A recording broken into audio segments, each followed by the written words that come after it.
Center up. I'll bring my camera to 090. Copy. There you go, it's 0. It's close to straight down. Get you in the middle there. Oh, look at your uppers. Yeah. Yeah, they're snuck out. Want to stow it if that's all right? Yeah, go for it. I'll pause about right there.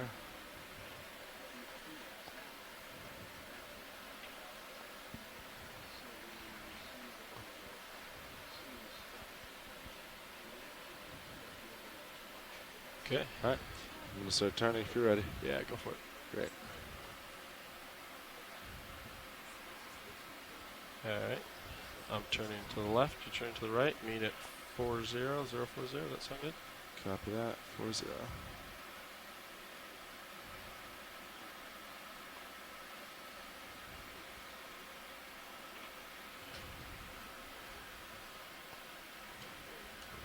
All right. All right, I'm going to push forward. And center.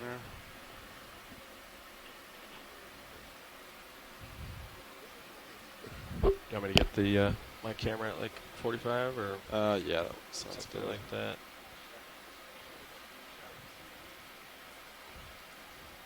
There's 50, so I'll leave my camera there for a Great. reference for you. Sounds great. Ready for me to come down? Yeah, let me get that auto depth. And I'm going down. All right. Coming down with you, nice and easy. By 15 or so. Yeah, sounds good.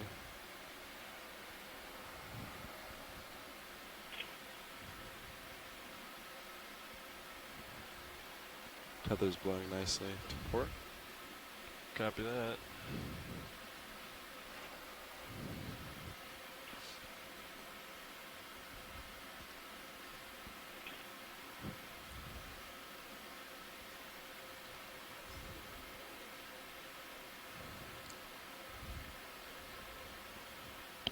Getting blown that way a little bit too. I'm gonna do a little lateral to stay center. We're directly lined up with the ship right now, heading-wise. Looks great.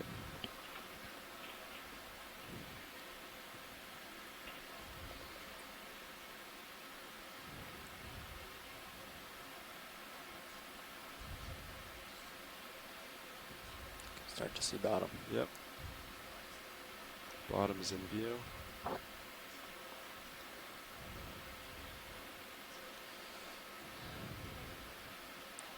Ooh, lots of fish and squid. And we have bottom in Yeah. sight. Sediment with squids. Wow, well, this is exciting. So we've got a soft sediment bottom. You can see there's quite a bit of bioturbation. So that's various animals that live within the sediment. They churn things up when they're moving around, feeding, excreting, and so on. And so that's what these mounds and these little trucks and light pots are. But this is incredible because right here we've got this Looks like you're on school bottom. Yep. of squid. Call that bottom. A great way to start. Yeah. Get in position. I'm gonna fiddle with Z bias and then All right. you Winch get all swing stop. arms whenever you're ready. Winch is all stop. I'm gonna deploy your swing arms. Copy that.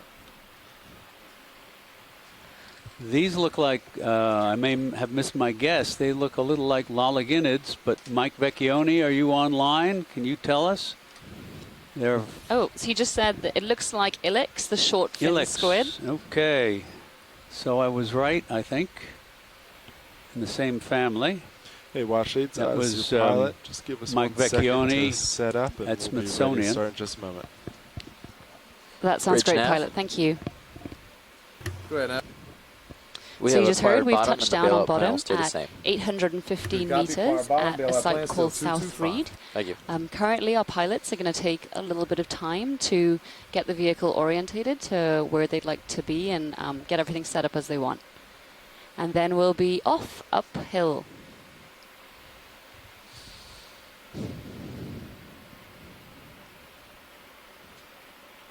So I was corrected, Mike Vecchione corrected me, they are Omostrephids, family Omostrephidae, not Lolliginidae. Thanks, Michael.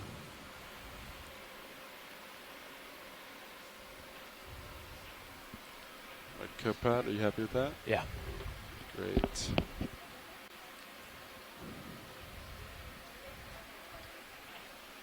All right, watch leads.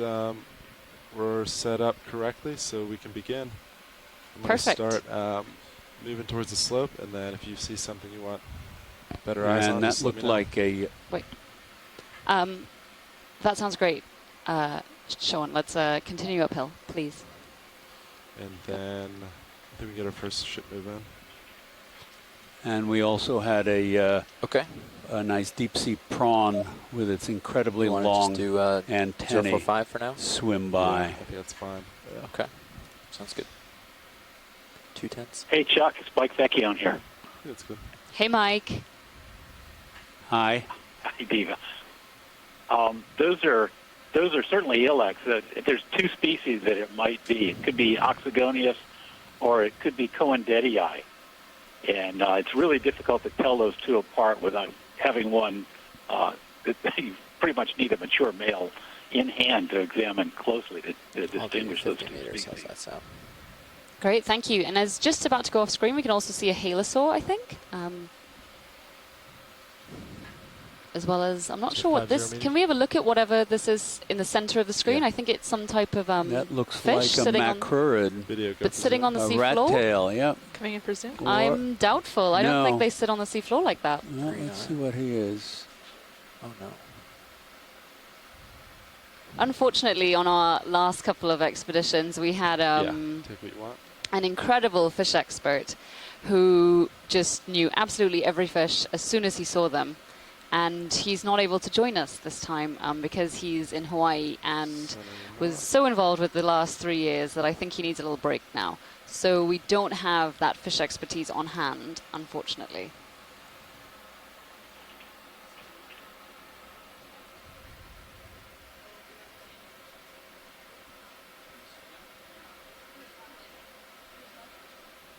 That was Bruce Mundy, and he was a really, really incredible resource to us during the last 3 years.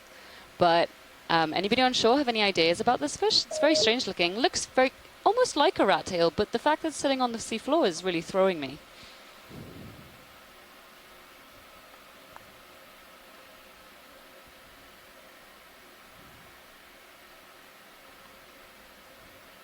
Okay, that's great, pilots. If we could carry on upslope, please. Copy that. Happy video? Great. And if we could get a quick snap zoom on that squid, just, I mean, perfectly positioned. Copy that. Yeah, go for it, video. Bridge, ROV nav. Go ahead, RV. And one doesn't usually you think ready of for squid our sitting first on the shipment? bottom, but I've I seen am. this Kill before. lasers real quick. Co-pilot. Okay, we're going to do 50 meters. Mike, do you have any bearing idea, or Chuck, 045 degrees what he may at have 2/10 been of a doing, knot. just resting, or?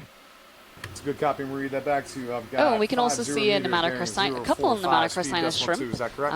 That's hanging correct. about on the Good seafloor. copy. They've got Stand by for incredibly input. long, Thank you, Bridge. Swimming thin away. legs, You happy with which that video? enables them to walk on this really soft sediment quite easily. It's a lot. I think we can be able to capture more as we go.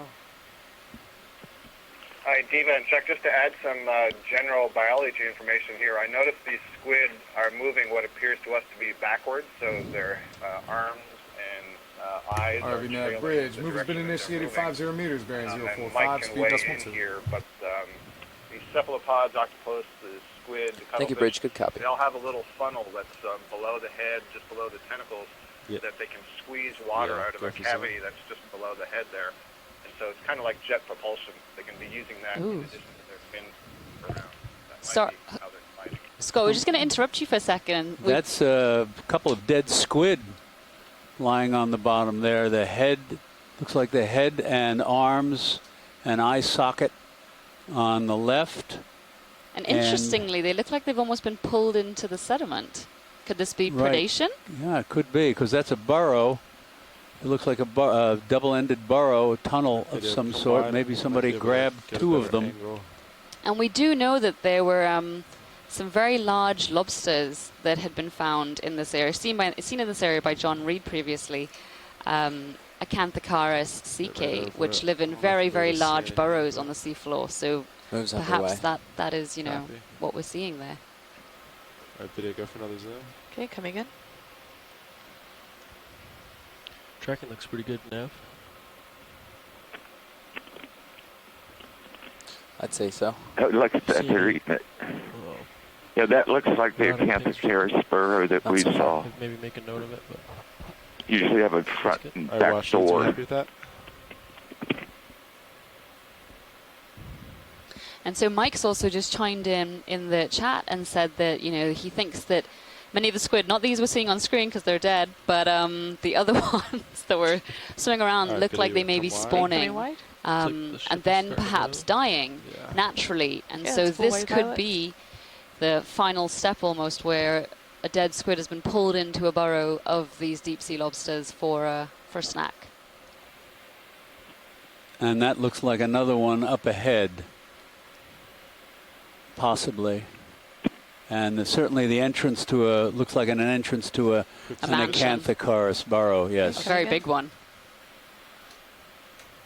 Could we possibly, pilots, get a little, see if we can see anything in there? I mean, don't stop, but this is perfect.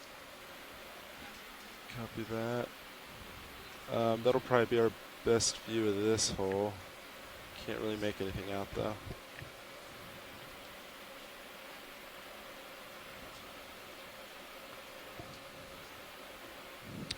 Yeah, no sign of who's home. So I'm sure we'll see another one. This really reminds me of Come wide video. during the Okay, last coming wide. expedition I was on this ship, which was in the Marianas. We did see very similar burrows. I do think they belong to the Acanthocarus, and we did see a couple empty ones before. Much later on, we found this incredible, huge Acanthocarus, you know, sitting up out of the burrow, being very, very defensive. Both of his claws, actually one of his claws open because I think he was missing one. And my co-lead at the time, Deborah Glickson, she really did not like it at all. She thought it was a little creepy. There's a fish ahead, pilot, to the right. Copy. You want to do a quick zoom from here? Okay, gonna zoom in. Go for it.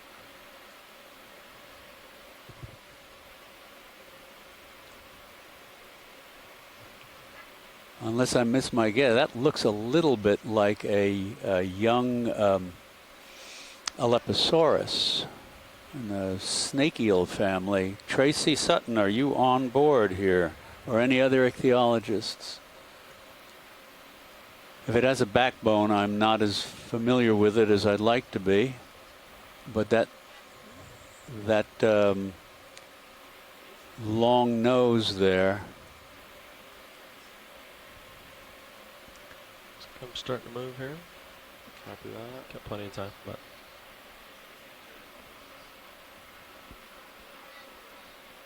Oh, and there's a fish behind it too. if you look in your manipulator cameras, Yeah, you I'm can gonna see. stand still for a second till these squid pass. Yep, on the Kind of close. left rear, that looks like a synaphobranchid eel, All right. maybe. Video. Do you want to go towards other fish? Okay. I have more zoom too. Okay, copy that. You can go ahead and take it. I'm moving Okay. towards it too. Coming in. So I'm not convinced this is a synaphobranchid. It's got a very different face. And maybe a congrid. Yeah, that's exactly what I was going to say. Some type of congrid eel.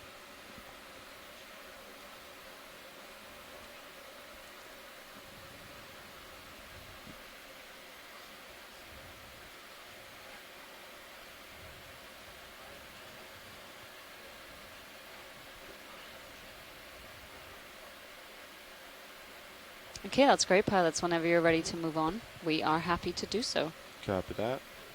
Video whenever you're happy. Okay, video's good. All right, come on wide. Ready, coming out. Oh, that was cool. He Ooh, was trying to get in the shot. All right. Center up. Okay, push I'm not forward. full wide yet, pilot. Oh, okay. I was following the squid. Sorry. Copy that. That's all right. Go ahead and go full whenever Okay, you're ready. coming full. There we go.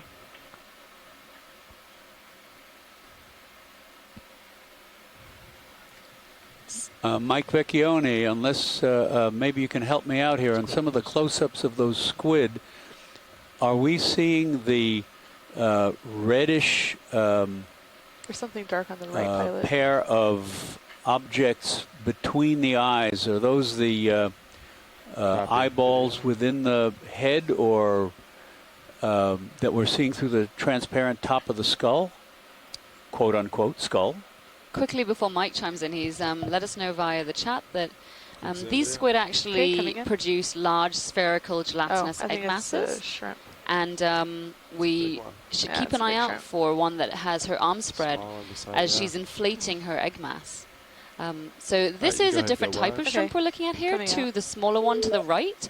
The Oh, smaller this- one is probably an Actually, go back in Amanochryseinid for a shrimp, second. Okay. whereas back the in. one on the left Talk about is it now. Yeah. perhaps an aristeid shrimp of some kind, but you can see it's got very, very long swimming pleopods, do which more it with uses to some swim center very, real very quick. gracefully, and these incredibly long antennae, which it uses to detect any Rotate it movement in down the to water. 6-0. Copy. Let's get a quick shot of this video and then come wide when you're happy. Okay. There we go. Coming wide. Awesome. Okay, that's full wide. Almost done with that move. Nothing in sonar yet. Copy. Hey, Mike Vecchione here again. Great. Hey, Mike. There's an isopod, I think, right there to the left. I know that Chuck asked a question about the eyes. The eyes is are on the that sides swimming of the one? head. We should get that. Off the screen. Left. Hold on, Mike. Sorry, There you we've go. just got a Bathynomus giganteus swimming interview, and these are one of the most Can I go in? charismatic Yeah, deep go sea for it. animals that you can possibly find.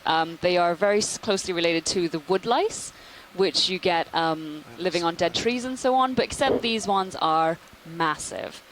They're usually about a foot long, and are just really, I'll really approach slowly video. adorable. Rotating down. Maybe that's subjective, but Can we kill 7.5. lasers when available? Yeah, probably. Go ahead Thank and you. get lasers Gotcha. on. Yeah, a common This name is for really them in good. the United States is It's roly-poly. almost done. Yeah, okay. We're all right, Sean. See the way we're going to, see if it works. For isopods.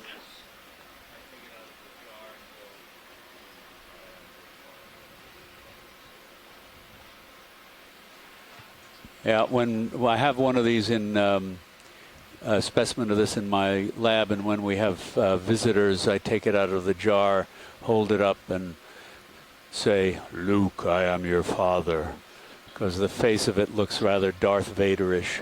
Can we go around to the face pilot or try? Yeah. this is just really shaping up to be a kind of bumper dive, especially considering we're on sediment, which can kind of be a little bit more boring than rock sometimes. But yeah, we've had quite a hit list as we've touched down. You know, a school of short-fin squid, which are probably spawning, several fish, and now one of my favorite deep sea animals, and I'm so glad we got to see one already, giant isopod. And Mike, as far as the squid eyes go, when have we more pass Zoom too, over pilot. Yeah, if some wanna of them, take you it, can go see for it. two Okay, large coming in. red So far as that moves, objects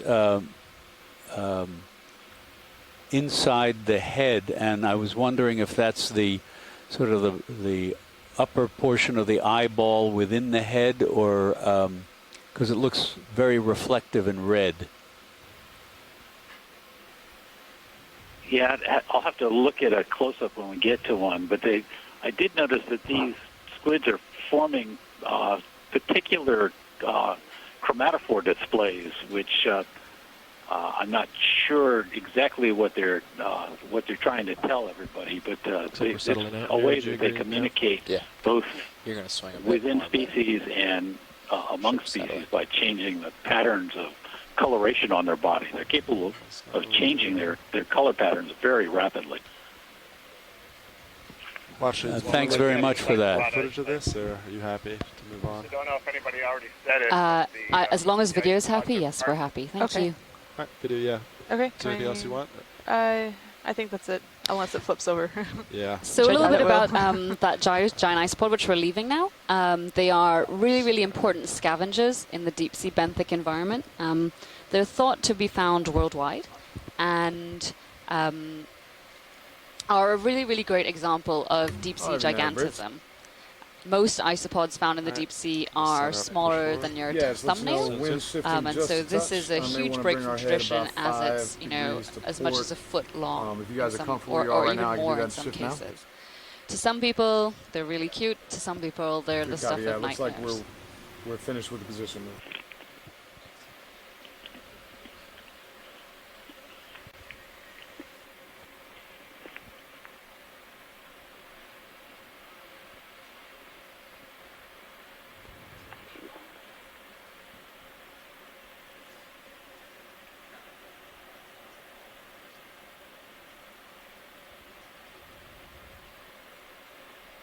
There's a jelly.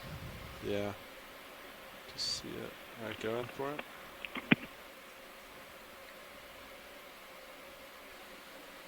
That's a comb jelly, a ctenophore. Looks like a lobate ctenophore. Yeah, you can see the big wide lobes and the two narrow curved. Close, John. Yeah. You're just blown into it. Yeah. Yeah, but he's. They're called oracles, strangely, like the human heart oracle inside. They're all ciliated, and these folks feed on small plankton, copepods, and other small planktonic organisms. And then, do we get lasers on? Coming out, pilot. Copy. Thanks, video.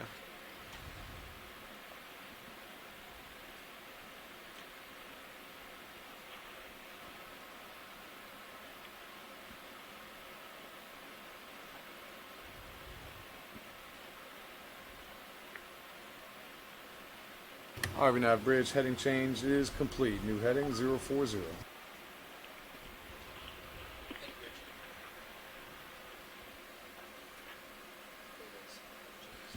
Now we've got passing over several fishes that looked like they might have been rat tails, Get one in.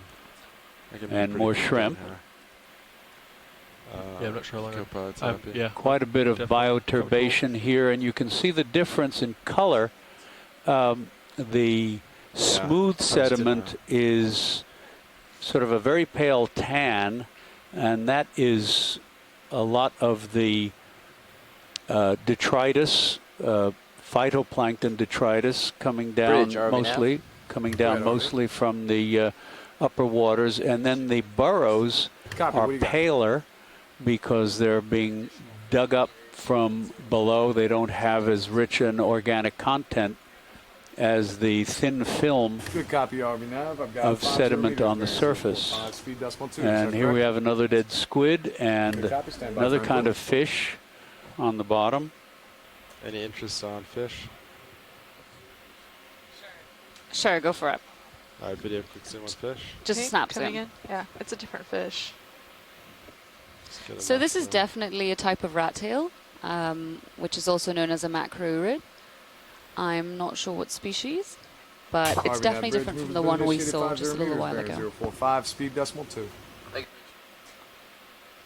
All right, video, whenever you're happy. Okay, coming out. That's full wide.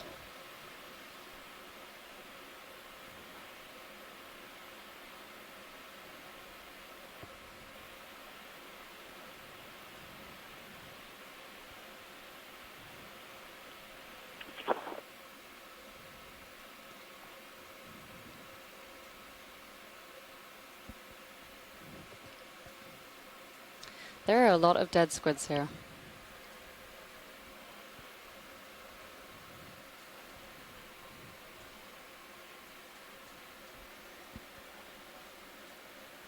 And a lot of them have been pulled into burrows.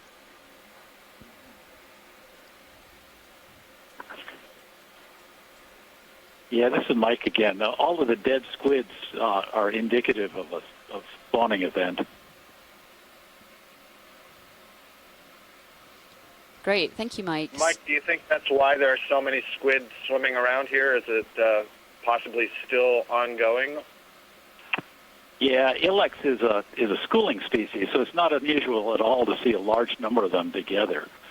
What's unusual is to see a bunch of dead ones sitting on the bottom. As I noted in the chat log, it'd be good to look for a squid that's swimming with its arms sort of spread out, because the females form a large gelatinous egg mass, which is almost completely transparent. The only way that you can tell it's there is because she's holding it in her arms as she's inflating it. We'll look for that. And here's a midwater fish. That's a gonostomatid, Tracy. Which is, what's the common name for that? One of the black dragon fishes, I think.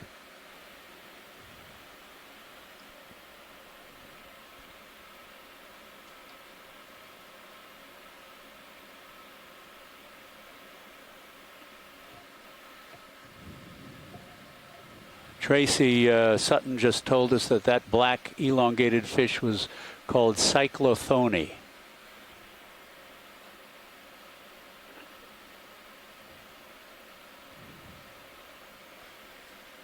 Also called a bristlemouth. Halosaur just off to the left then, another dead squid. I mean, as we're continuing upslope, we're seeing a lot of shrimp, a lot of nematocarcinids, a lot of different varieties of fish, shortly. and a lot of dead squid. Copy. So far, the count, Kimberly Galvez informs us, is 9 dead squids so far. I mean, that's quite a lot, considering we've covered very little area. And the thing to keep in mind is that these dead squid are feeding the benthic community. So this is a large pulse of organic matter that's going down into this sedimented area. It's not like a single whale fall, but it's a huge amount of biomass that's being fed into the benthic ecosystem. Can we do a quick snap zoom here? Do you have a good zoom of these red shrimp on the bottom to get an ID? We'll try to do that next.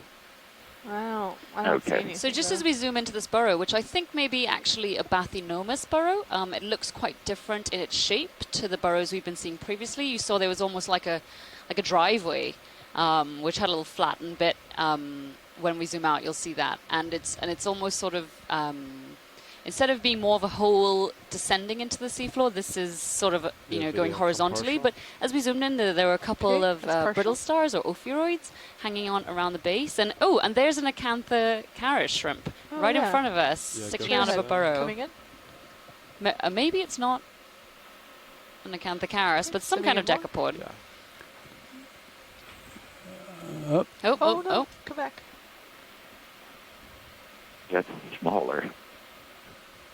That's too small for, well, they've got to start somewhere, but that does not quite look like a Acanthocaris.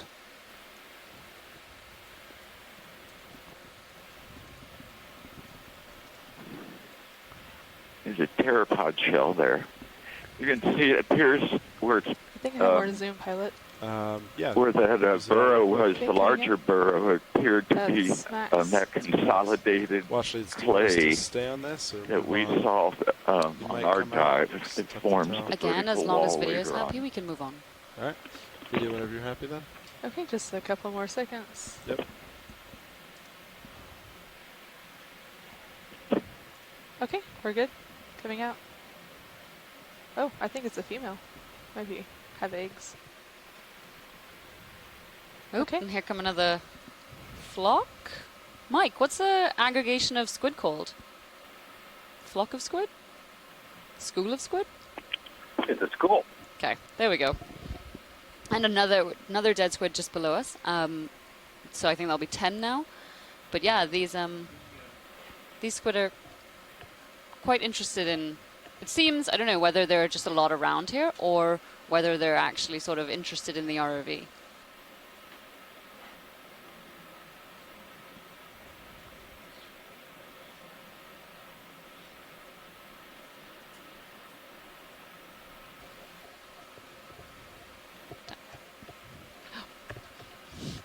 Sorry, that's mine.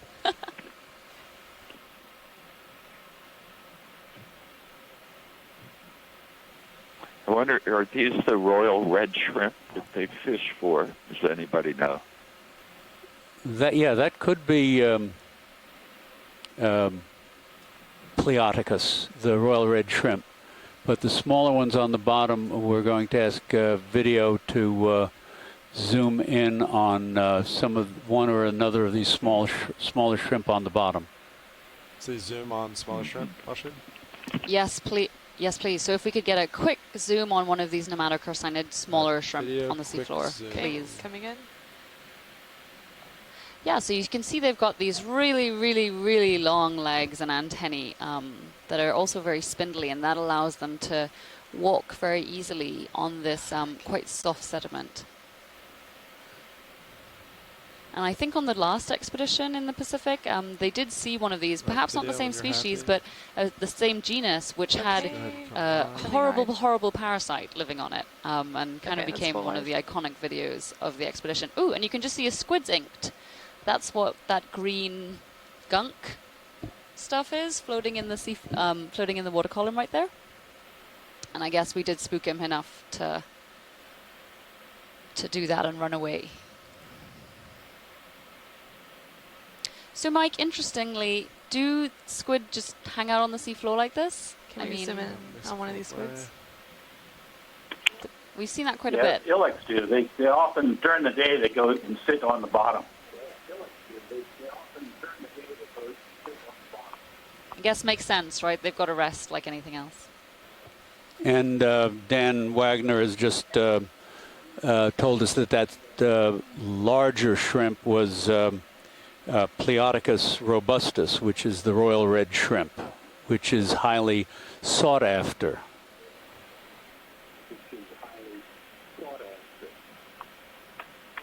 You'll notice when the squids are sitting on their bottoms, they look like they're up on their elbows, and that's so that the funnel where the water squirts out is held up out of the sediment. Well, that makes perfect sense. Otherwise, they'd be breathing mud.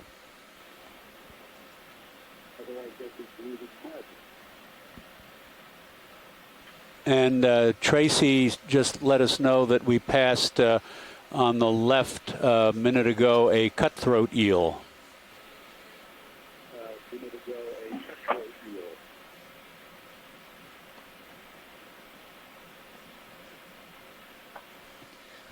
So just a reminder to all the scientists who are on the call, if you are going to speak on the telecon, please do lower the volume of the output where you are, because we don't want to hear you twice, even though what you're saying may be quite important.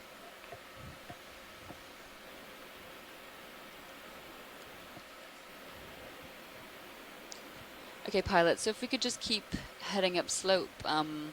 These squid are incredibly interesting, but who knows what else may be further up the hill. We've been making steady ship progress, so we're. Oh, my apologies. I didn't realize we were in a ship move. Oh no, it's all right. But yeah, I think we've had the ship keep moving. Great, thank you, pilot. Yeah, we moved 100 meters since the start. Last one's finishing up. If you guys want to keep going, I guess. Yeah. What's the heading to waypoint 2? So, Mike, what tends to happen here, and this may be completely wrong, these squid come together en masse, and then what? I'm not even going to try to guess. Here. You can just tell me, so we're going and to all try the to listeners, hit this, what exactly happens when these squid are ready to spawn. Okay. You know, traverse over and up. So we're just sort of trying to make perpendicular to when northeasterly sort of are a spawning we don't have anything in sonar yet, so another 50. Some mating activity. Males actually grabbing hold of the females and transferring spermatophores. And once the female is ready to lay eggs, she will begin putting out her eggs mixed with mucus, and then she inflates them with seawater. It holds that ball in her arms, and for this species, it forms a gelatinous sphere about 1 meter across. Good copy. Read that back. I've got 50 meters. But the egg mass itself is so transparent, it's very, very difficult to see. Stand by for input. Unless she's holding on to it. So the only indication we have right now that this is a spawning aggregation is all the dead ones on the bottom, because there's a tendency for squids to die and sink to the bottom after they're finished releasing their egg masses.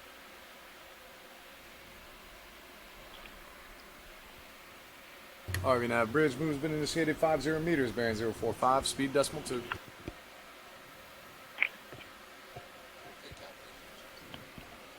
There's something in that hole, though, that we just passed.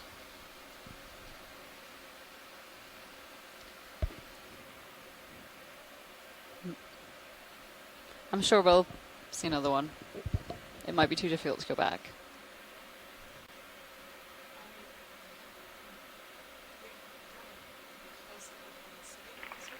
Mike, I apologize if you said this already. If these are spawning aggregations and some of these dead squid are post-spawning individuals, does that mean they're males? Don't the females lay the eggs on some substrate? And I'm not sure what that would be around here. Perhaps when we get to the escarpment, we'll see something. No, this family, the Omostrophidae, spawn pelagic egg masses. They actually float neutrally buoyant and reach a level in the water column that they neither raise nor sink, and the eggs develop for a period of several days while they're floating in the water column. Outstanding. Thank you.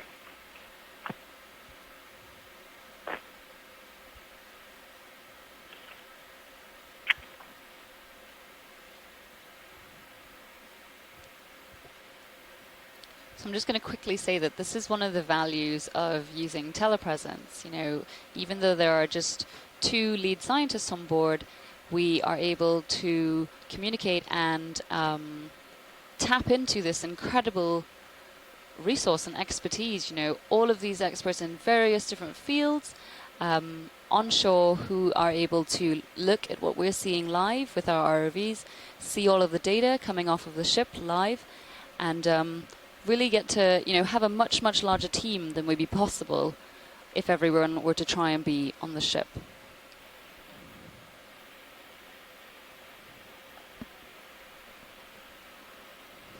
And there's that fish swimming off in the distance that I thought might have been a small Alepisaurus. It was similar to the one we saw before with a long jaw, barracuda-like jaw, long dorsal fin, and relatively shallowly forked tail.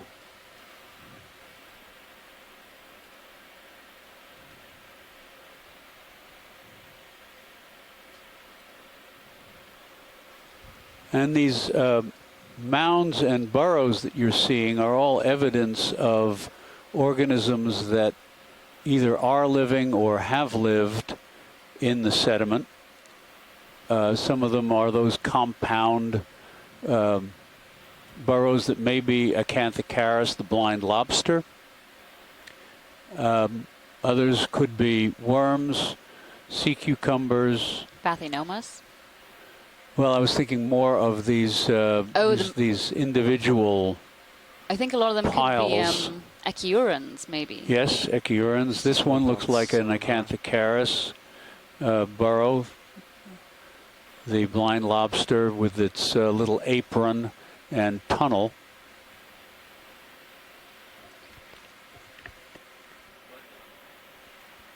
But we never, or only rarely, see the inhabitants.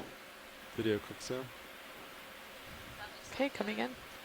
That looks like a dead squid, again, pulled into the burrow. So, I mean, this begs the question, is this somewhere that squid commonly come to spawn? Is it a known place, and that's why all of these very large scavengers? Or yes, I think you are right, Caitlin. I think something. There is something in there, maybe. Really tell.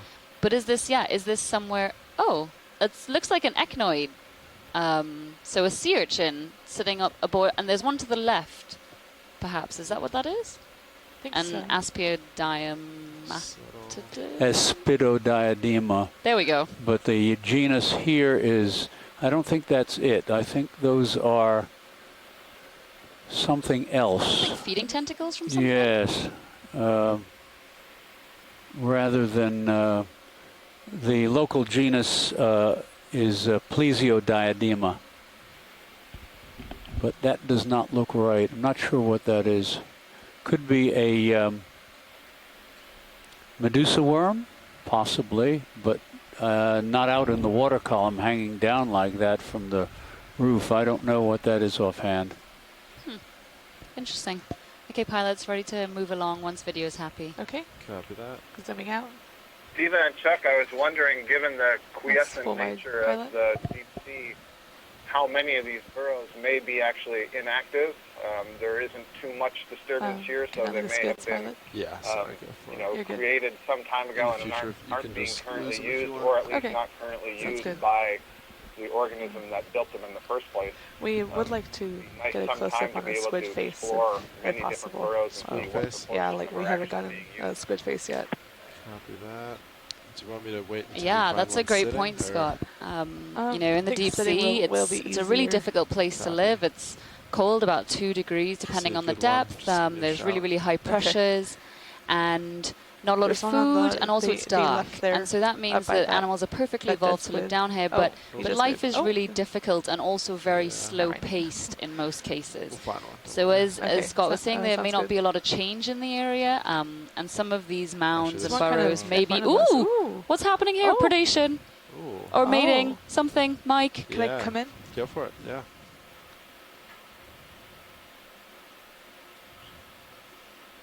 Well, that could be either one, but it looked like a mating event to me. And it happens that quickly? Successfully? Yes, for these kinds of squids, it would. Okay.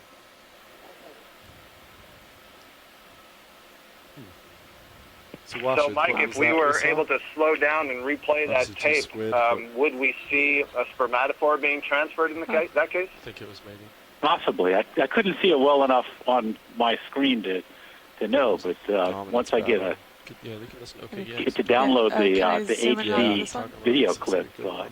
might be Can I able to zoom see in it. on this one, Pilot? Yeah, go for it. Video. I guess it's worth noting I use the term spermatophore, which would be a specialized packet that the For shot, sperm are kill lasers. embedded in and transferred by the male to the female. Lasers off. Correct.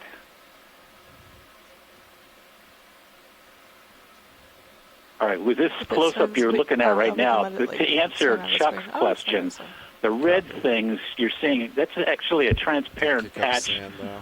They have the equivalent of a Something skull, after this. Stay and put. I have a couple what more you're seconds seeing on is feet. refracted light coming up I'm going to through zoom in a little bit that on its face. transparent Copy. patch on the top of the head above the eyeballs. Oh, yeah. Thanks very much.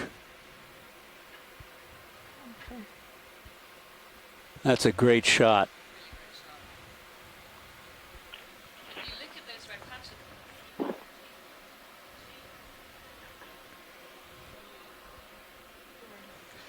So if you look at the red patches that Mike and Chuck were just talking about, you can actually see them Look changing down, shape down. and changing Copy color that. just a little bit. All right, video. It's Okay. time And for that's- me to move on. Okay. You know, one of the coming out. most incredible things about squid and other cephalopods. Okay, that's full wide. Awesome, thank you. That was great. Thank you, Pilot, and thank you, video. Welcome. You will get lasers. Lasers. Go pilot. You got lasers. Thank you. Pilot video is going to Oh, switch, there's and a there's something crab on the to the left. Yeah, if we could just Ooh, check it out. copy that. This video. We are switching it. Possible. Awesome, thank you, video. You did great. Do you think that's a Chasian? Hit the next 50-meter mark here on that last move. Copy. Still not much. This sonar, looks so like Copy that. Chasian, come in named after Okay, coming in. the late great crustacean taxonomist Fenner Chase from I'll give it a Smithsonian. minute since he's right under you. So do we think this one is the red Kill crab? lasers. Yeah, this is the red crab, which would be Chasian quinquidens. Yeah. Chasian Can I zoom in on its quinquidens. face? That's Yeah, that's what you like. Okay, coming in for C-H-A-C face. CHACEON. Yeah. That's a brilliant piece of video. And so are these commercially fished? Yes, they are trapped.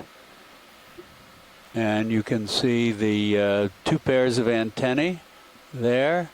And before he held still, those were the third maxillipeds, Back those at you. little downward pointing front legs in front of his mouth frame that were busy checking things out. All right, video. Just a couple more seconds, then I gotta push out. Okay. The short second antennae that are delicately twitching have I'm gonna delicate come back for a medium chemosensory Copy that. receptors in them. Center.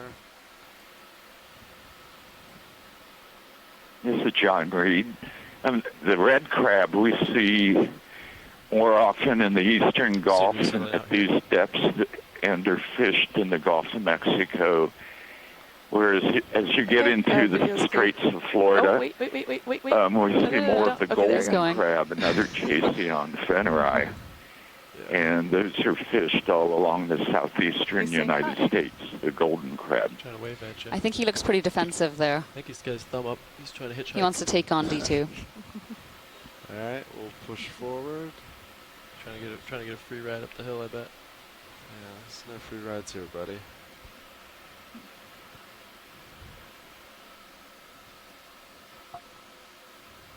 All right, cover some ground to push forward.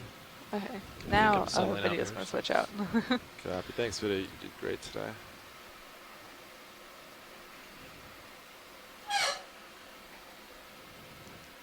Looks like you're getting the push on. I'll get that move going.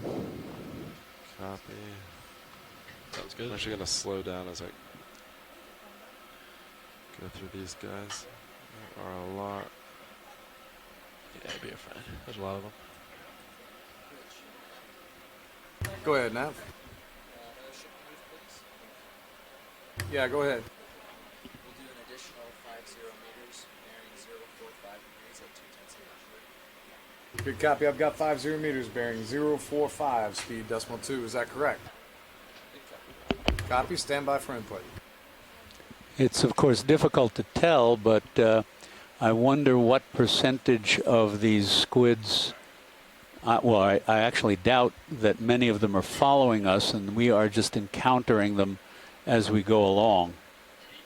Yeah, so there are we've quite a covered number about of them here. 150 meters. So if they're following us, they've been following us for a pretty long distance. It's hard to know whether they're being attracted to the lights or not. Squids are attracted to the lights. It's possible that some of them are following the sub around. These don't actually look that way. They look like we're going past a large aggregation. You guys are getting some soft sonar Right, bumps on the just Porta Sirios. I'm sure they're not more than just sand bumps, but it might be something to look at. All right. Copy that. Is Mini Zeus a little bright? Yeah. Super bright. Does look a little hot, doesn't it? Hey, video. I think Mini Zeus is pretty bright.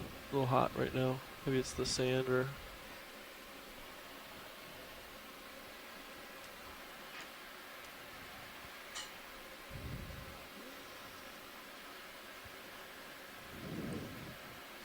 Yeah, I don't see anything in your sonar. Probably just a sand irregularity.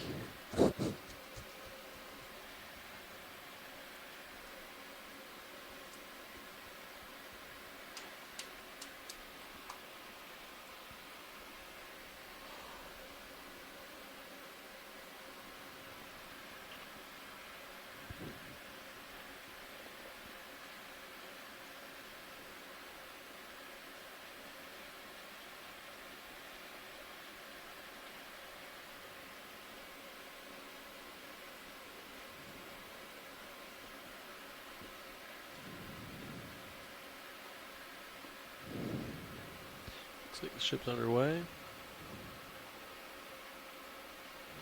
On and up. What's the slope here? Maybe run of 150, rise of 20 maybe? 30? Yeah, over the course of the entire day, I think we gained like 200 And there's a meters. small Bathynomus swimming above the bottom. 7 meters. Flat bottom at this location. Yeah. Copy. Our depth is about 809, 810 meters. And you can see the gentle slope that we're traversing. Yeah. Working our way up slope. See an actual slope. 809. And there's a, looks like it might be a halosaur hanging above the bottom there. Nice.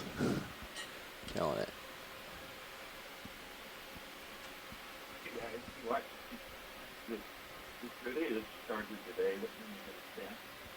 A lot more mounds right here. Yeah, Local change a piles. little. More. Someone was probably looking for treasure. Yeah. It's funny how we're always thinking the same thing. Yeah. This reminds me of like helicopters flying over the African whatever. with just, Interesting like, that we animals have running not yet across. seen any So, yeah, large so, resident Helicopter of flying any of through, these like, Africa large with all the animals running across. excavations. Some of That's what them makes me look think of. obsolete, Yeah. no longer occupied, but some of them look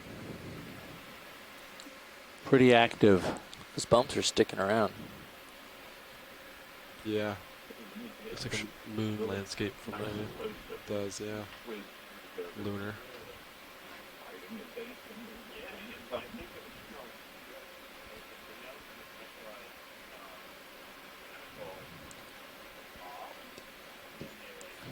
Actually, I think that really bright one is you. So you're amongst it. Yeah, I agree with that.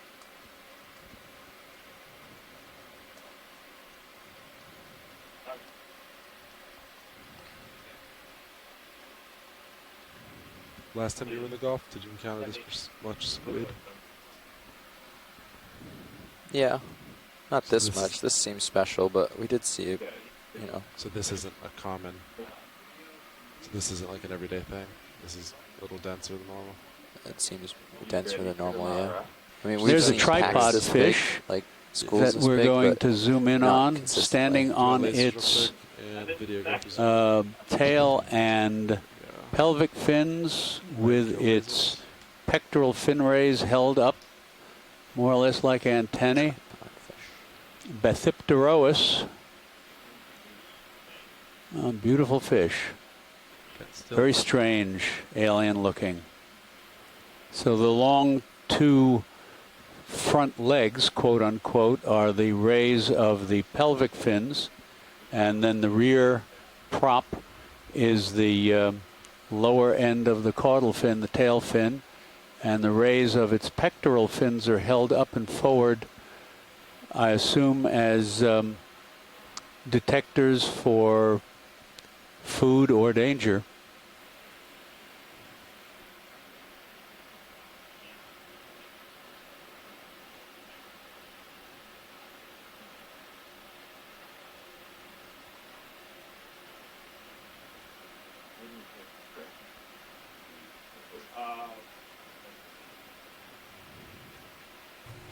And you can see it's got quite reduced eyes. They almost look like they're non-existent. Oh, bugger. Yeah, stay very still. Alright, video, is there any more from this you'd like?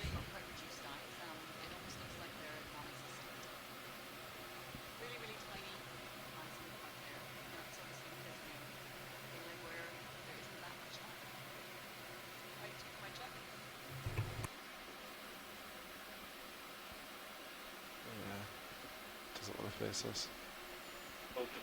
Alright, you happy with that video?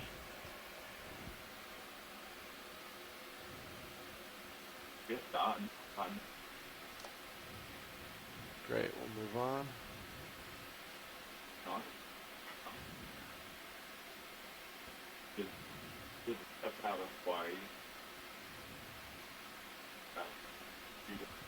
$10 meters left in the move.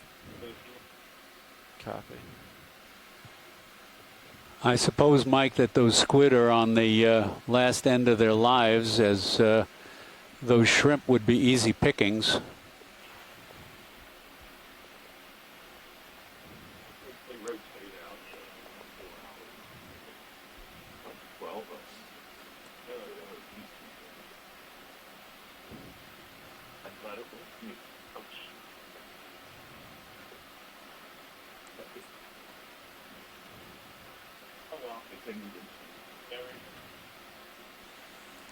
And another Bathipterois tripod fish coming up here. Video, quick zoom in the hole. Let's see if we can see anything. Is anybody at home? I see another wisp of antenna on the left side, but not much else. You can also see in the sediment here, as soon as those squid get out of the way, these fine tubes, which may be made by a number of different things.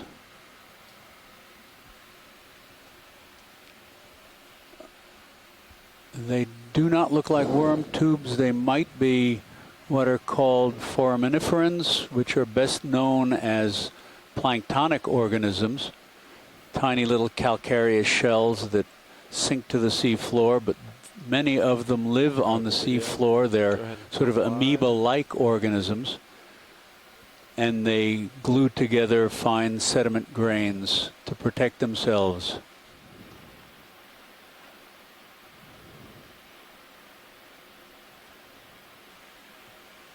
That looks like the entrance to the Lincoln Tunnel. Could probably want to get lasers. Chuck, those tripod fish are Bathipteros viridensis. Nice. Say again, Tracy, Bathipteros, what's the species name, please? Viridensis. Viridensis, very So good. far, all the ones I've seen were that same species. How you guys feeling? Getting a little steeper. Thank you, Do you want to start Tracy. making them shorter? Yeah, probably. Do 40? 40, 30, yeah. Which one? Like 35. Cut in the middle. It's pretty shallow. Like pretty, not very steep. I think. Yeah, I mean, I can still see the horizon, right? And there's not much going on. Yep.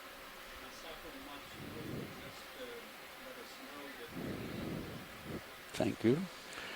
Sako Matsumoto just let us know on the chat line that the family name of the isopods that Bathynomus belongs to is Cyrillanidae, and in Japanese it means sand digging.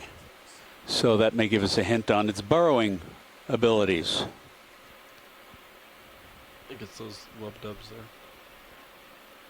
Those holes. And here we have a nice eel. Darn.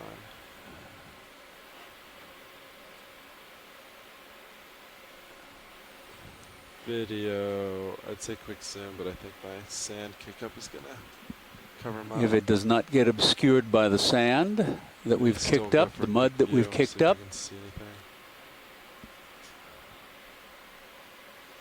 Yeah, do a quick one. Let's see if it's any good.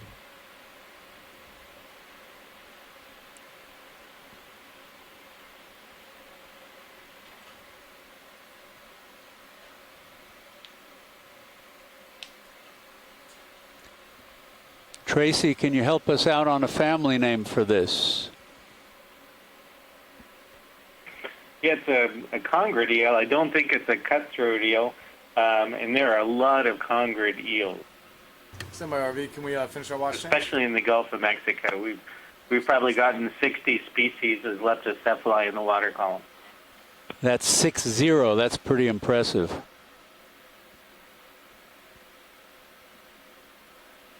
Well, what's really impressive is watching John Moore sit at a microscope identifying leptocephali. ROV nav, bridge. For the uninitiated, Bridge, we're ready for our leptocephali shipment, means please. small head, and the larvae of Roger that. eels What would you like? in the plankton in general look like elongated leaves, very transparent with tiny little heads. I've got 40 meters at heading 045 at decimal 2 knots. That's correct, Bridge. Thank you. Roger that. Stand by. That's a magnificent dorsal fin running all the way from just behind the head to the tail, and the anal fin below.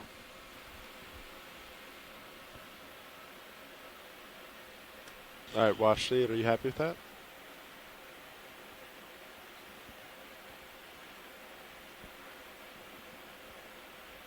Video, you happy? All right, come wide whenever you're ready.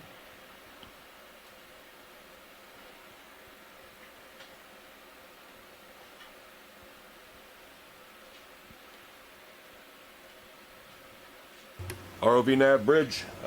Move's been initiated. Yeah. Stay by a sec. Get that one. And here we finally have a Acanthocaris sika, the blind lobster, sitting out in the video, open. Go for zoom. And you'll be able to see its characteristic posture with those very long, slender claws held out. Thank you, Bridge. Thank you. And two of its forelegs held forward, almost like antennae, lying almost along the bottom. The claws have these really sharp teeth along them. Straight ahead for you. And center my view. Got to be careful with these animals. If you bring them up in a net, and they are blind. Wonderful ornamentation of little granules along their and spines along their carapace and abdomen.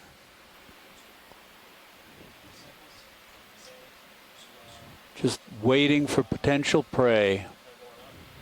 They appear to be ambush predators. Very long, delicate antennae. All right, video. Are you happy with that? That's great. All right, come on wide whenever you're ready. And let's take a look at Big rock. Feature. Outcrop, I mean. And there's a rat tail. Quick zoom on rat tail video. Just for ID. Tracy, is that Nizumia? Pardon me. Yeah, I believe it is.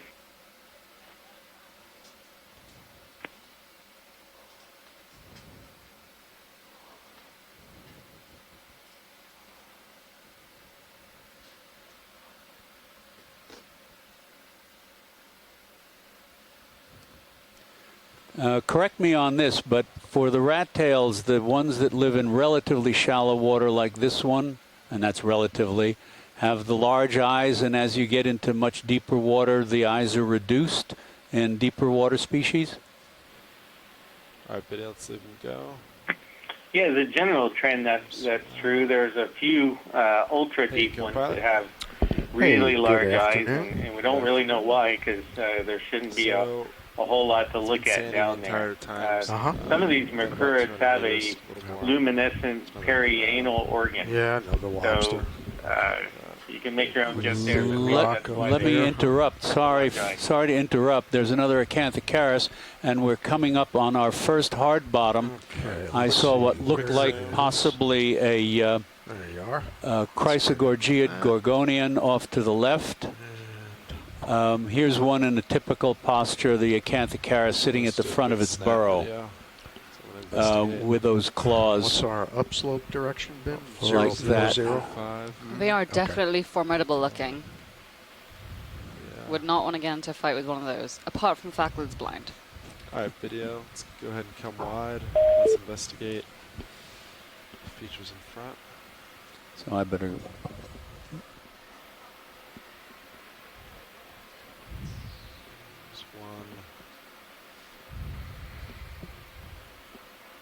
This guy.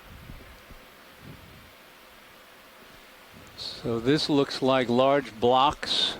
It's like a big crab up there. Yeah. Geryon. Do we think they're carbonates? Yeah. Or clay? Golden crab, looks like.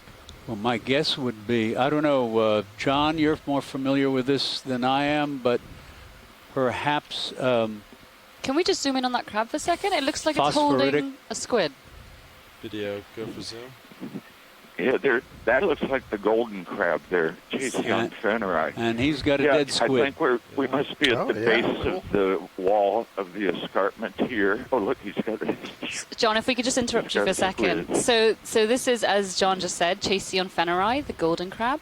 And here we can see, like a lot of the other arthropod predators we've been seeing, the Acanthocaris, the Bathynomus, and so on. This one, whoa, a big hammerhead in serious view. Dawn, you want to come up? Yep, coming up. I'm gonna come just up. swimming out of view. That is a great spot. Slipped away. So when we got on board, we were talking about what we'd like to see, what's on our bucket list, and a hammerhead shark was definitely one of them. And here we are down at 790 meters, nearly a kilometer down, and one just swam by, but we may have only been able to get a little glimpse of it in the Sirius cam. And this is that block was almost certainly limestone because you could see that it was perforated, lots of pock marks in it, erosional features. And here we're coming to the base of the escarpment. Zoomed in, and then he was gone. Very steep faces. And at the base of the escarpment here, you can see there's a Bathynomus straight ahead of us, one of the giant ice pods, just resting against the base of the escarpment. We can also see a couple of things which we can't quite make out yet, living on the hard substrate. You'll see that there's a completely different fauna between the soft substrate and the hard substrate. This off to the right, what do you think that is, Chuck? A sea pen? That looks like, no, that looks like a Chrysogorgiid gorgonian, one of the octocorals. Down there is another golden crab up on the wall. So our RV pilots are just doing a switch. It's lunchtime, and so we're just switching over, and that's why we're sort of hovering in the same position and not really moving forward right now. But just give us a second, and we'll be able to do that. But we've got tantalizing views of what's to come as we continue to move up slope. This is the first escarpment we plan on climbing today, first of two. And we expect it to be quite steep terrain, not a lot of soft sediment, and a completely different fauna to what we've been seeing so far.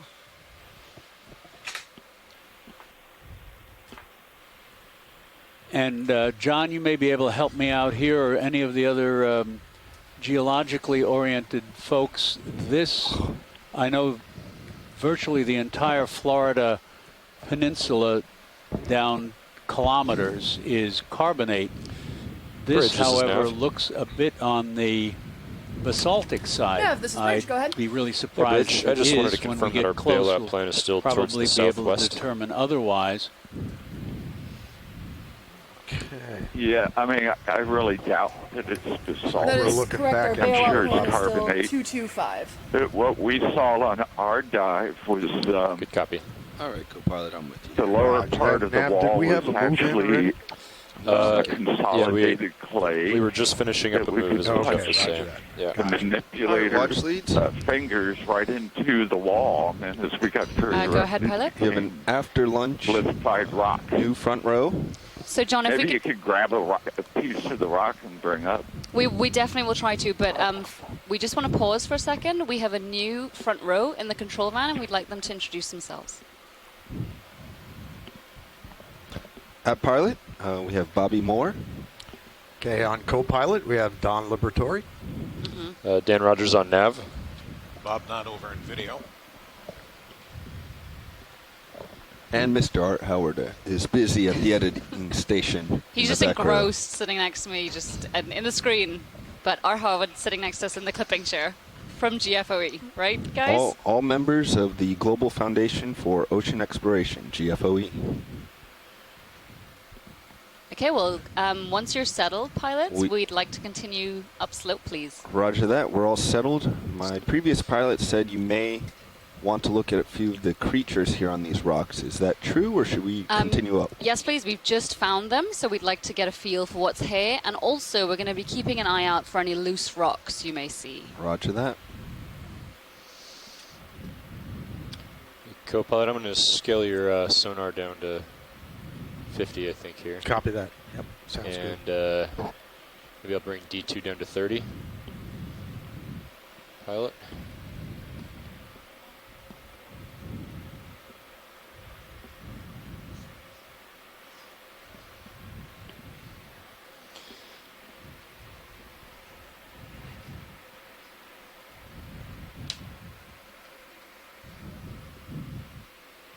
Watch lead, pilot. I know you've seen a few of these things today, so I'm just going to kind of stay in the overview. unless you want a closer look. Please let me know. Isopod on the left side of the screen there, big one up against the rock. See it? Okay. We've seen that. Oh, okay. Roger that.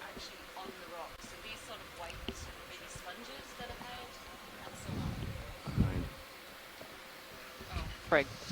So we've seen a couple of these animals before, like the Bathynomus and so on, but we haven't seen a lot of the animals living on the rocks. So, for instance, I think there's maybe some corals or some sponges Fish dead on the ahead. bottom If we could lower get a look right. at those, that'd be great. Absolutely. Just let me know what you want to see. Coming up to this section.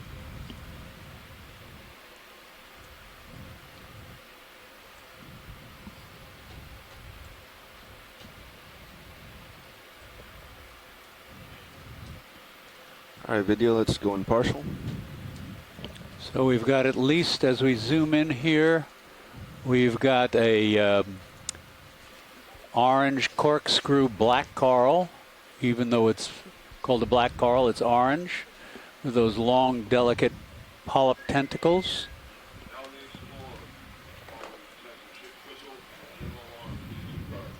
So Dan Wagner's saying that's Stichopathes, genus Stichopathes, and I think we've also got a, is this an isidid just off to the left? Yes, that's a bamboo coral with long polyps, and to the right, that looks like a bryozoan fan. Okay, roger that. Thank you. With a delicate do you think you're settled out?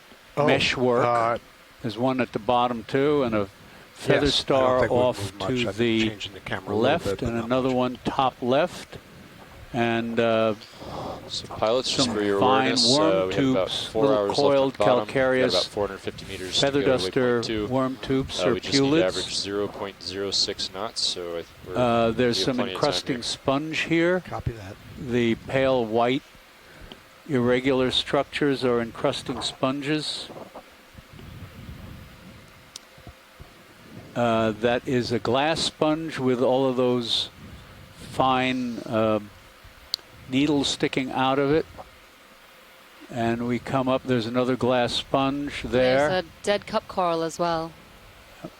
And you see how the vertical wall is protected. Okay, That video, is let's a come out. brachiopod that looks like a little clam right where the laser passed over. Pilot, if we could just have a...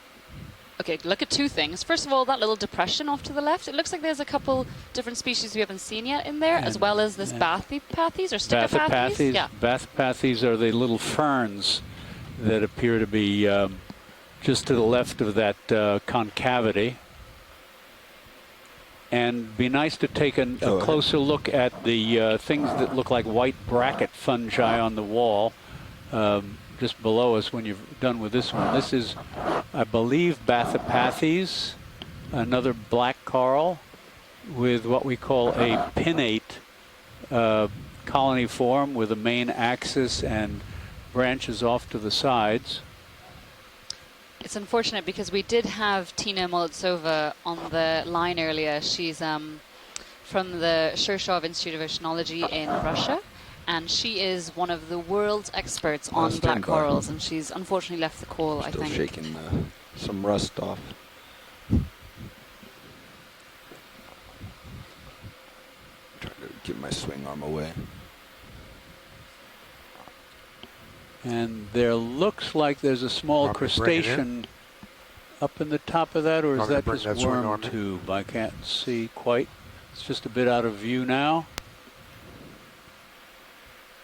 All right. The individual polyps of these colonies frequently stretch out along the branches, not in this one.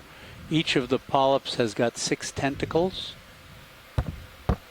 and they're lined up tightly. Tighter video if you want. Along the branches.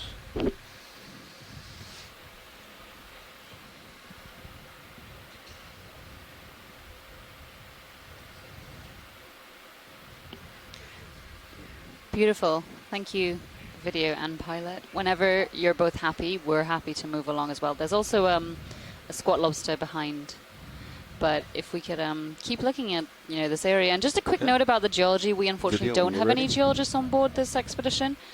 But we do know that this area of the West Florida Shelf is covered in iron manganese crust. And that's why it has that blacky, in some places orangey appearance. It's like the current's picking up. But below that, I think we Definitely established feels that it like is on my carbonate, starboard. correct? Or perhaps... Yeah, this is all carbon. Right, You can so see that it's deeply eroded. Lots of Video, let's go pock ahead and start marks going and in. pits. If some requests video, on- if we can zoom in on any one of Range your these. sonar down to That's another black coral.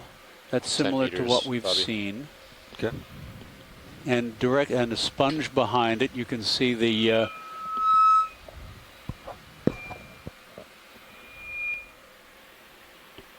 Go ahead for full. You can see the canal system of that encrusting sponge.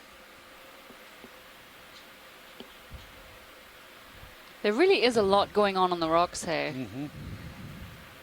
I'm not sure what these little slender filaments are. They could be these agglutinating foraminiferans. There are a lot of dead, overgrown worm tubes here. Perhaps serpulids? Yes, serpulids, relatives of feather dusters. They're encrusted with that, I guess it may be phosphorite. There's a brittle star.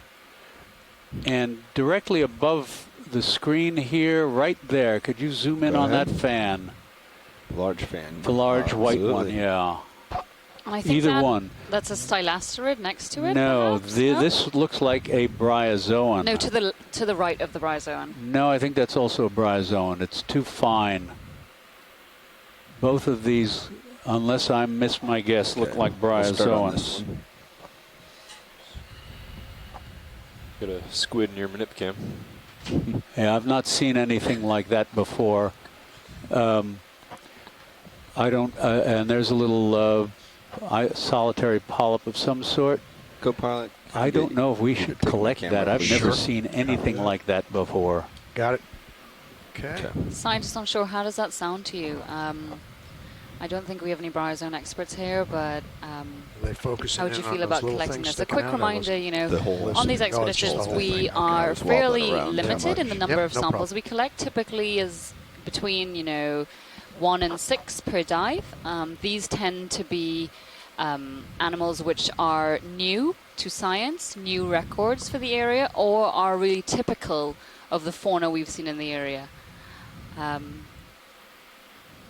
I've never seen stylasterid little one lace looks like corals like this. Can we have the lasers on just to get an idea of scale? So, Chuck, you're interested in collecting the bryozoan or the stylasterid? I think they're both bryozoans, but the No. large one. Kimberly says she thinks that's a stylasterid as well. Okay. We already have them on. I understand. Just checking there. Coming up. Anyone on shore, any thoughts? Kimberly try to suggested land the them right-hand on. one was stylasterid. But there you go. It's about 10 centimeters, a little bit more. yeah, that's 10 centimeters across. So the small one to the right is only about Bridge, this is Nav. 3 centimeters across. ROV And Nav, this is the bridge. Go at ahead. that size, I would Bridge, say it's too so I just got finely a note branched in to be my, a stylasterid. log down here. So that, Amy, so there's quite a debate last going on. thing I see is Amy that the agrees that rotation we center is should, about Amy A-frame. Baker-Taylor agrees that we just should wanna perhaps confirm that. collect this. They do look Yes, very sir. That interesting. is Well, affirmative. Our it looks very rotation interesting. is Tina the seems to A-frame. think they're both Great, thanks. bryozoans. You're welcome. And I mean, if you had to choose one, Chuck, which would you be more interested in collecting? Perhaps the mesh one? I would say the mesh one, yeah. Center up, keep More likely to get in this area. some of it. The small one is so I think there's fine. some big ones over here. Pilots, are you in a position where we could potentially collect one of these lace bryozoans? Yeah, I think so. Position on the wall might be a little difficult, but I think we're up for the challenge. I mean, we may see some further up, but we may not. So Let's come wide, please. These are... Let's go partial on this bigger one. Is this the same thing? Yes, that appears to be the same thing. Okay. Watchley, is there a preference on one that you'd like to take? No, any one of them. They're probably going to be extremely delicate. They're calcium carbonate. whichever is easiest for Right. you all logistically. Roger that. What are you thinking? There's a little less of an overhang on the Did you miss the feather left star on there? the port side. No, I mentioned it earlier. Okay. There were 2 of them actually. Ah. Just to get I you didn't away get a from good that look, but I'm sure we'll see overhang ahead others. of you, but you could. Think this is something for the scoop? I was going to say, Yeah. I wonder if maybe just scooping up into the wall. That may be your best bet.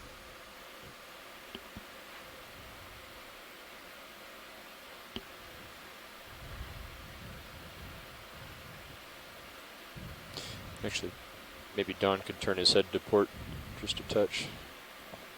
Keep that swing arm in view.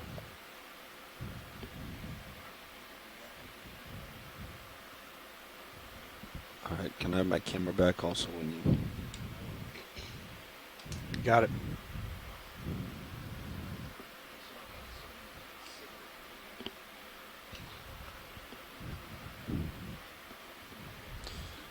I think if you use the scoop, that could be a good way to get it off the wall. It might be tough to stow it. And if I scoop it from underneath. Yeah. I wonder if they're light, going to float out of there. That's what I'm thinking. If it's calcium carbonate, it's probably heavy enough to. So while the pilots are setting up to collect Well, this, give it a shot. we are Alright.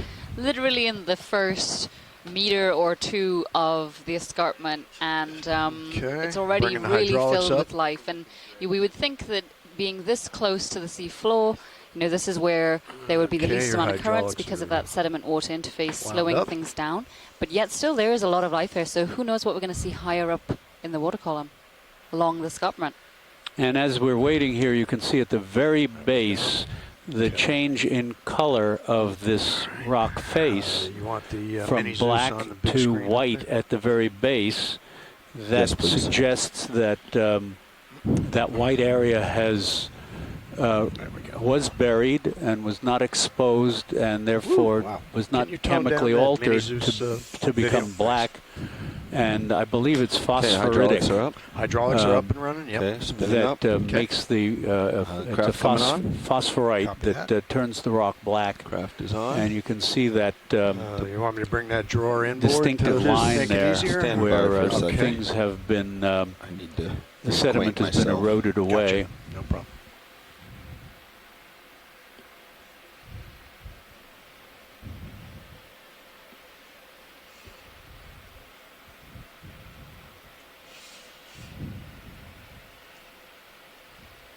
All right, yeah, you can rotate over with the mini Zeus. Okay.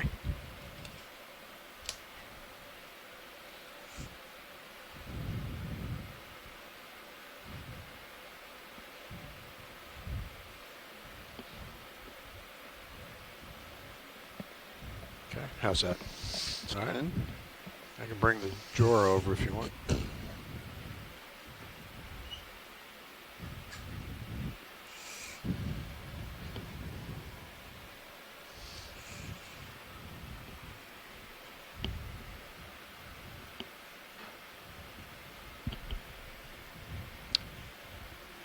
Grip force 5, feedback ratio 3.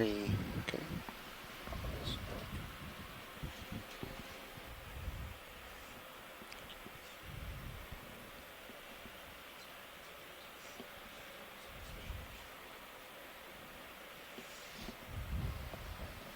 That picture on the mini Zeus look a little fuzzy, doesn't it?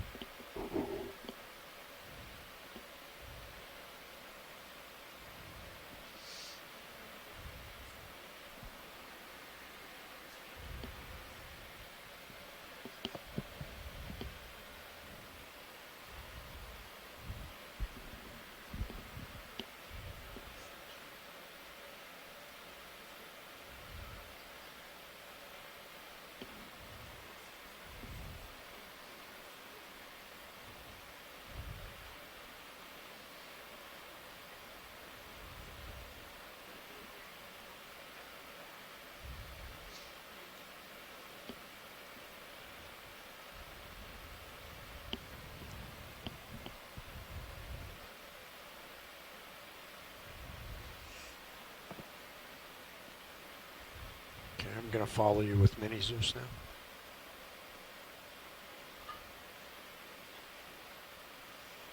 Copy.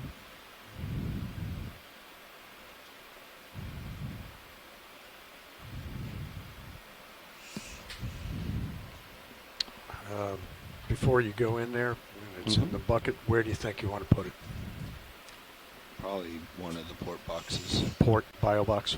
Yeah, they're all clear. Okay, right roger that. Yeah.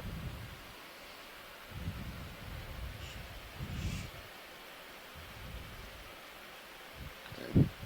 So this is as high up as I can get. It being so low.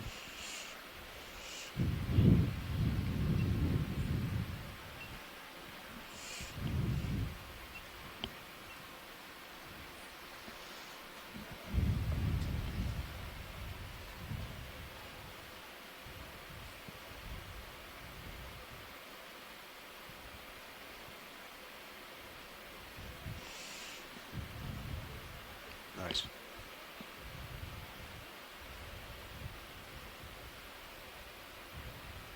Yep. Oh, nice. Excellent. Cool. All right. I'm going to follow you with mini Suze. Yes, please.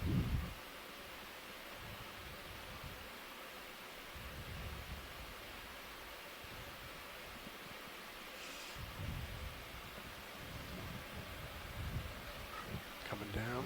Yes, please. And I'm going out with the drawer. You okay with that? Yeah, and you should clear. Okay. Let's see. Extend the port pin. Just double check. Pilot, do you know where you plan And to put this We are specimen? going out with the drawer. Well, actually, it's probably going to end up in port inner, just because I think it's going to slide there. But we can try port outer if you prefer. I mean, once it has a lid, we're happy. Okay. So whichever works for you. Then we'll probably aim for the port inner. So Okay, right, we're out all the way, Bobby. Great, thank you. Coming in.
Well, they certainly were delicate. Nicely done. So that was our first collection of the Gulf of Mexico 2017 expedition. Thank you, pilots, for that. So that was we suspect a bryozoan, in with the drawer. which, you know, So a clear. lot of the There we scientists go. were Okay. excited about Drawer in. because they didn't recognize it. So we should be able to collect as many as 5 more samples, but depending on how we're making time Picked on up the a little dive, sediment in how the front. quickly we're Let's bring moving, the drawer in as just well as Okay, starboard meeting the needs wing of you coming know in. the video team, getting great shots that they need to make their clips. We may, slow we're down, speed pushing up at dirt various right points, now, and we but- may not be able to collect as much as we would like. So we're going to continue upslope once the pilots know if you are wanna go more. happy to do That's so, perfect. and see what other hard substrate animals we can see. Please bring the mini Zeus Yep, around. coming around.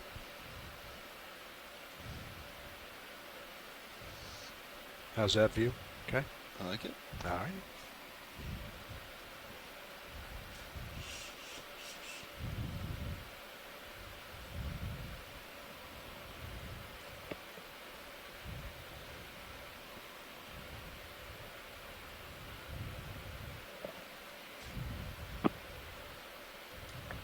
Just would like to give a shout out to the folks at South Carolina Aquarium that are seeing this live footage in their ocean theater.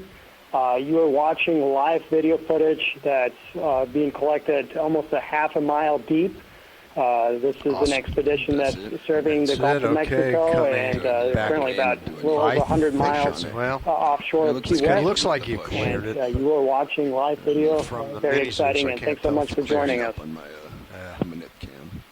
Great, and I know there's another professor in England. He's at the University of Manchester, Matthew Cobb. He normally follows along, and he's asked that we give a shout out to his 170 biodiversity class. So, hey guys, thanks for listening and thanks for following along.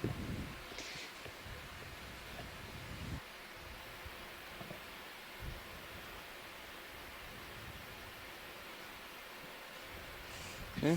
Awesome. All right. Good job, man. All right.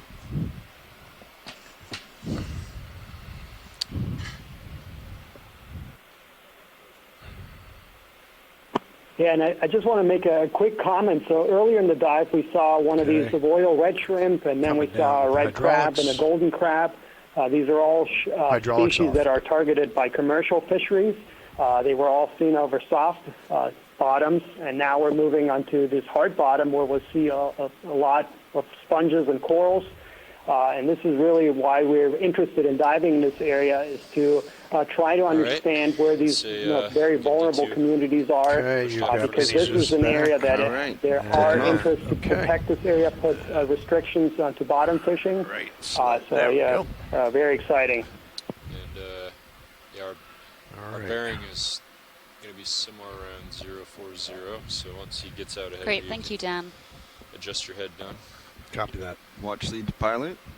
Thank you for your patience during that sample. We are ready to move on. No, thank you for collecting it, and we're happy to move on as well. Upslope, let's go. Upslope we go.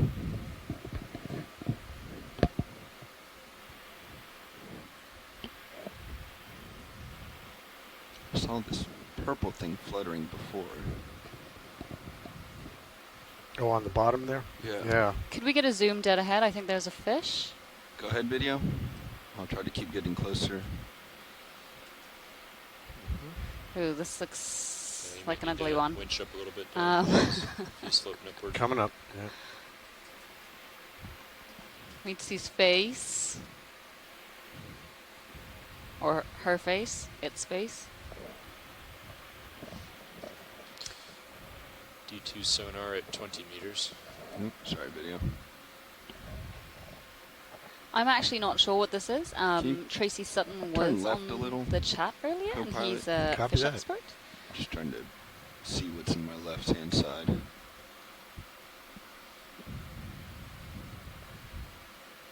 Perhaps this is a brocula? Coming around a little more. Thank you, co-pilot. No problem. Much better. Okay. All right, video, I'm coming back towards it for you.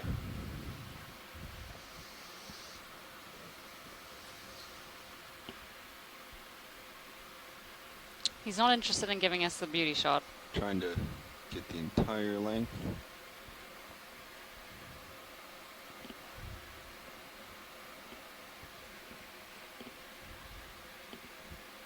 Do you see my toes on anything? I sort of feel like I'm scraping on something, but maybe I'm just rusty.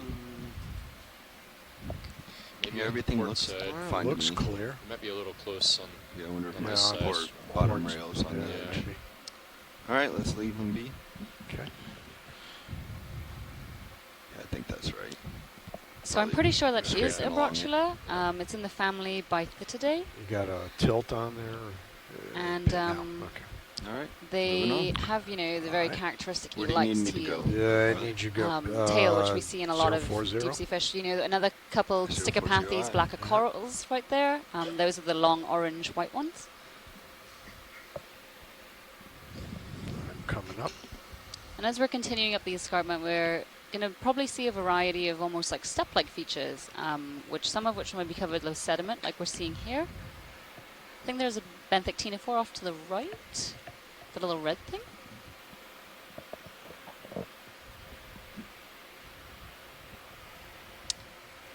And so we saw a lot of these in the Pacific. Yep.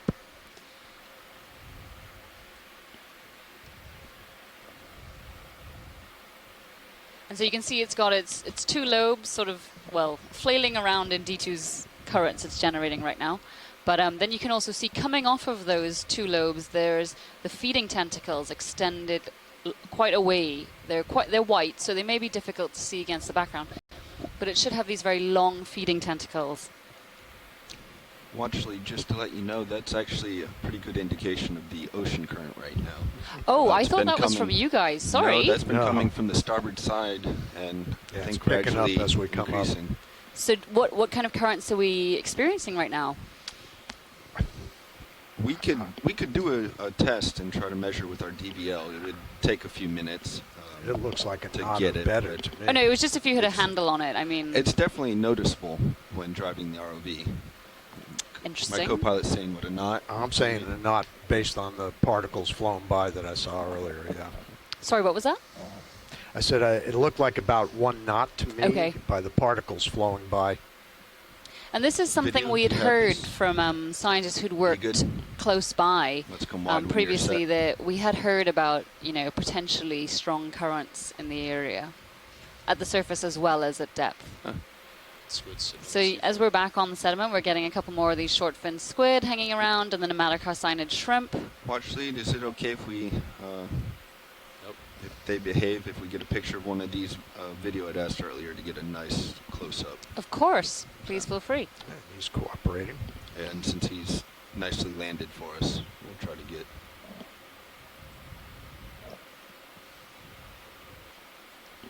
Lasers off. So while we're getting a great shot of the squid, Andrea Quattrini chimed in about that quite ugly fish we saw. Well, beauty's in the eye of the beholder. I'll start with that. But the last fish we saw, which we thought was from the family Bythitidae, and she seems to think it's in the genus Diplocanthropoma. And Andrea is quite well versed in the fish of this area, as well as in the Caribbean, the deep sea fish of this area, as well as in the Caribbean.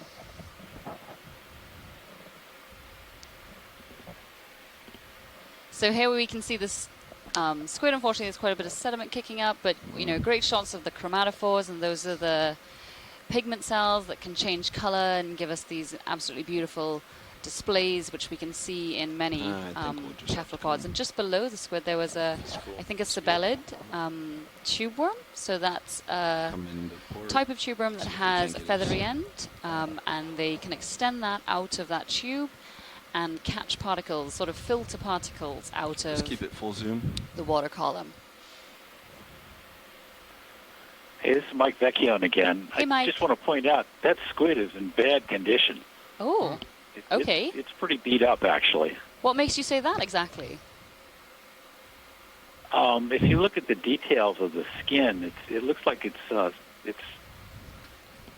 kind of eroded. So do you think that could be related to the mating we've been seeing? I think it could be spawned out, but I don't know for sure. It's really hard to be certain about that sort of thing. I've seen a lot of ilex on the bottom, and this one looks like it's not very healthy. So it could be soon to become one of those ones we saw down in a burrow of the Acanthocarus or Chaseon, correct? Yeah, possibly, yeah. Yeah, the other thing that I wanted to mention was we've seen a lot of scavengers around. I wouldn't think that a squid body would last very long with all the scavengers around. So the ones Actually, we're seeing like you're almost means lined that up. Maybe you need to turn there a little have bit more been a lot starboard. more probably that have died. Oh, I got your camera. Yeah, that's why I was asking that question, Mike, about whether perhaps this could this be a normal spawning area, and as a result, these scavengers have actually moved in anticipation. Could we get a zoom on this coral here, please? Of course. Stand by.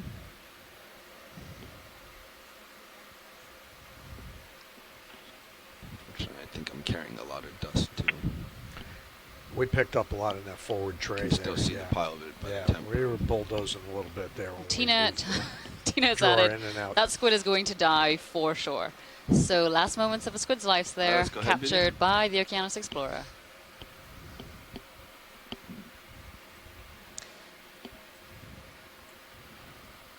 But here we're looking at an absolutely beautiful octocoral.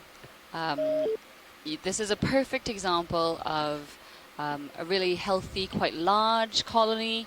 And it's, as you can see, it's providing homes to a lot of other animals, commensal animals, which live within its branches. Here we can see, well, when we zoom out, we'll be able to see there's a crinoid on it. I think I saw a shrimp on it as well. Like it could be good for a move. And this isn't a bamboo coral or icidid.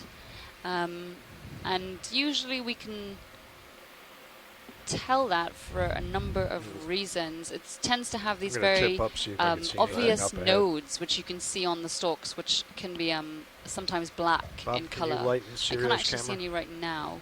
Just for a second, but each of these, you can see it's little polyps, and why it's been given the name octocoral. It's got these beautiful little polyps, each of which have 8 little tentacles on it. Daniel Wagner is suggesting this could be from the genus Keratoisis. Thank you. Video when you're ready. Come wide, please. And as we zoom out, yeah, we can see there's a feather star crinoid sitting here. Unfortunately, Chuck, that is his area of expertise, and he isn't in the room right now because he's having lunch. But there's a feather star as well as a shrimp. And I'm not sure if it's the case for these species, but for a lot of these deep sea corals, especially quite large colonies like this, it's known that these commensals can actually spend their entire lives living within one colony. You know, they find their colony and that's it. That's their neighborhood for the rest of their lives. Maybe I'll go ahead and call it in. Chuck, did you get a look at that feather star? It's okay with me. Bridge, this is Nav. He's just settling in So after lunch, but he's not worried. There'll be more. Line me up. Nav, this is the bridge. Go ahead, sir. Hi, Bridge. We'd like to request a ship move of 30 meters. That's 30 meters, bearing 010 at 0.2 knots. All right, bridge copies. Move of 30 meters. So as we're wrapping around here, I think that's a white sponge dead ahead. If we could get a snap zoom 0.2 knots. When possible. That's correct. Roger that. I'll get working on it right now. Unfortunately, Nav, could you our video is dropping in and out, but we see it's back. Sure. And there's a couple large coral colonies again, as well as some more dead squid. This is an interesting looking sponge. Stephanie just let us know that this is Polymastia, this sponge. Give me a second video, I'll get you a little bit closer.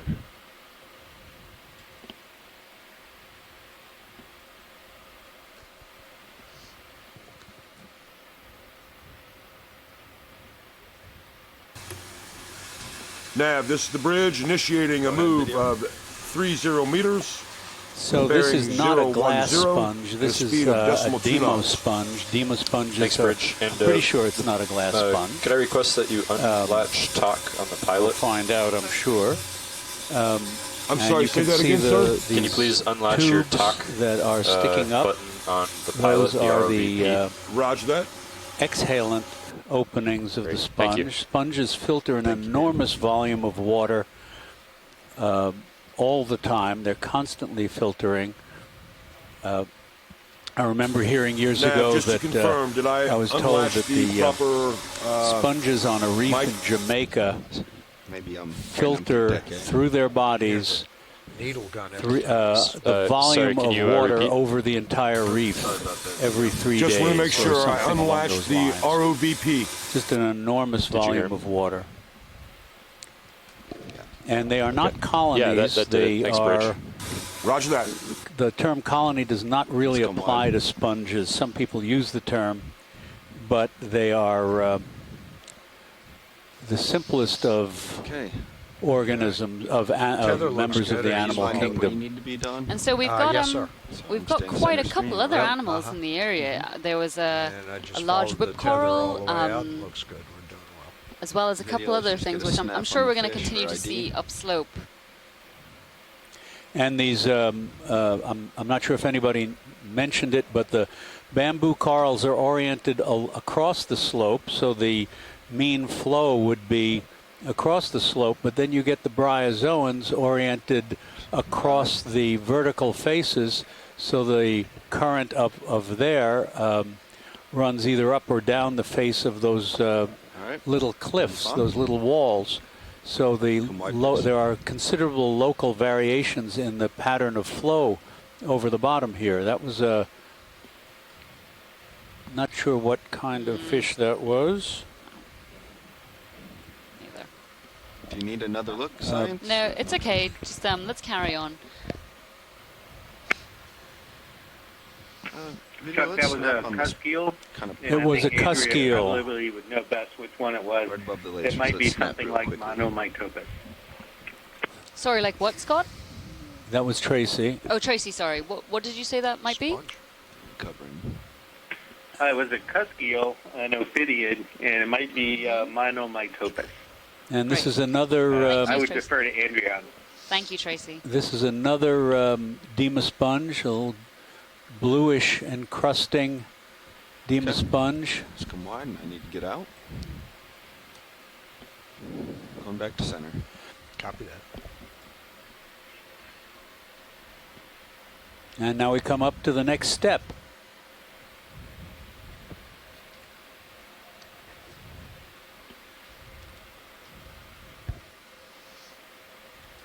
So what we'll likely see is a series of smaller steps which make up each escarpment. So we're supposed to be climbing 2 escarpments with a flat terrace between them.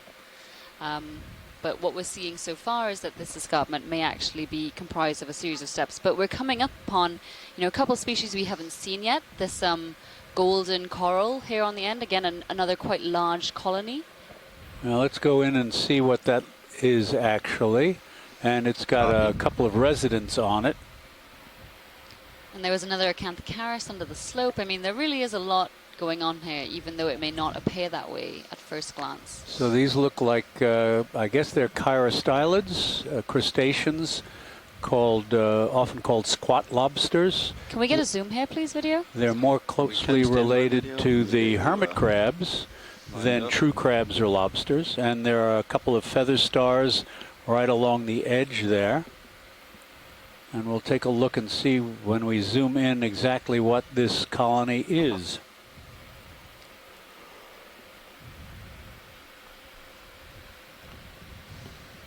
And another dead squid on the top of the step. Good with that port side swing arm there? You want? I think it's okay. Go ahead, video. I might need you to take my camera here, co-pilot. Okay. So this is a go ahead and take it now. All right. Combination of things. Got it. Yep. What we have is these large polyps behind this wonderful squat lobster, and you can see here also the squat lobster has the long claws up front that are running out of the view, and then it's got 3 long walking legs. And its 4th pair, there's the claw, and its 4th pair of walking legs in these squat lobsters is tucked. They're much smaller. They're tucked underneath the carapace, and they can be used for cleaning out the gill chamber. So what we have in this sea fan here are 2 different things. The smaller yellow polyps that are Paramaricia? Or something like it, yes. Those should be just about and finished. then part of this colony is dead and is overgrown by a colonial anemone. Okay, roger that. Andrea Quattrini is suggesting this could be gold coral and Paramaricia, combined, or perhaps an Acanthogorgia. Better shot at the upper one, right? But and I got logged out here. I got to log back in. But then we've got another feather star just in front. The feather stars are unusual. See that? The tentacles those, if I can take a look at it, Can we get a zoom on the crinoid, please? It's just in below the camera. And to the left. Below and to the left. Well, if that's easy enough. You can just see the arm there. Hey, Don, could you tilt down and keep D2 in? Perfect. Now, so this is a bizarre little feather star, if I'm not mistaken. Switch cameras then. Zoom in on the center of that, stop now. if it's possible. Yep, stand by, watch them. Yeah, this is either atelocrinus or paratelocrinus, and the arms end in those little All right, I've got the Zeus filaments.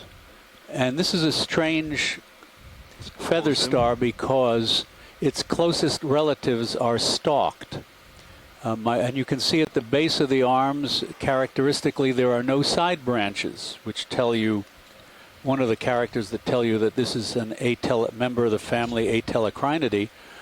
But what's interesting is the ancestral crinoids had a stalk. Then one major group, the feather stars, lost the stalk, but one group within the feather stars evolved to retain their larval stalk, and maybe we'll see some of those. And then this family lost the stalk subsequently. So my colleagues and I some years ago published a paper that started about crinoid phylogeny called Fixed, Free, and Fixed, the fickle phylogeny of extant crinoids, because they started out fixed with a stalk, some of them lost it, they became free, some of them regained the stalk and became fixed, and now this guy lost the stalk again. They begin life with a little tiny stalk and then they break free. So maybe our next paper will be Fixed, Free, Fixed, and Free. Okay, pilots, that's great, and video. As long as you guys are happy, we are happy to move up slope. Okay. Let's see what else is around. Maybe we'll see some of those stalked crinoids. There was something right on. What is that? So I don't know, and I could use some help, but that colonial anemone, the large yellow polyps, I wouldn't call zoanthid. It is a zoanthid, or colonial anemone, but I don't think you would call it gold coral because it doesn't produce its own skeleton. It's just overgrowing a dead portion. Yeah. And then up in the upper I'm going to give you right, your camera back. We have some Plumarella, which are a type of primnoid. Primnoid octocoral, as well as a long isidid. Yes, a bamboo coral. As well as the pink one is an Anthomastus coral. A soft coral. And you can see again here, these colonies are lined up across the slope, so the flow of water would either be down over the edge of the slope or perhaps up the face of the slope. And that's a different kind of octocoral sea fan over there. And we're getting several more of them.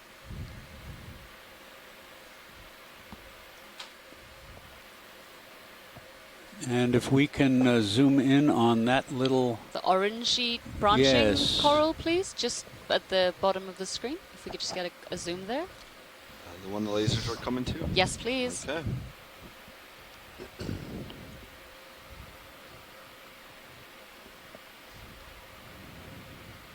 I don't think this is one we've seen before. No. If Daniel Wagner is there, or perhaps Peter, if he's here, that looks like perhaps a Swiftia. Or Andrea and Tina. Yes. Go ahead. And it looks like it has a commensal on it as well, a commensal shrimp, perhaps? Yes, that's right. This looks like Swiftia or a close relative. What family is that in? I believe that's Plexauridae still. Yeah, Andrea's agreeing with you. She thinks Swiftia. Yeah, there's some discussion. There's some discussion about the species that we have here. We collected some further west in the Gulf a couple of years ago, and there's some question about what we should call it at the species level, and that's a problem for a lot of things.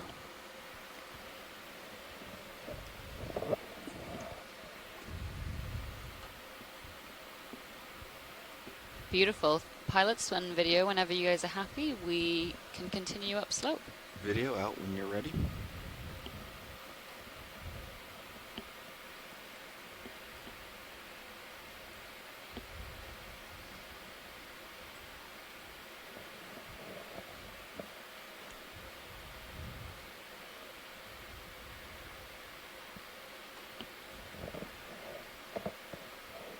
So there we've got another golden crab, Chasion feneri.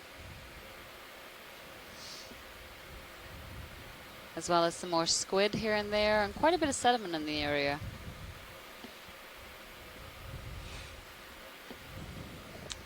Andrea Quattrini suggested that the species of Swiftia may be pallida. Or Kareni. Or it's pretty Corene? sandy up ahead.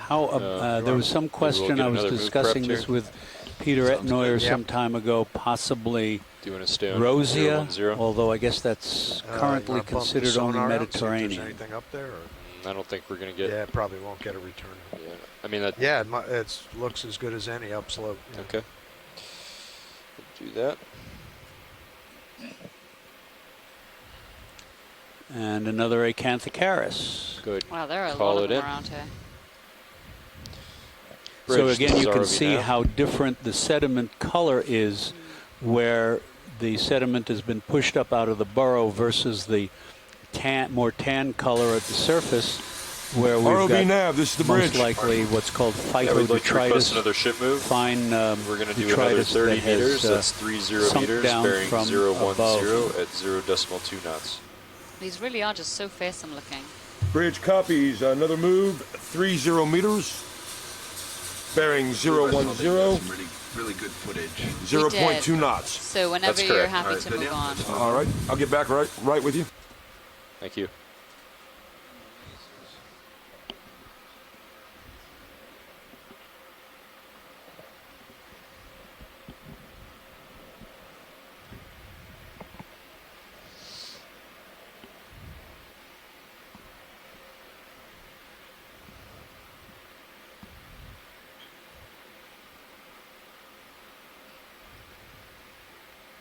ROV nav, bridge.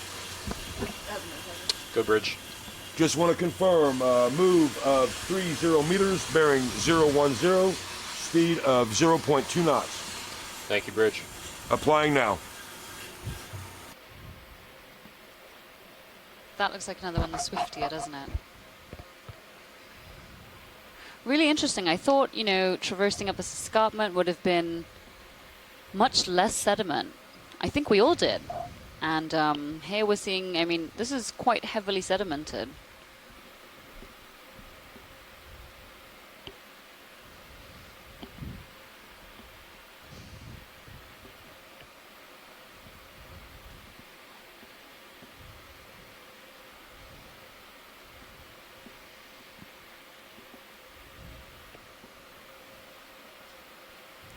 In the chat room, Daniel Wagner just forwarded a link to the World Register of Marine Species, marinespecies.org, of a photograph from about this depth elsewhere in the Gulf of Mexico of a Swiftia that is tentatively attributed to Coreni.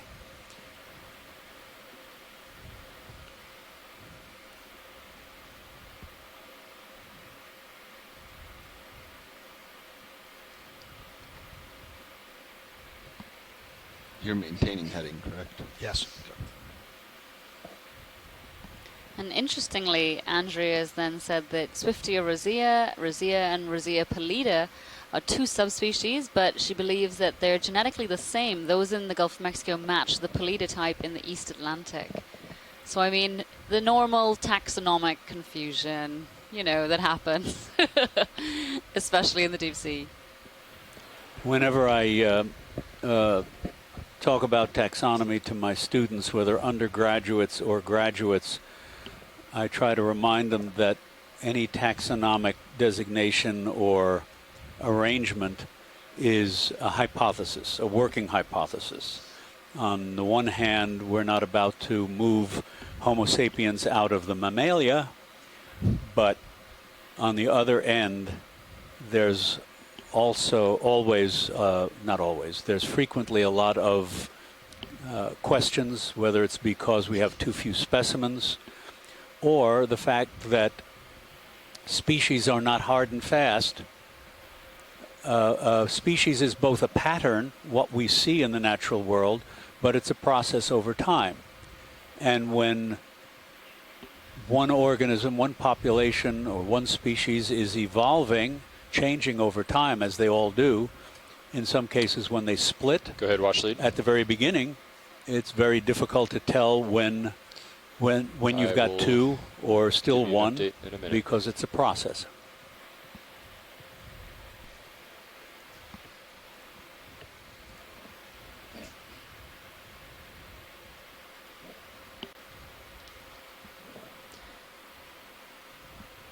I'm actually surprised that we're not seeing more mobile echinoderms, things like urchins and sea stars and sea cucumbers. Those are deposit feeding animals, and so they're the ones that sort of walk around hoovering up all of this good detritus laden sediment. And this would be the perfect environment, I would have thought, but I'm guessing not, because there don't seem to be many around here. Yeah, watch lead, this is Nav. We're making pretty good time. And we may go another 100 meters and they'll be all over the place. Of the time on bottom to make our waypoint 2. And there's a rat tail. Okay, great, thank you. Up at the top of the screen. Another... Perhaps Nazumia? Nazumia, probably. And the slope has been getting steeper.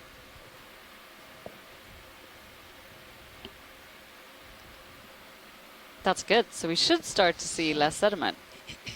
And perhaps, again, that very different and that fauna. Looks like next to that dead squid might be a burrowing sea anemone. Can we have a quick zoom at the... Can't quite tell. About 10 centimeters across. Stand by video. There's a brittle star hopping along the bottom, at the very bottom. And a dead squid off to the left. Is this a chrysogorgia? Yes, it's a chrysogorgiid with a little squat lobster in there. Yep. And a scale worm or some kind of polychaete, purple at the base. So maybe, Scott, if you can weigh in, is this Acanella? That move should be just about done, co-pilot. Copy that.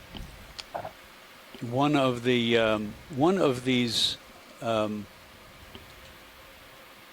octocorals or gorgonians that live out on the sediment anchor in the sediment with, instead of being attached to a solid surface, they have extensions of their base that almost create a sort of a buried snowshoe effect to anchor the thing in the sediment rather than attaching it to a hard substrate. And this might be Gastroptychus. Let's see if I can keep it. I need to find the manuscript that Heather Bracken Grissom and Tammy Frank et al. Recently submitted on some of these commensals from the Gulf of Mexico. This is a pretty big polynoid scaleworm, though. I mean, it's obviously here sheltering perhaps from the current in the area. Would a closer look help, watch leads? Yeah, if we're here and we're stationary, let's get a zoom of the polynoid if we can, and also of the polyps of the coral. And yeah, Dan Wagner seems to agree. He does say it looks like Acanella. Is complete. Copy that. You may need to mess with your swing arms. Okay. When we get up close to it. Okay, go ahead. I'm not sure we'll have much of a view of the worm from here, but let's go in. Mess with the swing arms for the lighting, you mean? Yes. Yeah, okay. Maybe just bring one of the uppers in or something. Okay. Let's see. Although our video may say we're good on the lighting. What does it look like video? You're okay with that? Okay. Copy that. Just don't make it easy on us, do they? So now Les Watling's joined us, and Steve Oskovich, as well as Asako Matsumoto. A whole bunch of coral experts have joined us, and they all say, yes, this does look like Acanella, and potentially a young Acanella at that. But as you can see, it's still got quite a big commensal squat lobster living in it, as well as that polynoid sheltering.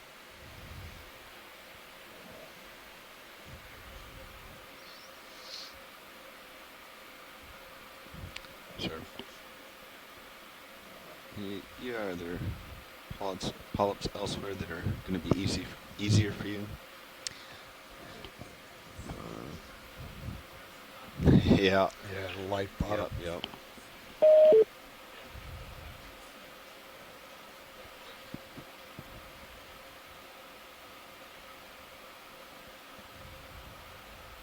So we're just pausing here for a second while our video gets a great shot of this Acanella coral, as well as its commensals. Back out slowly to see if we can get the scale worm a little bit better, but. And so Les is just letting us know that Acanella is actually a well-known inhabitant of sandy and muddy habitats, which is exactly where we are. Thank you very much, Les.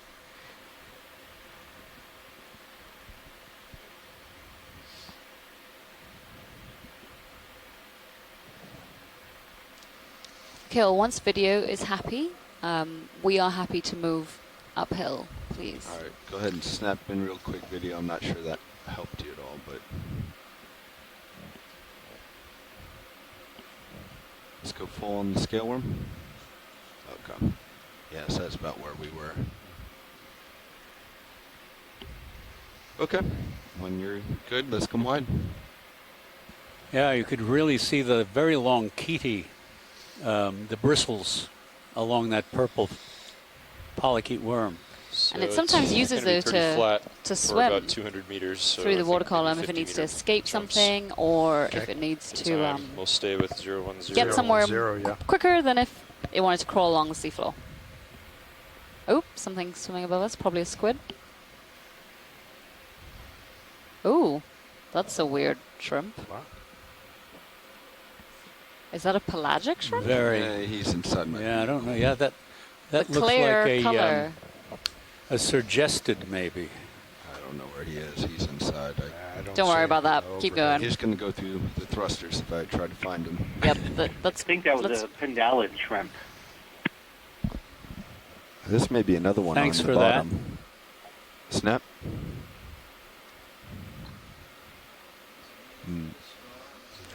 Nope, different. All right, let's come on. Keep moving on.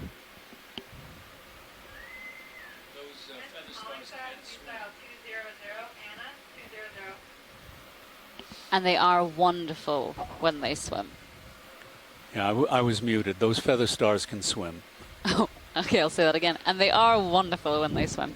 They do sort of look like Day of the Triffids type thing almost a little bit. Actually, I think James Cameron might have taken a hint from them for those sort of a cross between a swimming feather star and a Medusa jellyfish, for those luminous creatures that were pulsing all around in the movie Avatar. I think he took a lot of his inspiration from Should go ahead and get a move in. the ocean, especially the deep ocean. And Bridge, I was this is just RV nav. checking a manuscript that Heather Bracken Grissom, Edie Wither, Sonkin Johnson, Tammy Frank, and myself, I was a hanger-on, Bridge, wrote this is about RV some nav. of these coral crustacean ROV nav, interactions this is the and bridge. that little Yeah, fat, Bridge would like to request another move. This time it's going to be 50 meters. That's Squat 50 lobster, meters, bearing 010 in that at Acanella was probably 0.2 knots. Europtychus. I think it's just dead squid. More dead squid. And the shrimp on the previous move of one 50 was meters, probably bearing 010 Bathypaleomanella. Speed of That looks like a decimal white 2 knots. fish. That's correct. Right, just Oh, the get tail it was going for you. to the one end. It's just All right. flapping into current, huh? Yep.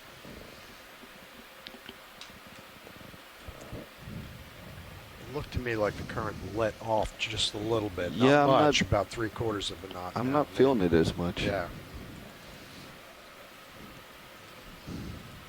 Still there, but Have we seen one of those yet today? Okay. We have seen a tripod fish already today. They are amazing, but we have seen one, so let's just ROV continue. nav, this is the bridge. I'm ready to initiate a This move is of Viridensis. 50 meters, bearing 010 at a speed of 0.2 knots. Some sort of star. That would be great, Bridge. Thanks. Initiating now. Well, there's an interesting little brittle star pushing its way along the substrate. And they can actually move really quickly. A lot of them are scavengers, and so if a parcel of food arrives from further up in the water column, they can, haul themselves along the seafloor to get to it as soon as possible, so it can get, some of the earliest pickings. But also a lot of them are deposit feeders, right? Yes. Let's go off. And left, their see what's over there. directionality is pretty amazing for an animal without a brain.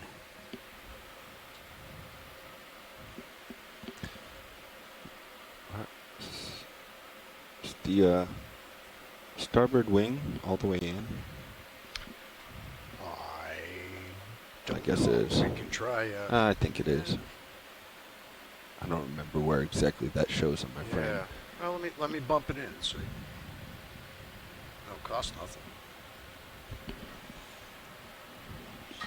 I think video, if you want to get those out, you can go in the 5%.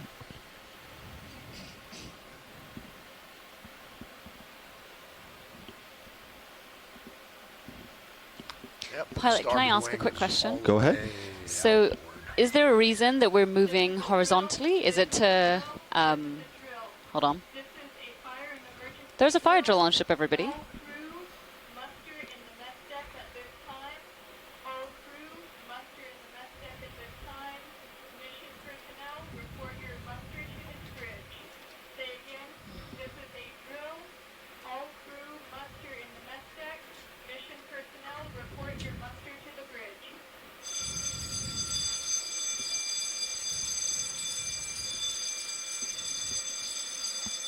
This is John Reed again.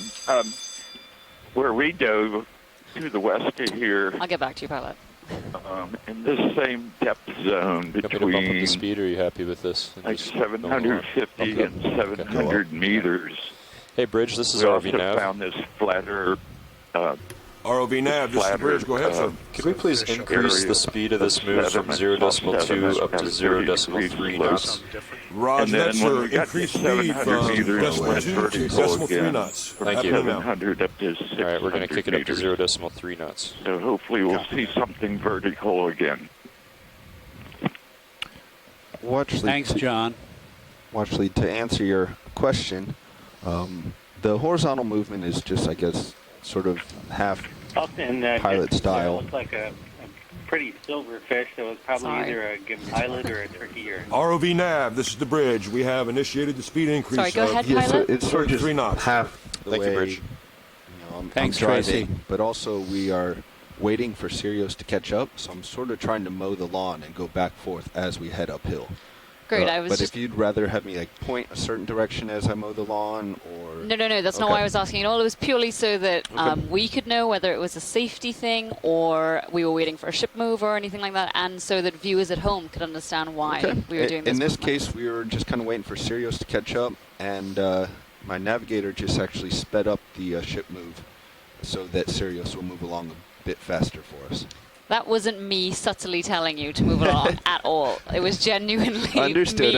We made the decision up here interested. that we made the decision up here that we felt we could go a little faster over this slope. Is that another one of those pandalid shrimps?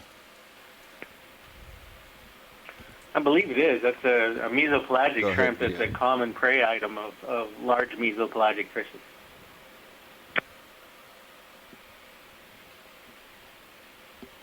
Thank you, Tracy. You can see it's holding its slender claws out forward. Let's come wide. He's inside the vehicle.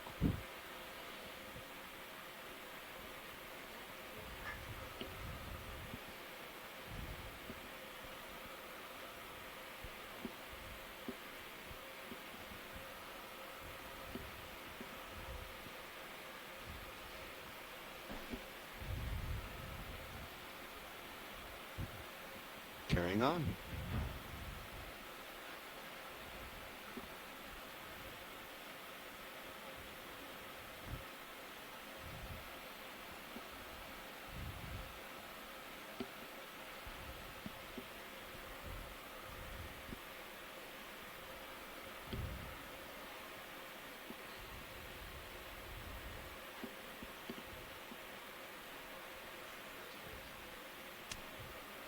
Copy. Got some time to stop. Can and we take do look. a quick zoom on that? Is it a Serianthid? Go ahead, video. Yes, this is a burrowing anemone. Beautiful. A Serianthid. It has the 2 rings of tentacles. It's closing up, and you can see its muddy tube. It has special... appendages? No, it has... I'm trying to think of the proper word. I don't want to use the word stinging cell because they don't sting, but they're... Oh, there he goes.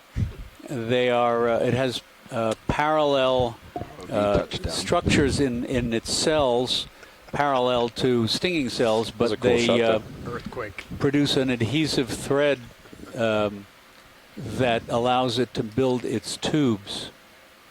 And those intracellular structures are unique to the burrowing anemones. And it's got a very muscular trunk body that allows it to withdraw rapidly, as you saw, into its tube.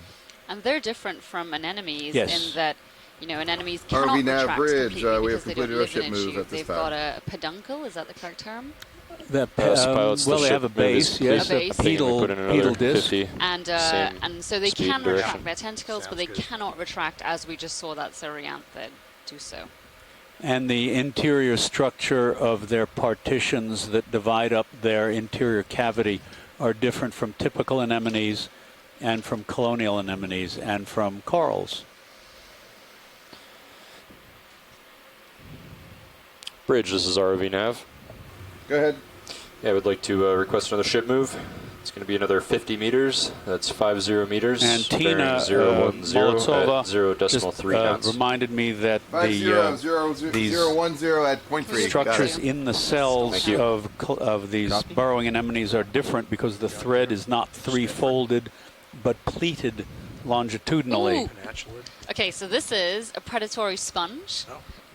This is the first cladorizid we're seeing for the expedition. Sorry to cut you off. Go ahead, video. But this is, I think it's Chondrocladius. Shirley, are you on the line still? You were earlier, and I know you were very interested in these. We should definitely try to collect this if we can. Yeah, so there are very few records. Only 2 species of Bridge, this is RV Nav. of cladorizid predatory sponges have been recorded from the Gulf of Mexico. Go ahead. And Go ahead, take those Yeah, are we spotted a specimens which were potential trawled sample up, here, so we're are going to have you very bring the ship poor to an condition. easy stop, please. So as a easy stop, result, don't up. if Come back out for the, Shirley is around, I would highly recommend that this Video, be let's go something full that zoom. we collect. Scientists on shore, how would you feel let's about just that? start up on the top or bottom and work the other way. Okay, I'm going up to the top. And we'll go This is John Reed. I agree. When we had our cruise in 2011, we actually collected the species as soon as you're just good west with that of here. bottle, I'll start. And it is this carnivorous sponge, a very unusual sponge, very neat. And so these carnivorous sponges are actually demo sponges. They are not glass sponges, which are hexactinellids. And they are just some of the weirdest animals which we get in the deep ocean. And ROV Nav Bridge, I mean, we if should you're have looking at the stopped by chat room now. right now, there are Thanks, resounding Bridge. yeses. Oh my God, collect that. Yes, we need to collect Ship that. is Yes, stopped. now, immediately. And there's, as we can see, some polynoids and other animals living amongst it. So pilots, if we are in a got it. position to collect, we would absolutely love to collect We this will. beautiful animal. I'm guessing we'll want to just try to grab the whole thing, and it seems very doable Yes, size-wise. please. Okay. And as an interesting little backstory to these kinds of sponges, one of the earliest deep-sea photographic expeditions in the Southern Ocean took a very grainy photograph of one of these with very few of the side branches sticking out regularly, maybe half a dozen along the entire stalk. And it was initially thought that A, this is clearly a Soviet listening device, or B, it's an alien antenna. And it wasn't until somebody figured out, no, these guys were collected elsewhere, and they just didn't, never saw them alive. We didn't know what they looked like.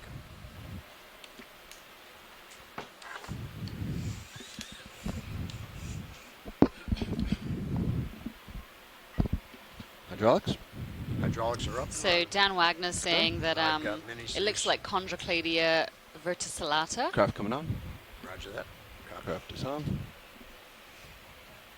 And in this genus of sponges, there are 33 named species currently, and many unknown, collected but not described to science yet.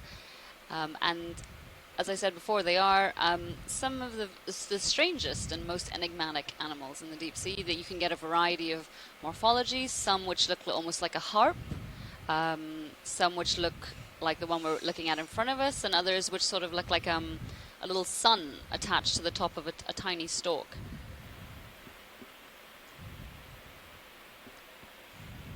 And these sponges used hooked spicules to capture small crustaceans or other animals maybe going by in the water column or resting on it, to take a little time out.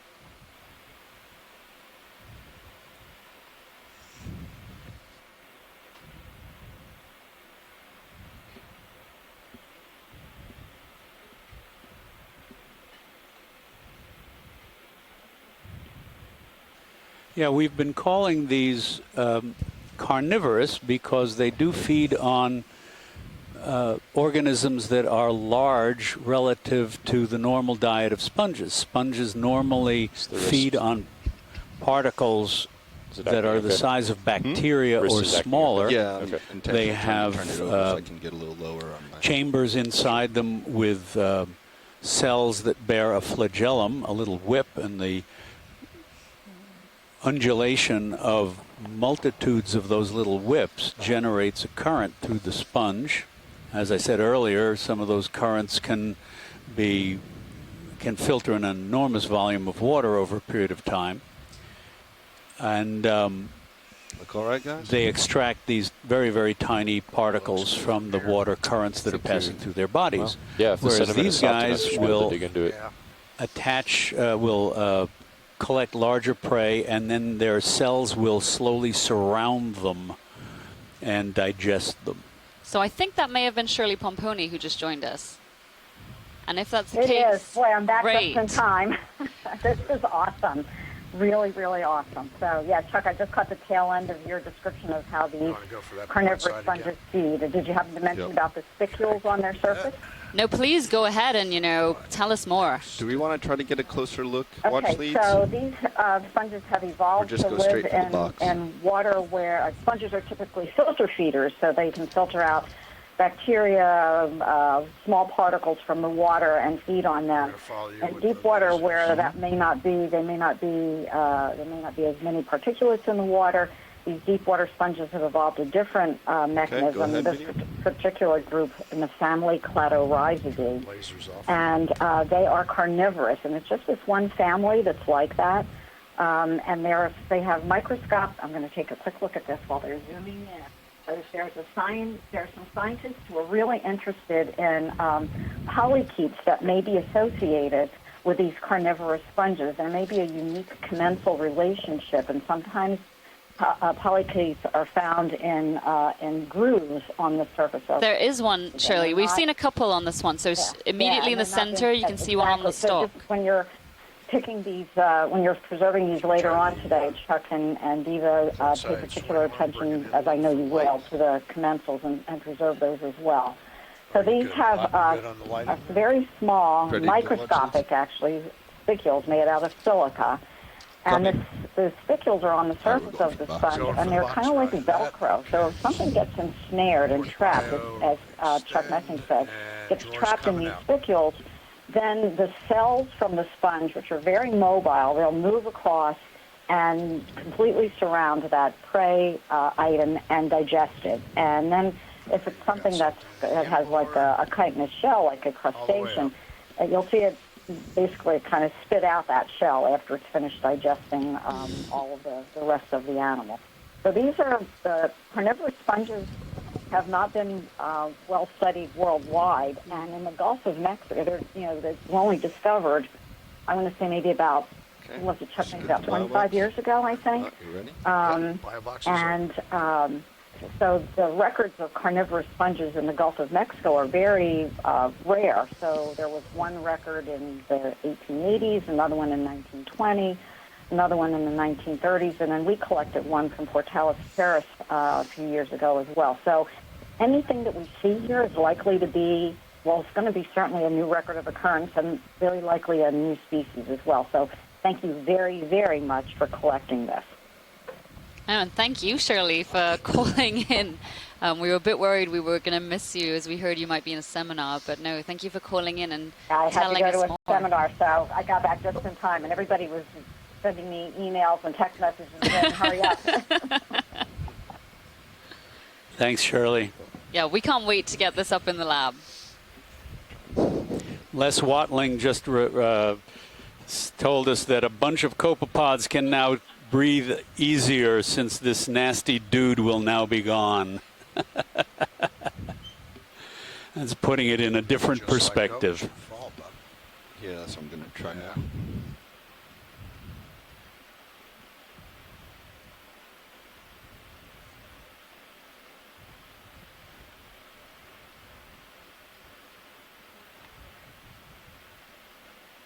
Nice. Okay, you're clear. Drawer coming in.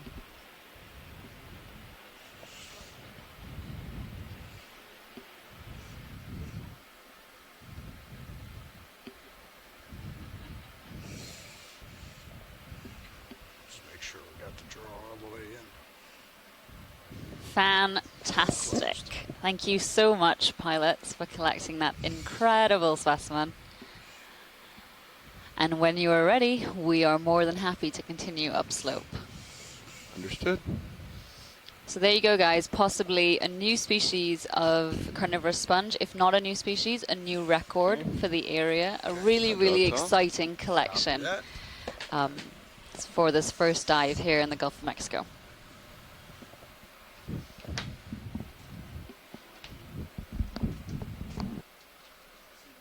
Okay, HPU is off.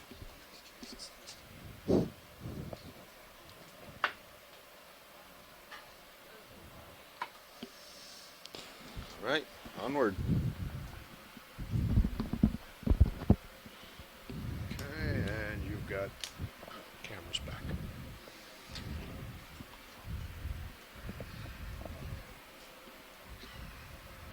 All right. Well, once you get pushed ahead, I'll call in a 50-meter move towards 010, 0.3.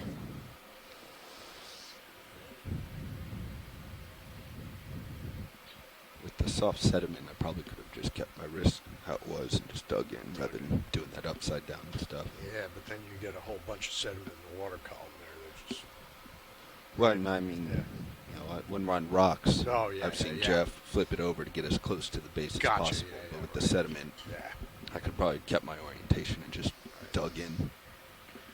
Would have gone a hair faster. I think you did a fine job. Well, I like reviewing it. That looks like it Get may be ideas another from you guys. Swiftia coming up, unless... Or a rock. Oh, yeah, or a rock. So one much might be for a my little big. powers of observation. That one may be a little Or a big plastic for us. bag. Oh, yes. Very true. Or a fossil. Or... I'm going to go ahead and call in a move. I don't know what else. An Bridge, asteroid. this is RV now. You know. This Bridge, you ready to reassume that That move? looks like a trash bag. Yeah, I mean, we could just actually start a new move of 50 meters.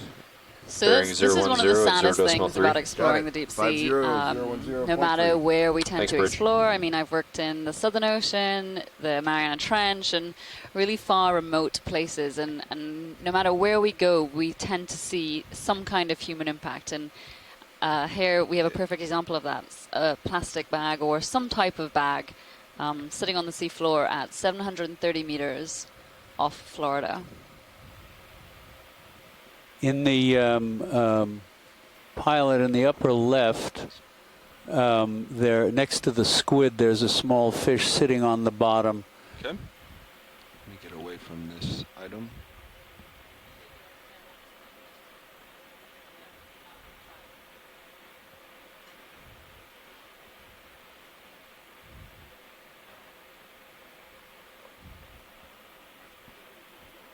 Go ahead, video. It's not the best angle, but let's just get a snap. Sorry, coming back center.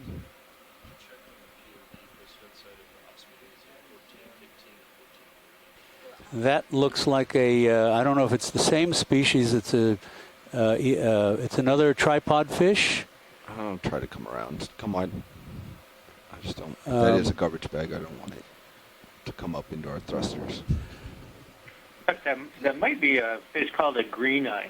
Oh, is that Chlorophthalmus? I didn't get a close look at it. If we can zoom in there. Go ahead, video. It looked like it was sitting too high up off the bottom.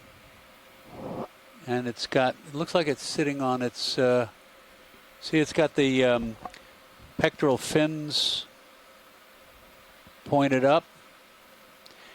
Could that be Bathypterois phoenax? If that name is still valid? Yeah, it could be. Yeah, it was the opercle. I thought might have been an eyeball. Yeah, that's definitely Bathypterois. Yeah, that could be phoenax. That was one of the fishes that I saw on my first dive.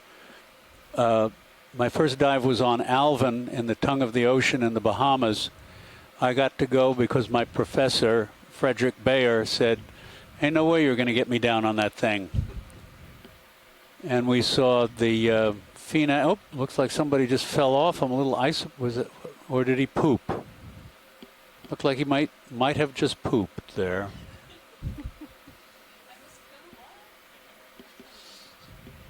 And there was this short fin Bathypterois, and then there was one with much longer fins that I don't remember the name of. And you can see these little tree-like structures behind the fish. Those are the Foraminiferans. They glue together their fine sediment grains. The Foraminiferans are single-celled organisms. They used to be considered close to amoebas because they are amoeboid. They send out finely branched pseudopods to collect both the particles and their microscopic food. And they are far more diverse than the foraminiferans that are found in the plankton. And then directly towards the top of the screen above the fish was a small polychaete, segmented worm, a medusa worm with its fine tentacles. Thanks, video. Okay, you got to come back to port, Bobby. Copy.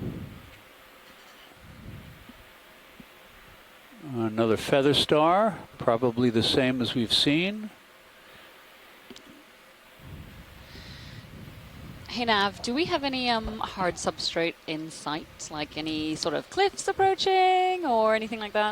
There's nothing on the sonar, and we're not expecting to see the cliff on that second plateau for another 140 meters or so.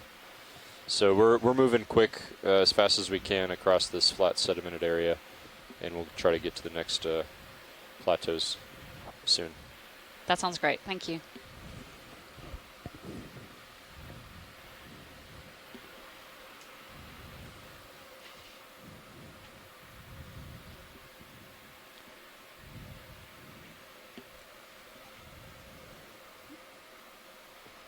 Daniel Wagner told us that that was Bathypterois bigelowi,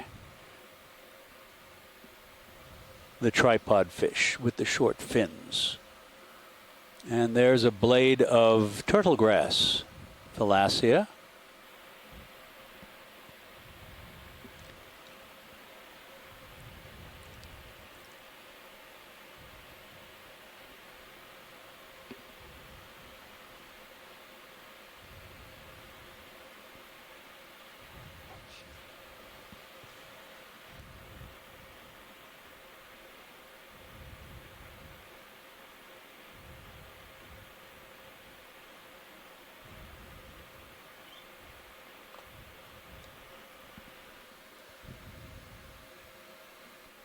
So we just have about 5 meters left in this move. I might just call a 100-meter move in at 0.3. Copy. Take about 10 minutes to get to the next steep feature. ROV nav, we're about a meter out and just about to end. Looks like Thanks, Bridge. Coral to what we saw earlier.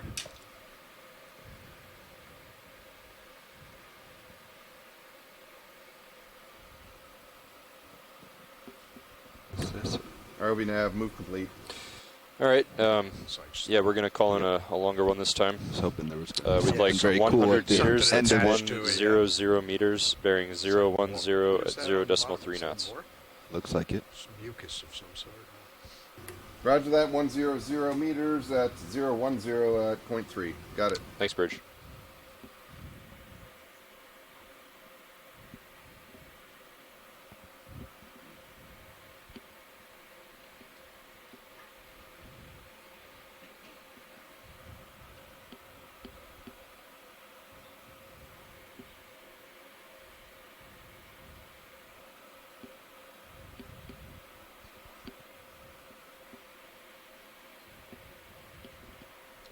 Is this another anemone over here? Looks the same, yeah. Let's zoom in from here before I scare this one. And that is another tube-dwelling Cereanthid anemone.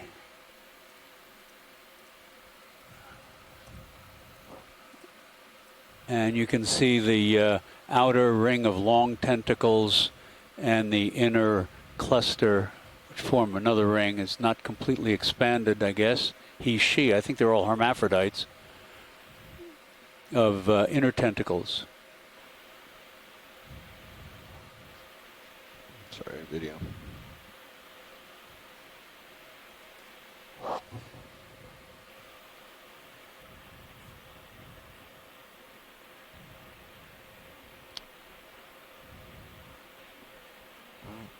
He's not as scared, so I will get a little closer and just get some good footage.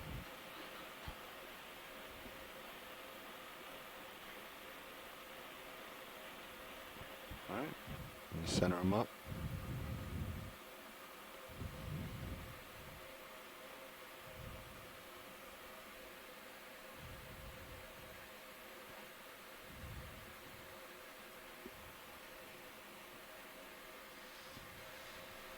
That's lovely.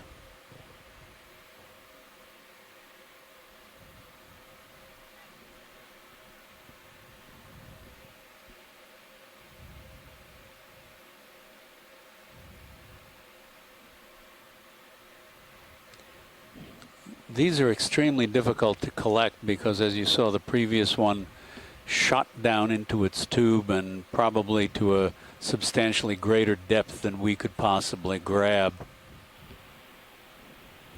Our video, when you're content.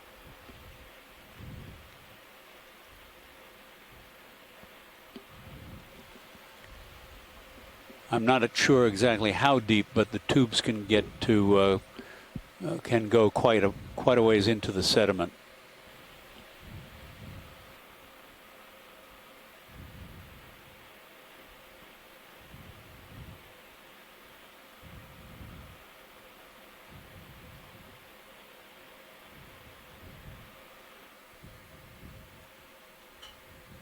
Go ahead, Okay. video. You need to push ahead. Sooner, Okay. Bob. We have to go ahead. Seeing if I could. Yeah. Oops. So I was sort of hoping to capture. And there you go. A little bit better. You can still see them out. Let's come wide. Got to push ahead.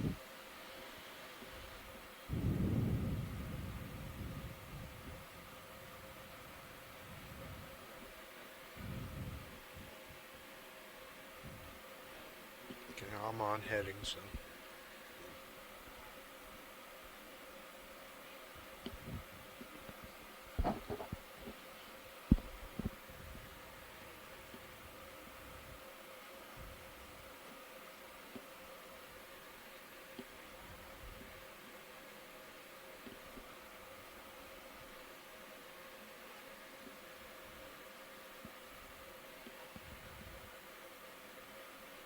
Pushing out.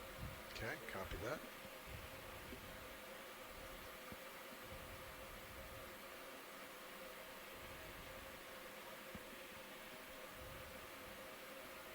Another tripod fish passing over it.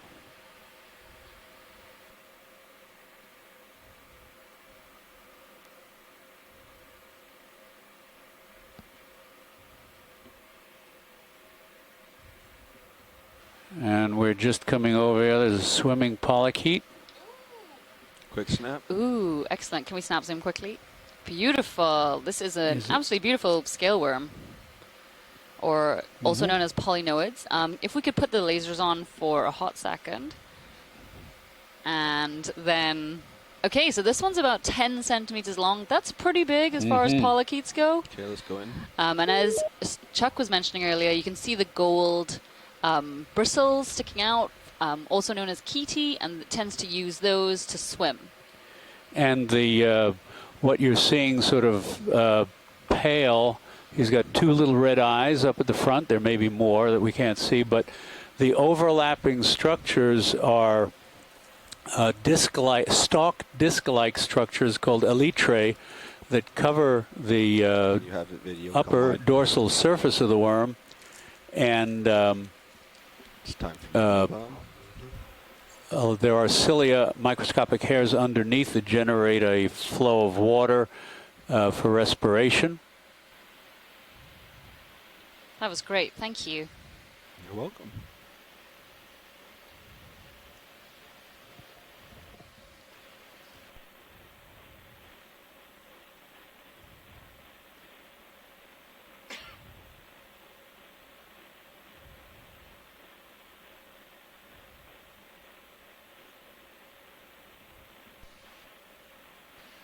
And another short-fin tripod fish.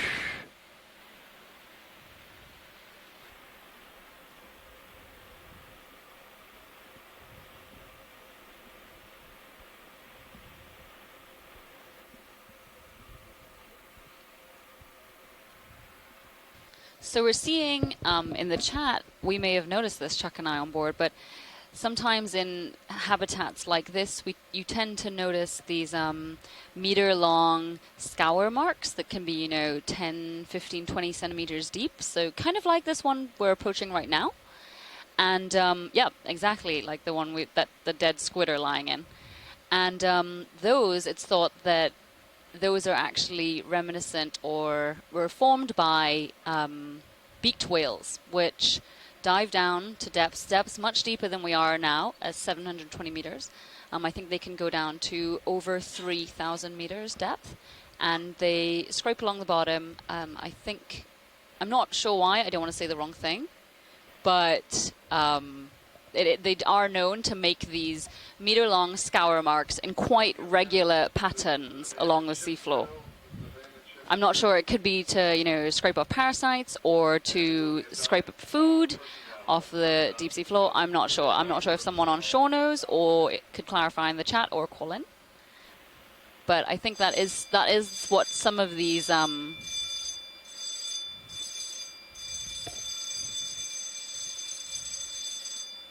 everything is fine on the ship. That was just a drill. So yeah, we have seen a couple of the scour marks that could be from beaked whales.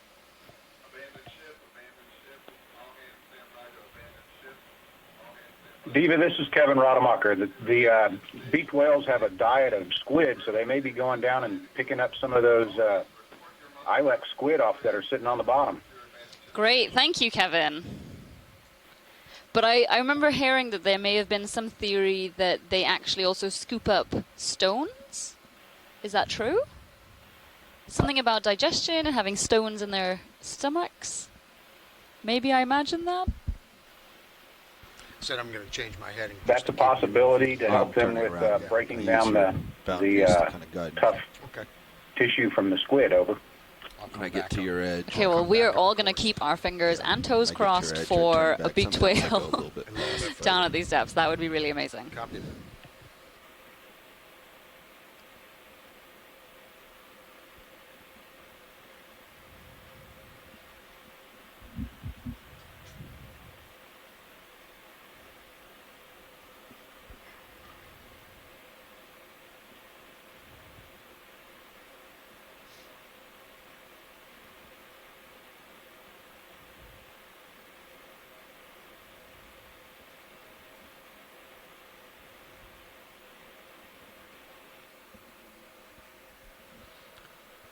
On sonar. See what this is.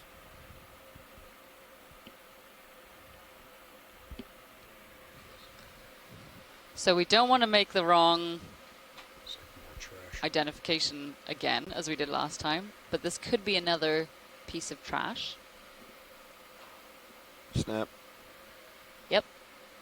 So here we go again, another piece of trash. I'm not sure what that is. A piece of, it looks like cloth with stitching, red stitching around the outside. And an eye hole. It's like a boot. A logo. It's got a logo. Yeah, and a logo. Maybe a flag? From a passing ship. Anyway, yeah. Another Moving form on. of how we impact habitats which we're quite far removed from.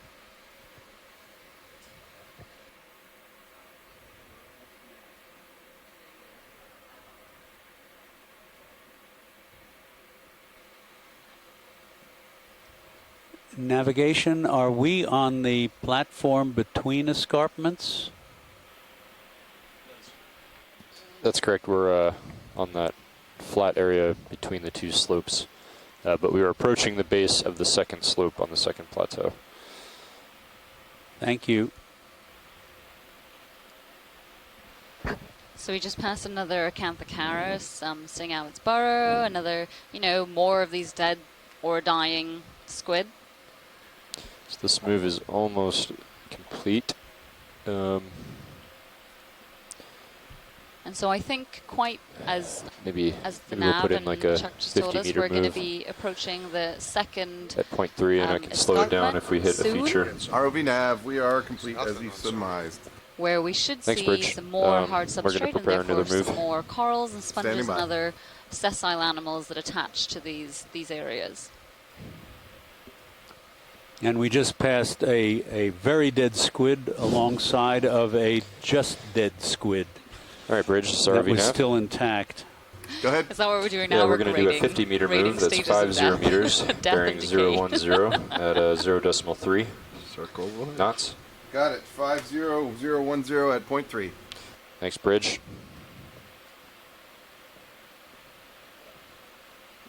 A lot of dead squid up here. And these craters look pretty obsolete, these troughs, because you can see they're filled with, at least partly filled with fine sediment. They don't look new.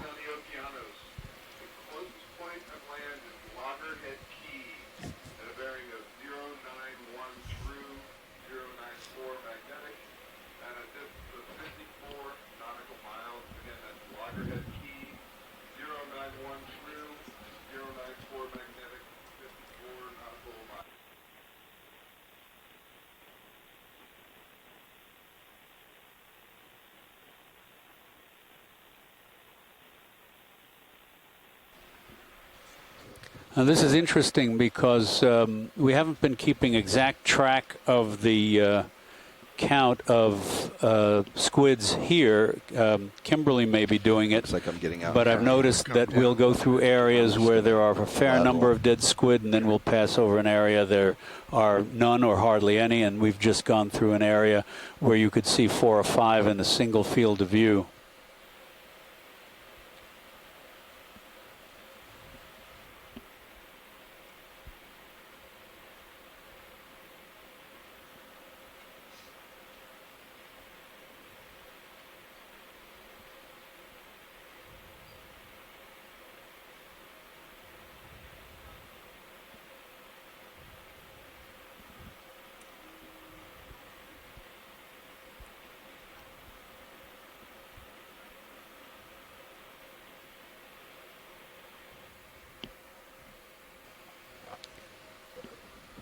Video, let's get a snap here. Let's see, yes, that looks like a halosaur with that shoe-faced snout. And they've got that really characteristic swimming pattern where most of their, 3/4 of their body is completely stationary, but just the, last quarter, the tail quarter, has that very sinuous movement. Alexandria. Alexand. Quick stop. Let's move on. Aldravand. I think it's Aldravandia. Aldravandia.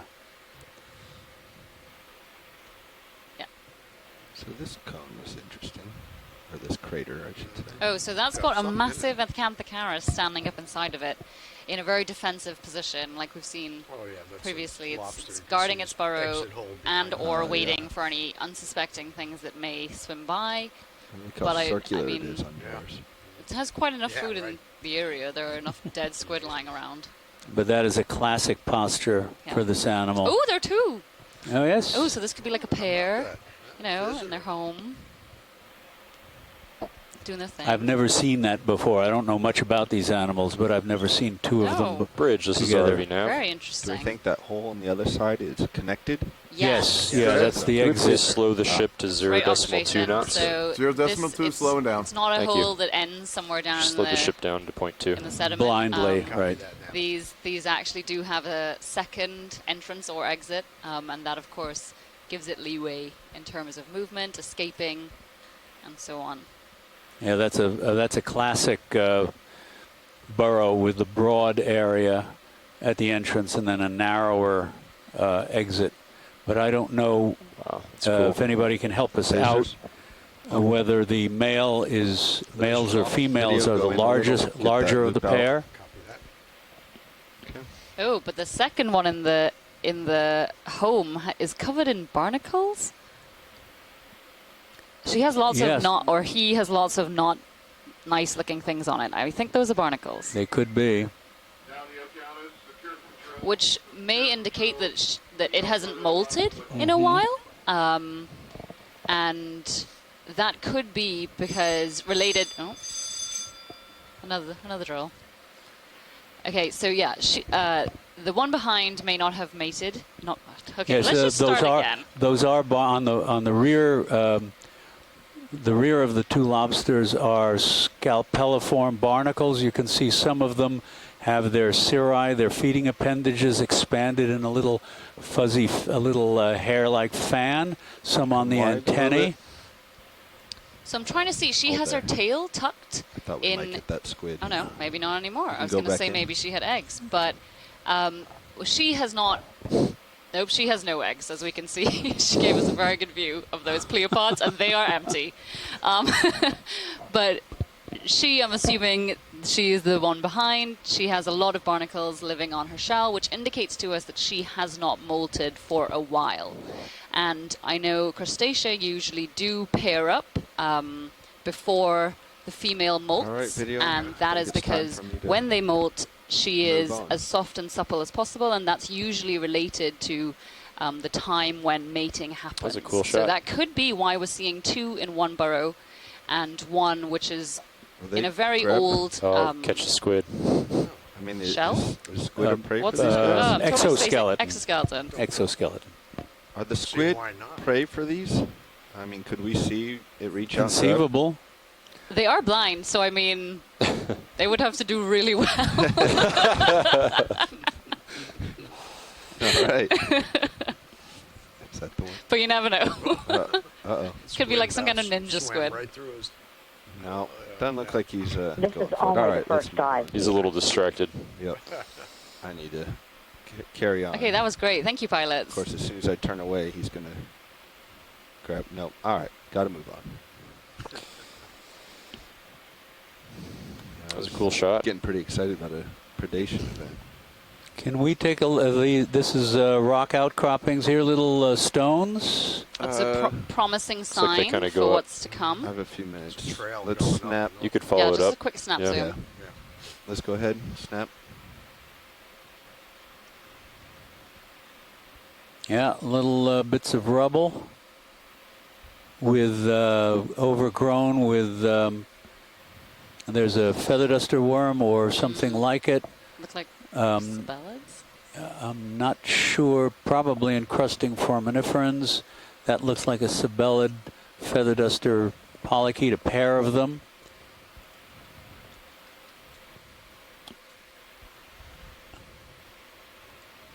Okay, well, this is indicative that perhaps higher up we are going to get to a cliff face or some hard substrate, and these may be smaller bits of rock which have broken off and rolled down slope and settled here.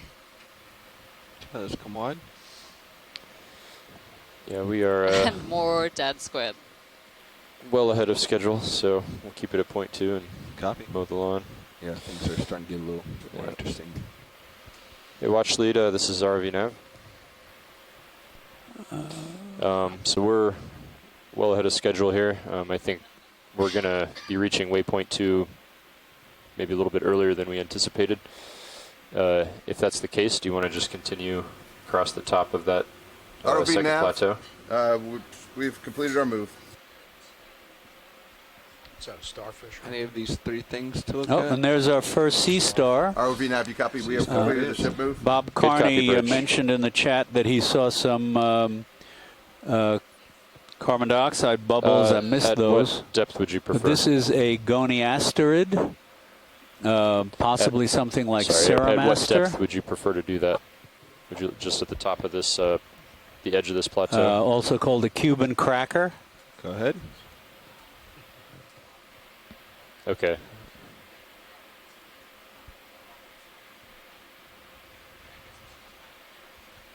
Yeah. That's okay, so not magnificent. necessarily at the top of the plateau, but once we And reach it some hard looks substrate, like we'll just follow it laterally. It's along the contour. adjacent Okay. to All right. So we'll do. a very small colony. That could, I don't know what that is.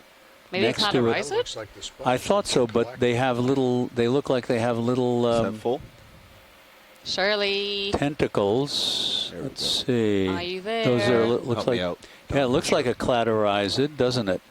Perhaps a young chondrocladia, but then the chondrocladia we were looking at didn't have the spicules coming off of the... Right. So Don, the ship is stopped, and we're not in a rush, so we'll just hold it here. Okay. Sorry, I lost the video. I'm trying to get onto it right now. Yeah. Does it look like the other chondrocladia? No. So, no, All right, it let's try to get doesn't. that view It's again. much smaller, and It's the balls actually have projections coming left. off of them. Okay, so it's going to be something. It's going to be something new. There's another chondrocladia that was found near, like in the Yeah, they're Florida talking Straits, about but the, like in 1880 by white spheres at the moment.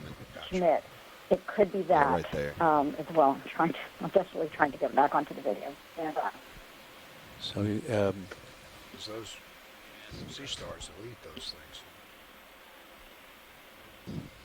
So scientists are sure if is this something again? I mean, we've collected a carnivorous sponge before, but is this something that perhaps you guys would consider wanting to collect again? This looks like a different species, perhaps a new species. We're waiting for Shirley to confirm that.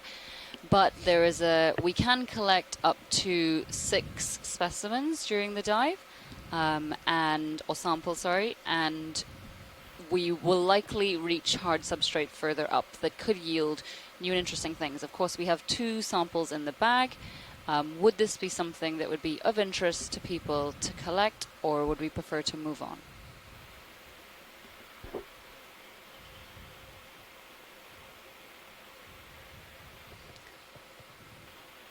Okay, so I'm on the other feed, the public feed, and it definitely looks like it's something different. So let's just be sure to get good video of it which you are getting, if we decide to not collect it. But I'm sure it'll be something different. Yeah, Don, if you can check with Bobby, but I think you can turn your head here. That's what I'm doing. Okay. See, man? But I see your glow there. There you are. But I got to come up with the camera.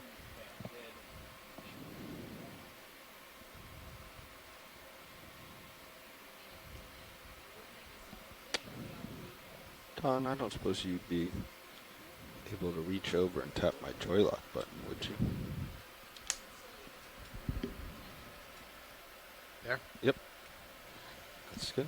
Okay, so Chuck and I had a little chat since we didn't have much feedback, and Next because one? No, pilots, that's it. do we have to move right now? No, we don't. Okay, That's can we just pilot hold here area. for a second? We very likely do want to collect this sponge, which is quite small, so that should be interesting. But Chuck and I had a little Maybe chat. use the scoop.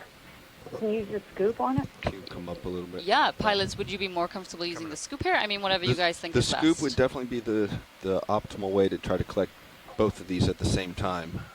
yeah, the sea star is secondary. Yeah, we don't necessarily need that. But if it's Okay. a bonus. But so Chuck and I were chatting, and because We can collect a maximum of around 6 samples, and because we have 2 in the bag and 4 potentially left over, and because we're also quite ahead of schedule in terms of where we should be on the dive track, we are going to elect to collect this, and that will still leave us with a potential 3 more samples that we can collect when we hit that rock face further up. Well, actually, let me discuss this with my front row. Sure, take your time.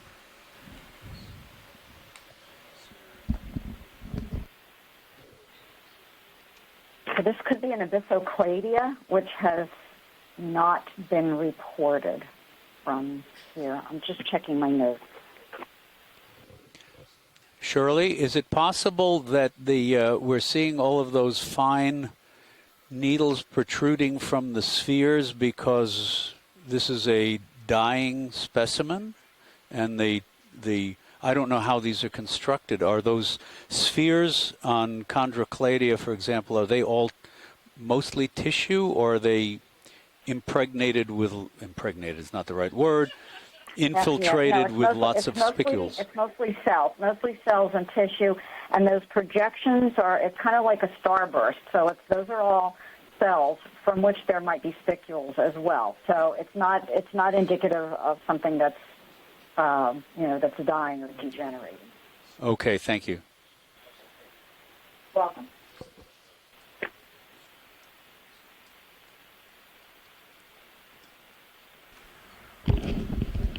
Video, you want to zoom in again on that sponge under the sea star? Watch lead pilot.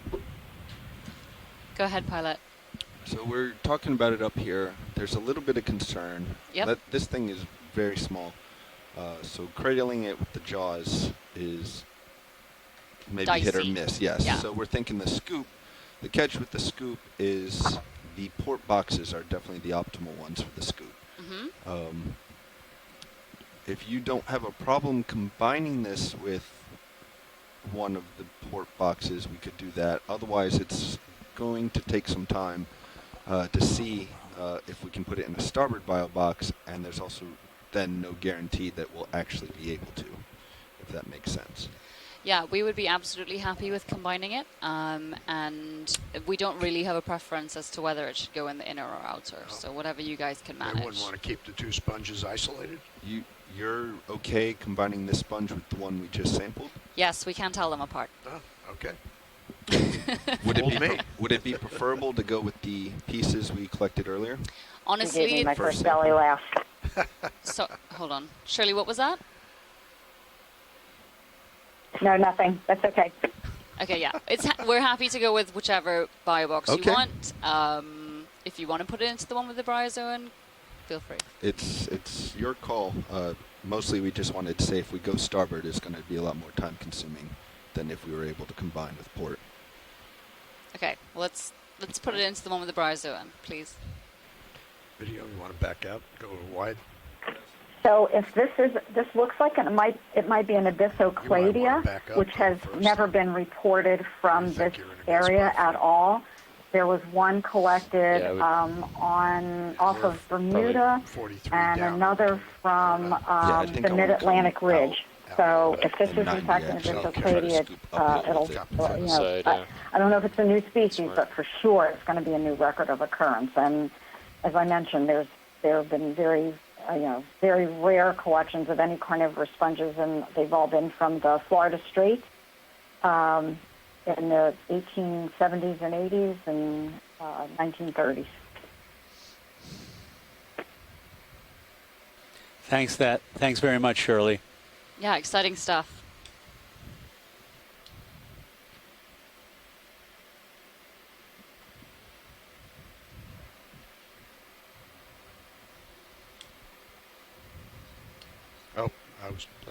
I was just taking control Sorry. to do that. Let me push yours back down, if it will let me. Yeah, we're good. All right. Like that.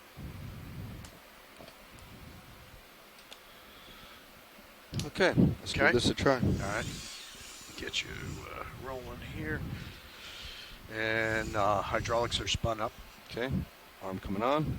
Okay. Arm is live.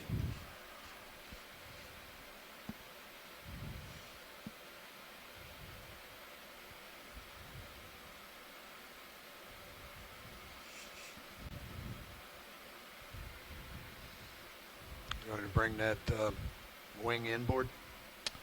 Yeah, I'm sure. Yep. Sure. Okay. All right, coming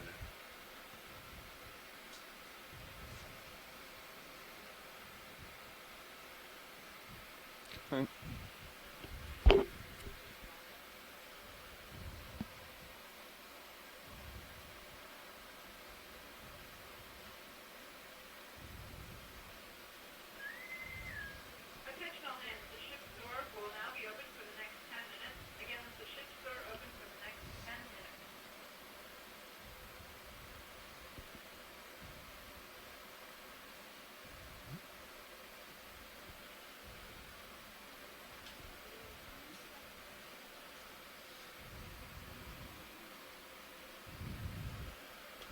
Okay, going back outboard with the starboard wing.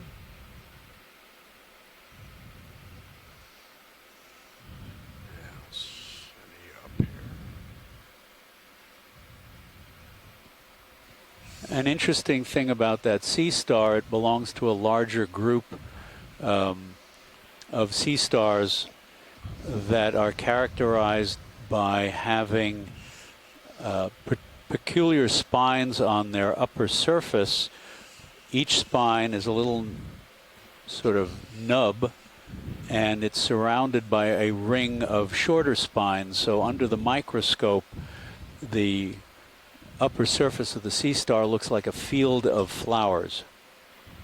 The spines with their little ring of spines are called paxilli, and the group of sea stars to which this belongs is called the Paxillosida. And there is what looks like a fan sponge off to our left that may be Facelia. Video, you want to zoom in? I'll take a look at that in a minute or three.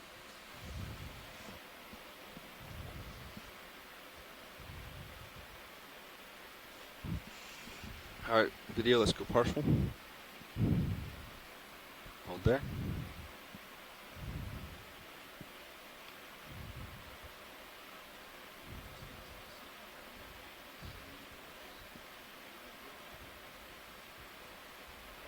It'll be interesting to see how compact the sediment is, whether the scoop can penetrate easily or not. And it looks pretty hard, actually.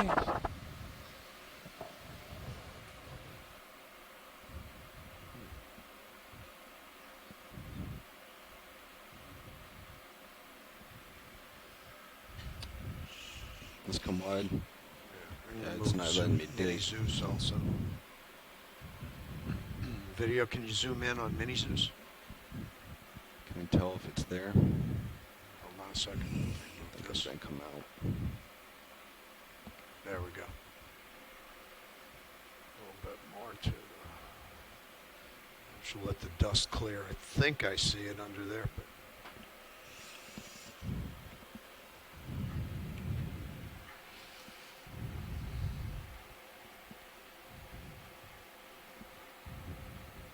So the sediment is quite hard. Video, let's go back in.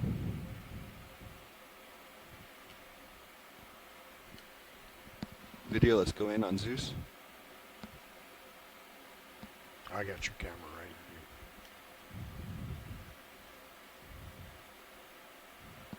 So I think it's still right next to the. Yeah, it's still there. Yeah. Still there.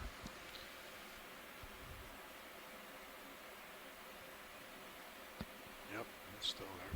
Want to go wide on Mini Zeus video? Wide on both. Okay.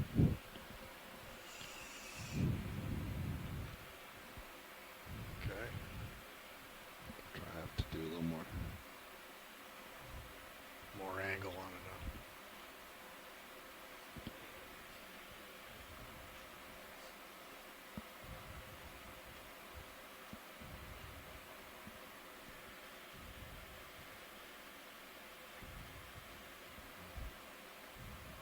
That was a viper fish that just swam by.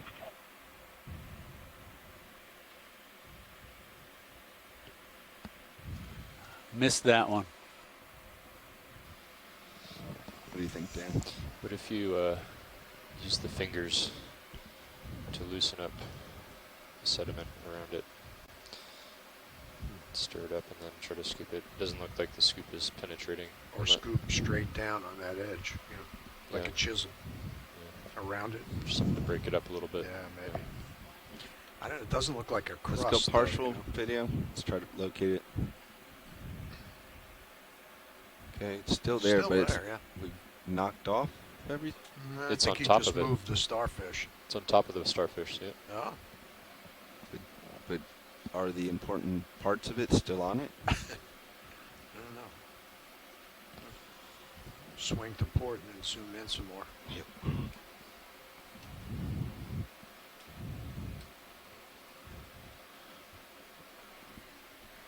Let's go full zoom. Oop, sorry. Watch lead. Go ahead, pilot. Is this still worth collecting? It looks like most of the spheres have fallen off. Do we still want to keep trying to go for it? Then just give me 1 minute. Shirley, what do you think? Most of the spheres look like, it looks like it's in pretty bad shape now. Do you think it would still be of value? We might see some more higher up. What are your thoughts? Anyway, from This is John Reed. Shirley had to step out. She was on another phone call.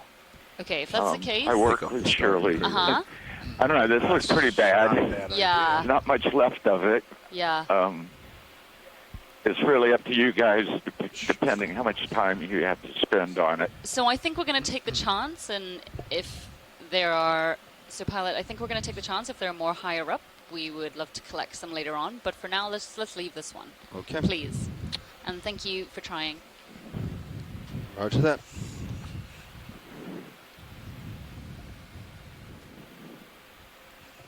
Let me give it one more go. One more go. Since we're here and it's cleared out.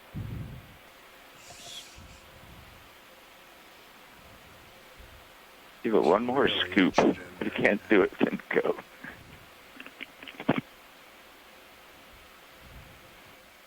You want to zoom in on the Zeus video? Okay, I'm back on. Sorry, Cheryl. So it looks like it's in not great condition. A lot of the spheres have fallen off, and it looks, not great. So we're giving it one more go, but if not, we're suggesting we leave it, and if we come across more later on, get some of those. What are your thoughts? That's fine. Thank you. Okay. Thanks, Cheryl. That's fine. We have it's, for sure it's different than the one you collected earlier, but you've got good video of it, and if you can't collect it and you see something like that that's kind of like that starburst. Yeah, definitely. I just sent you and Chuck a copy of the paper so you can take a look at it. Now that we've seen what it looks like, we will most certainly keep an eye out, but I think, we're just going to continue on here. These small collections, especially one that's sort of lying down on the seafloor, are not easy, and hopefully we'll see a better one further up. Yep, that's good. And Diva, these are similar to the ones to the ones that we saw in the Marianas, right? Where you see that kind of a stalk and then a ball and a starburst. Yeah, definitely. They did look very familiar, Roger that. but also quite different. Yeah. Okay, great. Okay, yeah, I know. Okay, thank you. Thanks for trying. I think it's to be rotated 180. Yeah, I did get it backwards.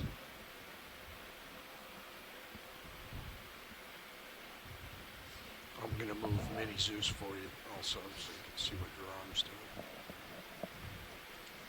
I'm all sorts of turned around. Yeah, right.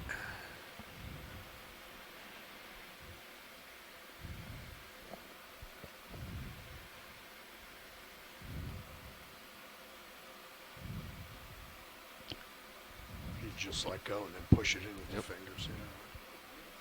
A little school of shrimp coming by. Squid. Oh. I need to go get some coffee. I can't Squid. remember. I can't tell you how many times I've said the wrong word. I used to, when I first started lecturing in freshman biology, I kept substituting the word money for energy. That was some psychological thing going on there. I feel like that could work, though, in many ways. Oh, is that a, what was that little fish that swam by? Like a barracks, maybe? I don't know. It's gone now. You happy with that? Mm-hmm.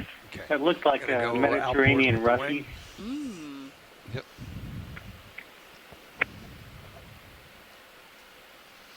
It's related to the orange roughy, but it's much smaller and silver. Good shot, Bobby. So I'm going to assume that the Mediterranean roughy has a range from the Mediterranean all the way over here. I mean, yeah. No, Yeah, it's the just species hard name is sediment. Mediterranean. Right. It's good though.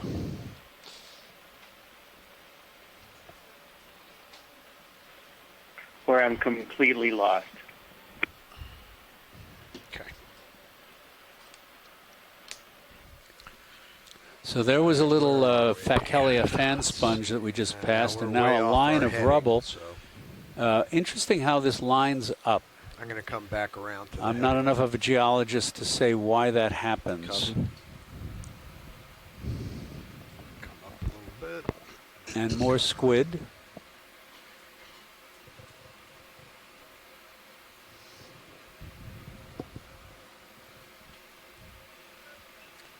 And we have some small growths on the bottom. There's a Stichopathes orange whip lying down that passed below right. Nizumia rat tail, and here's a low outcrop of sediment vineyard limestone. And this looks like we have a sediment vineyard hard bottom here. And there's another corkscrew whip.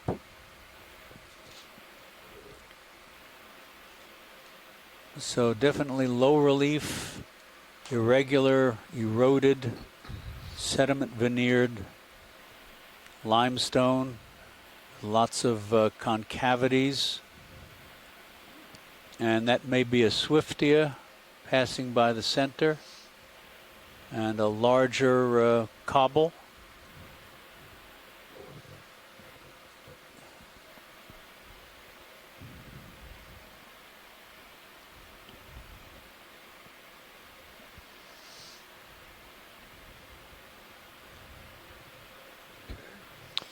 All right, if you're all lined up, we could. And yes, definitely hard bottom here. On a move. Okay. That little white colony next to the rat tail is probably a stylasterid do a lace 30. coral. Can we just get a snap zoom if possible, please? Go ahead, video. Should see more of those. Yeah, Ooh, that's, yeah. that's what that is. Nice. We need Steve Cairns to give us an idea what that's likely Oh, and to there's be. a cup coral behind Yes, it. there's a solitary cup Should coral. we turn heading a little to starboard, Don? Do you think that'll line it up better with the slope, or what do This you looks think? like a madrepore.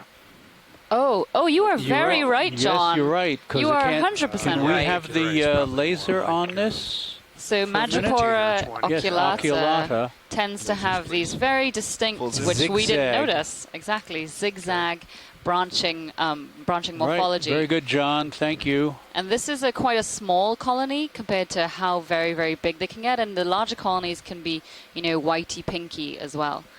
Let's come out to get lasers. No, this is...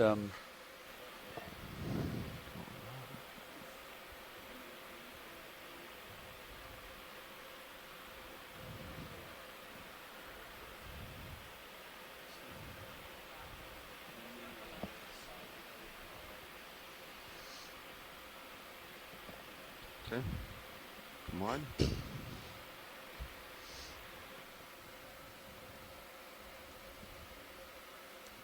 Let's come wide.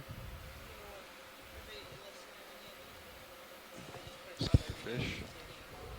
Yes, 025 looks good. Go ahead.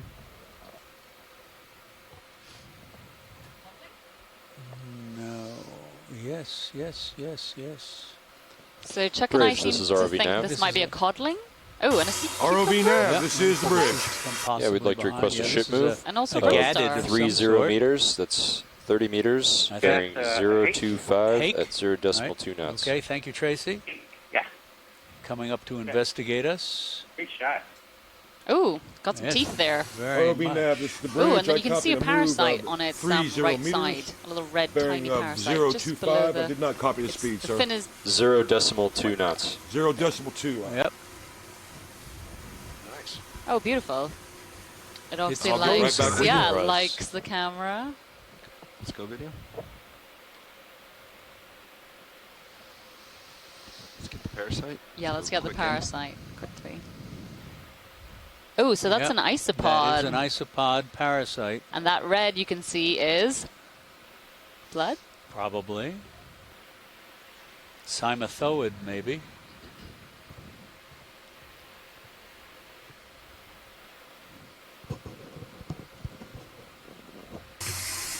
Steve Ross has identified that ROV as nav, bridge. Mauritius out there. Go bridge. Confirming Great, a move Thank you very much. 30 meters, bearing 025 at a speed of 0.2 knots. That's correct. Initiating now. Thank you. Okay, video and pilots, when you are happy to move on, we are happy to move on. Taking off. Beautiful.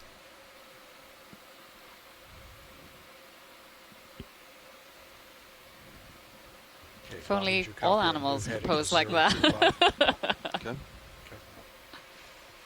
And if we could get a quick snap zoom on this. Yep. If it's a rock or a sea cucumber. No, I'm thinking rock. I think so, it's a rock. Yep, a little slab. But with some tiny little corals on it. Okay, we can move Yeah, on. there's a little And that's the bryozoan at ballad. the right end, yes. And more dead squid. And more live squid.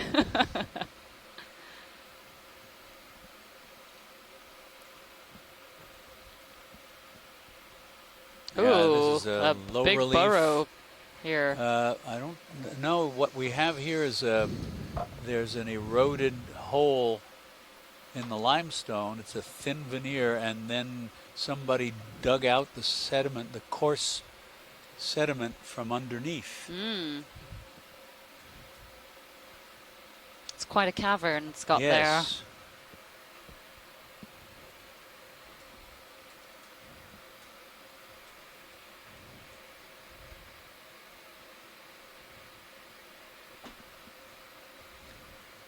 And there is a sea cucumber right there, bottom center. That is, I think, Amphigymnus.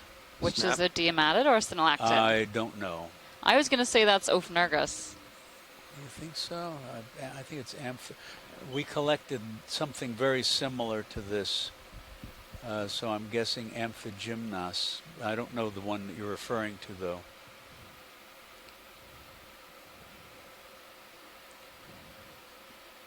And you can see it's left its trail of poop.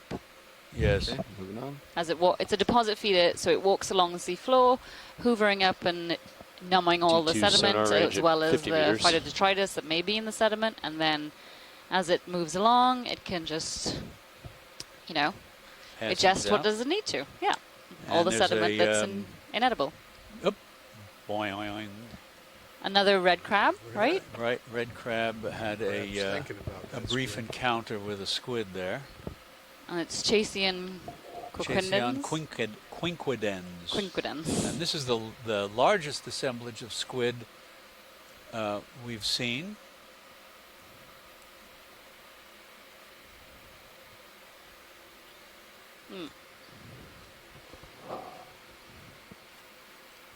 Yep, you're right.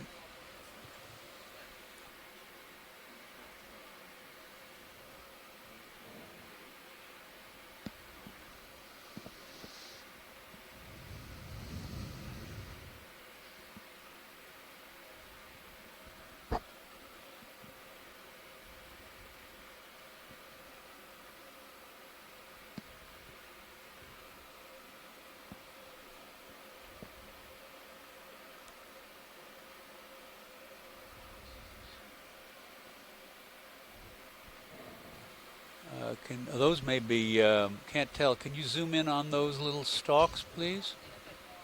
Yes, chondrocladia. Yeah, exactly. Stand by. And a congrid eel. Okay, go ahead. Perhaps.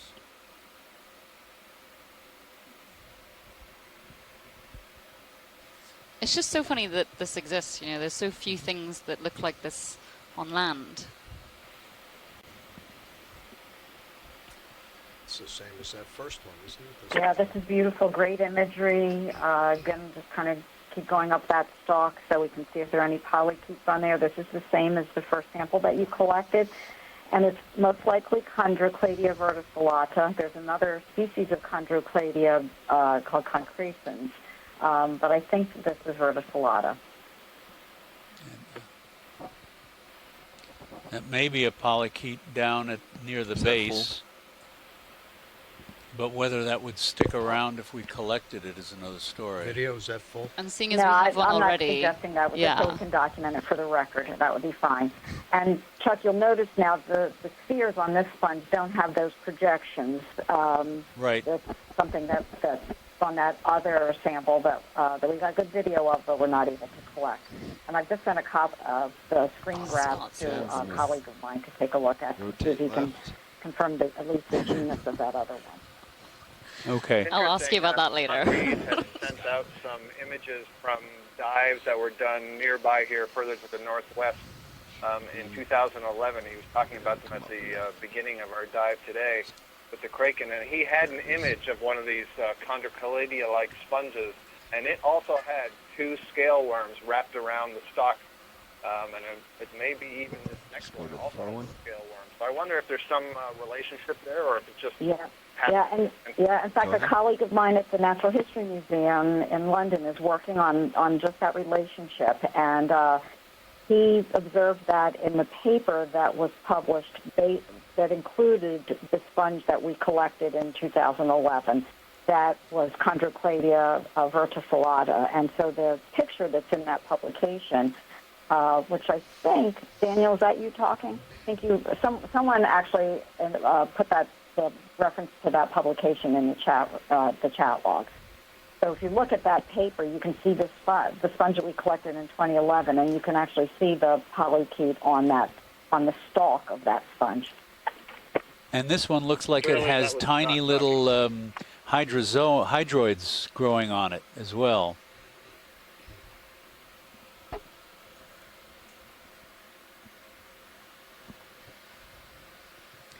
Okay, that's great, pilots. Can you? Ooh, look at this little. You can see the polychaete's head. Yep, that's right.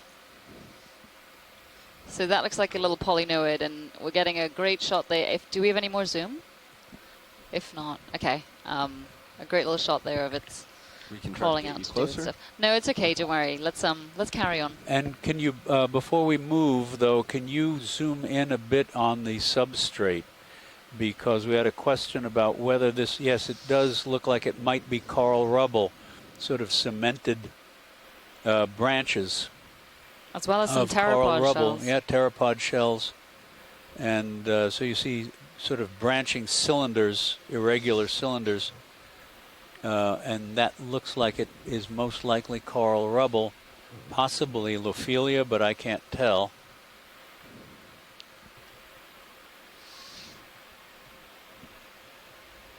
And the little tree-like agglutinating foraminiferans as well. Yes, a feather duster sabellid muddy tube sticking up near the top of the field of view. Very good. Okay, let's continue on. Thank you, pilots. Thank you, video. Come on. All right. Well, the ship I wonder if is these two Chondrocladia, they're in the same, same vicinity, pretty Hopefully close to we'll each hit other. some Could that hard be substrate here related soon. to reproduction, or is that just a chance thing? I'll go ahead Or and put in another 30 It's meters. a big question. Why two there and none yeah, others? exactly. Copy that. Oh, there's another, and a golden crab. Bridge, this is ROV Nav. So ROV it looks Nav, this is the distinctly bridge. like there's more Request another move, 30 meters, that's cemented 30 coral rubble and meters, a bit bearing of loose coral 025 rubble here at as well. 0.2 Any need knots. to look at this one closely? No. No, All we right, can sir. keep Bridge going. copies. A move of 30 meters, And a bearing pair of of, 025, speed of 0.2 knots. That's Hello, correct, thank those you. Get right back with congers. you. They look like congers.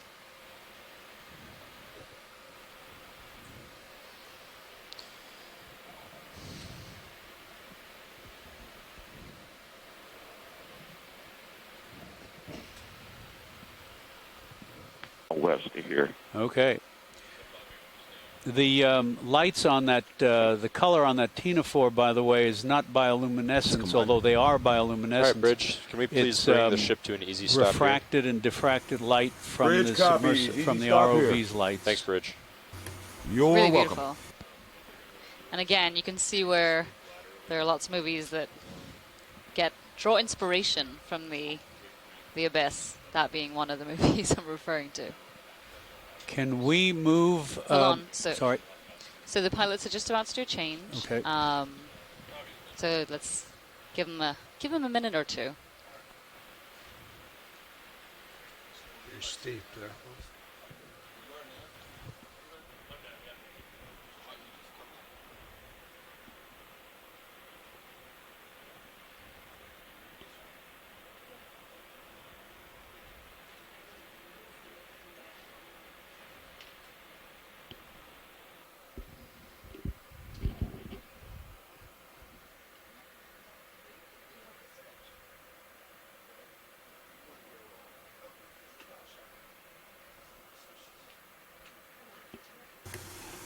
ROV nav, this is the bridge. We are stopped here.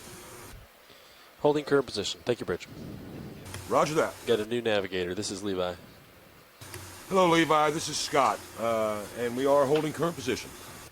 Great. Thanks.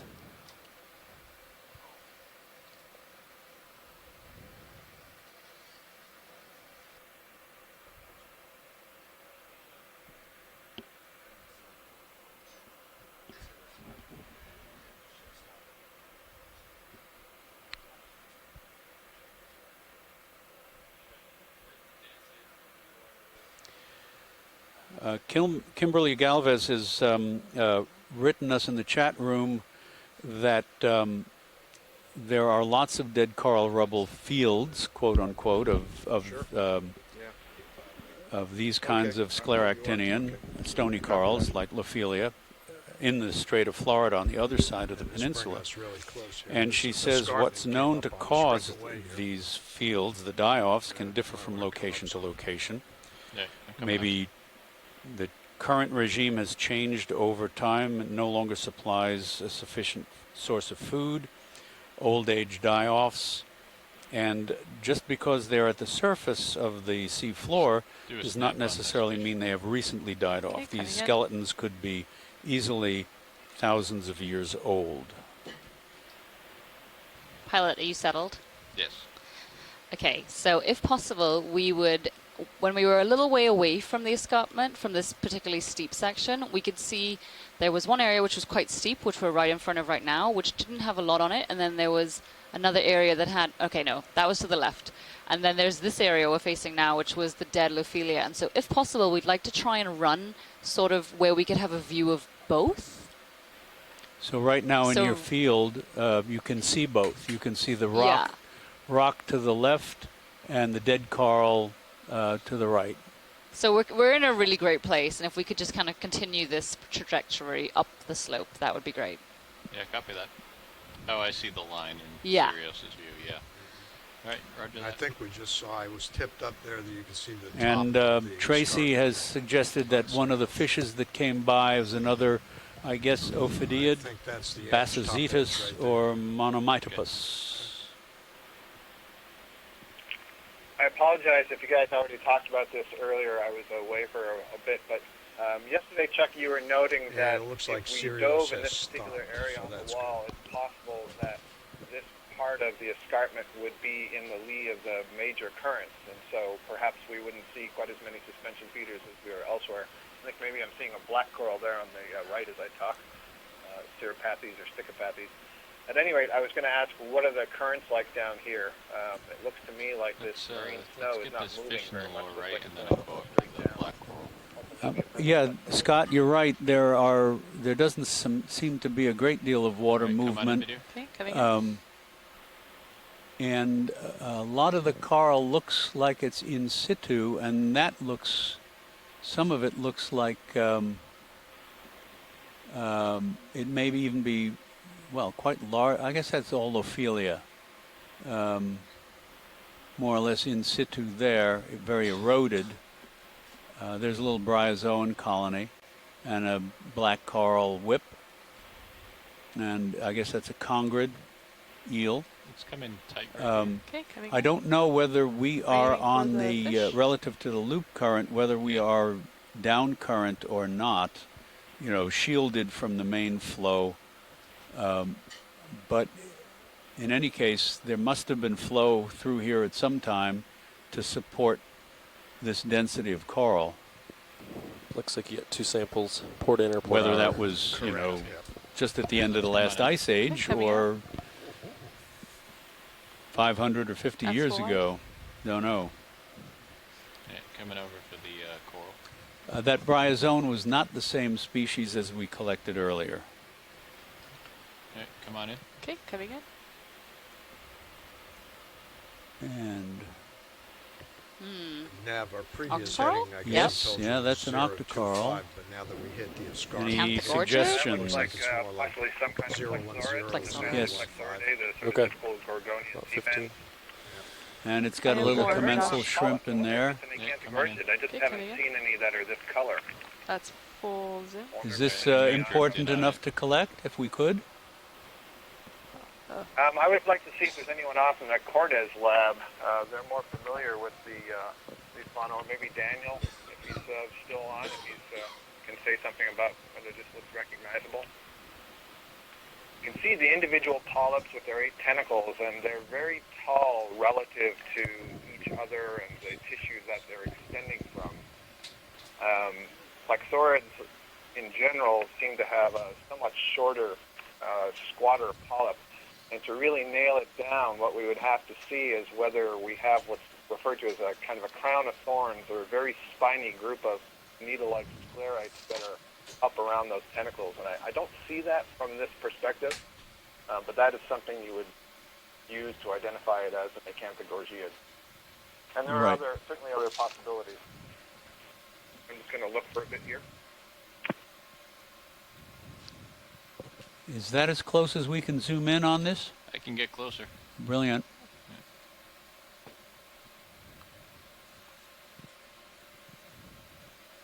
I can see the rock face is densely eroded. There are dead eroded serpulid worm tubes, those little curlicues.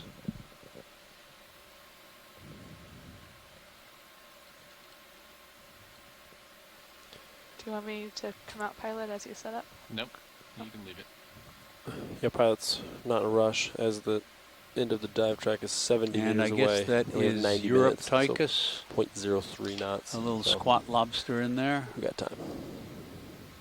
I see that Andrea Quattrini in the chat room has suggested Meracetes, which is in the family Acanthogorgiidae, but not in the genus Acanthogorgia. And that could be a really good explanation for why I'm not seeing those spiny people. Right, I don't see them. With these, the spiny sclerites, would they be in the shaft of the polyps if they were there? Yeah, they would actually be up around the tentacles. Oh, like a crown, like They're actually in, a crown of them. right, exactly. And there's both. So there would be a crown, but then also the transition from that tissue that they can retract into to where the tentacles are, there would be another set there as well. But it's up at the crown is where I'm looking.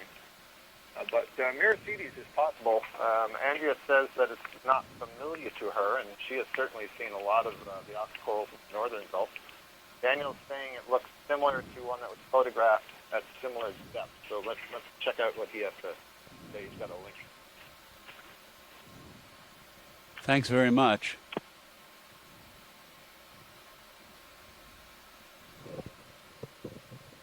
Yes, indeed. It looks a lot like what he's showing, and they've got it ID'd there, the Acanthogorgia spot. So I think we would agree that this is in the family Acanthogorgiidae. Whether it's something that's known and collected is a different story, but that's a good view for now. Is this something that is worth trying to grab? It's some consideration, but I think maybe unless other people are agreeing, I would wait a bit. I'm going to Okay. do a bit of investigation here, see what we know about this sort of color morph here in the Gulf. We've got a couple of comments about the substrate. William Keene mentioned that the rock surface looks heavily bioeroded, but the borers are absent, suggesting it is all old. Certainly there's a lot of erosion there. And Kimberly Galvez mentions bored appearance of dissolution, encrusted by other organisms, all of the above. Yeah, you can see all of this bioerosion here, all of these cavities, and the corals in the cavities, few encrusting sponges. On the upper right is a living colony of, I guess that's Madrepora again.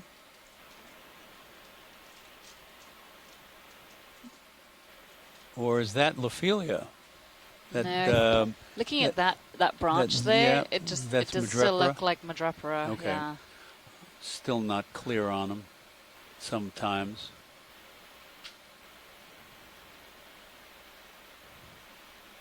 Okay, well, pilots, whenever you're ready to move on up the slope. Let's keep moving. Okay, come on out, video. Okay, coming out. Video is going to switch to. So some more Stichopathes, another Acantha Gorge off to the left, and more Stichopathes further up from that. I think that yellow may be the, oh, what was it we saw earlier? Paramucia earlier, that was covered in zoanthids. If we could get a quick snap zoom on the gold coral, the center of the yellow one, yep. Yellow coral, sorry.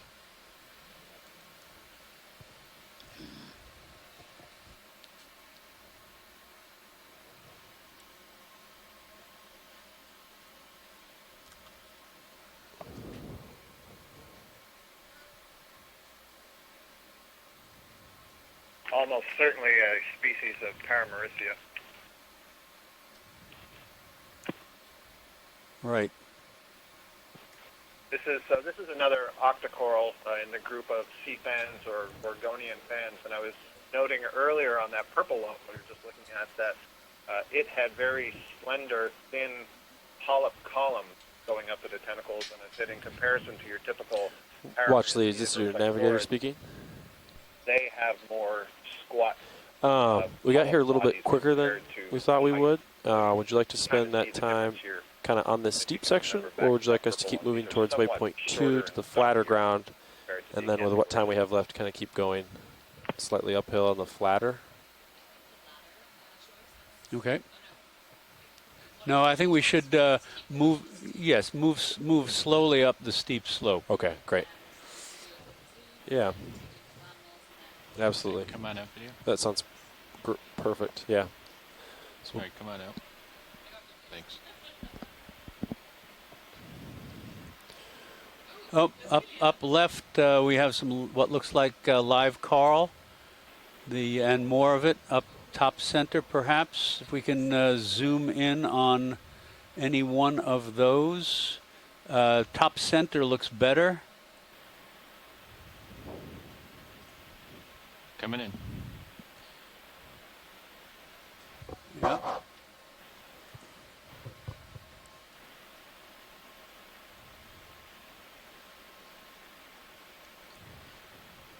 And interesting little step-like features to the substrate. And this is Madrepora and Bryozoan.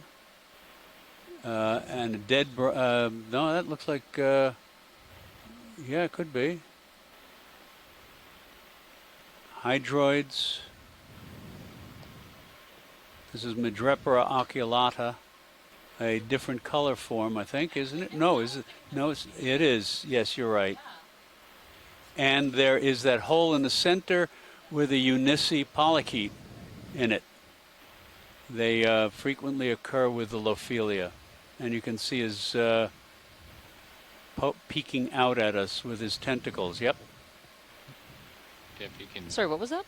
That's a Unice polychaete. Polychaete. Of the polychaete causes the coral to deposit its skeleton in such a way as it creates this little tunnel. Right. For the polychaete. They are carnivorous, probably ambush predators. And so do all Lophelia colonies have this commensal unicid? No, but I've seen this, I don't know if it's all the same species of unicid, but I've seen it on some gold coral colonies where the axis of the sea fan, the gold coral sea fan, the polychaete Come on up for a second. persuades it to grow around it in a leathery sort of tube. Yeah, that looks like a polymastia, perhaps, again, that dead sponge. So this coral, this live coral we just looked at, is the one which was Okay, forming come on all that rubble we saw further downslope. And so again, an indication that perhaps further up there may be more. And it's a sort of pale salmon color morph. More frequently it's found white, but it comes in a couple of different shades. Shirley's just chimed in from a meeting, in which she's watching the video, hilariously. Oh, okay, yes, you're right, Shirley. Thank you. Yes, the dead sponge is Afrocalistes. That's a glass sponge. Forgot about that one.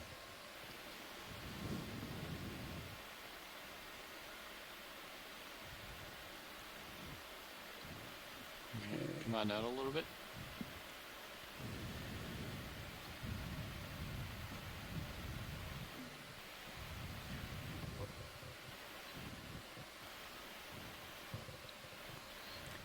Okay, if come out. Yeah, we can move on and up. Moving on.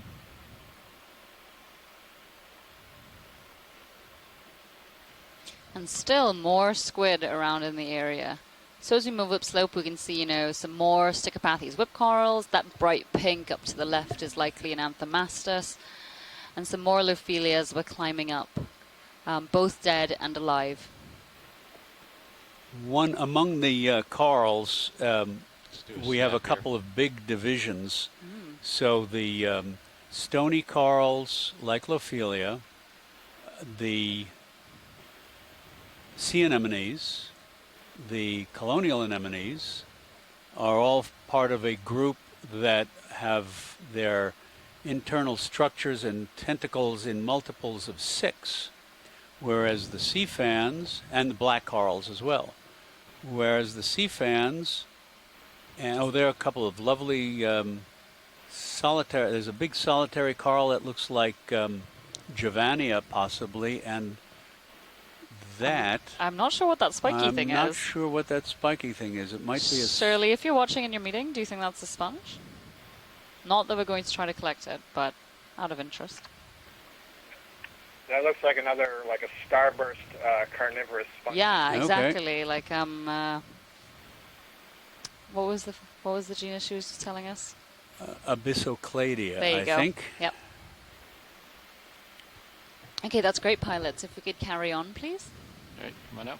So this stony coral and that solitary coral, sea anemones, black corals, colonial anemones, burrowing anemones, all have their structures arranged in multiples of 6, whereas that red soft coral, the yellow and orange and purple and pink sea fans are octocorals, and they all have their structures in multiples of 8, or just in 8. They only have 8 internal partitions and 8 tentacles. And this is a crinoid. I'm not sure of that. Let's zoom in. Oh no, black this is coral. A black coral. Yep, that's a black coral. And the lovely gastropod just above it.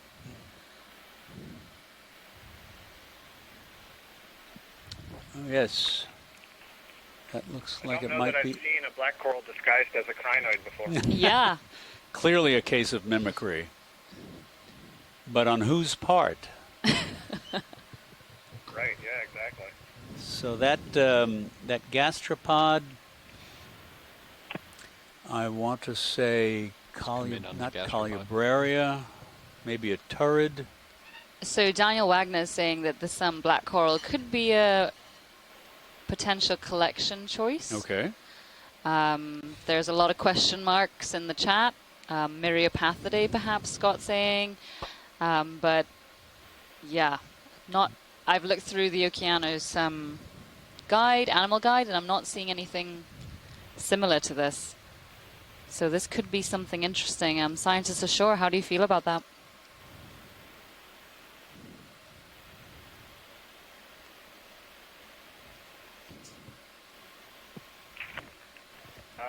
I'm fine with that. I'm not as quickly familiar with the quotes relatively shallow. I realize we're deep, but relatively shallow black corals in the Gulf. There are several families that are out here, so I need to look a little bit further before I could give you an unequivocal yes, this is unknown, or yes, known. Daniel probably has a better handle on that. Pilots, are you in a safe position to collect if we wanted to? I would need to set up a little bit, but yeah, I could make an attempt at collecting this. Okay, well, Dan Wagner's saying the polyps are too big for Myriapathidae, and so we're pretty unsure about what this is. So, if possible, pilots, we would like to collect this. All right, copy that.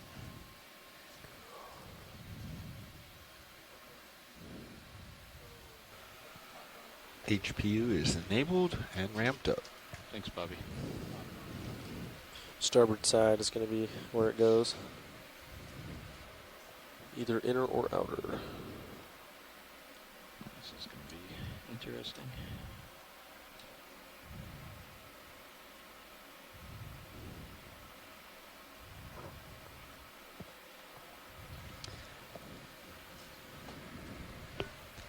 So while the pilots are setting up to collect, we are at a depth of 700 meters at a site known as South Reed, which is just southwest of Florida. And we have climbed we've already climbed one escarpment and are currently in the process of climbing the second. In between those two escarpments, we traversed a sedimented terrace, and now we're sort of approaching the top of that escarpment, which was the goal for our dive. We wanted to get up both those escarpments and see what was on top. And right now we're being greeted with, some sections of Lophelia and other hard corals, which is quite exciting.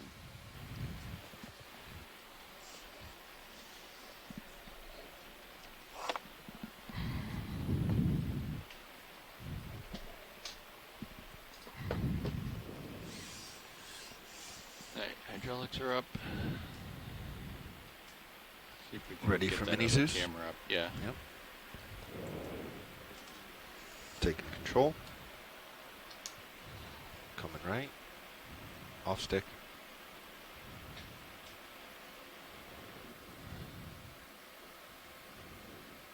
And very close.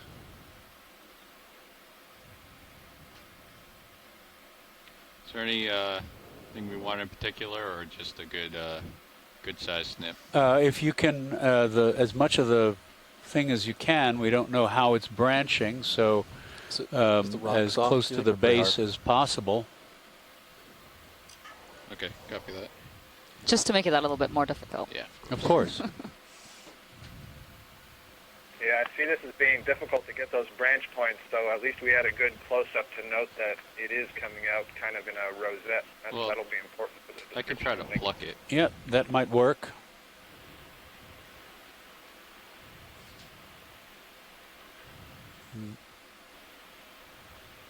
And a quick rotate, maybe. You can see it's coming up from a single short basis or trunk, if you want to call it that.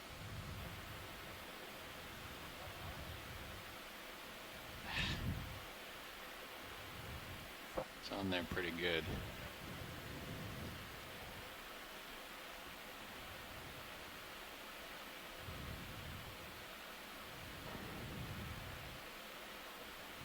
There you got the whole thing. Brilliant. Amazing. So that's going to be a very interesting colony to look at the arrangement of branches near the base. Right, I'm going to have to pull away from the wall here. It's fine. And that was a depth of 700 meters exactly. And it is our third collection for this dive. The first one was a carnivorous sponge, which we think is a very uncommon sighting, or poorly known sighting in this area. There are very few records of them around here. Then, the bryozoan was the first one. That's right. First it was a bryozoan, a lace bryozoan, which no one recognized, which was really exciting. And then this carnivorous sponge, a chondrocladia, and then finally this black coral, which again has sort of stumped all of those in the chat log. So perhaps a new record or even a new species. Yep, you're ready, Bobby. Extending drawer. And that was some very, very skillful collection by Absolutely. our ROV team. Absolutely. It's not in the box yet. Working on it.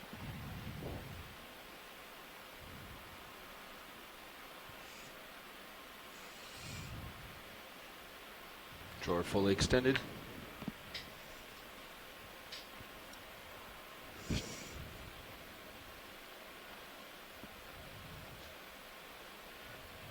Keep an eye on my position, Bobby. You're looking good.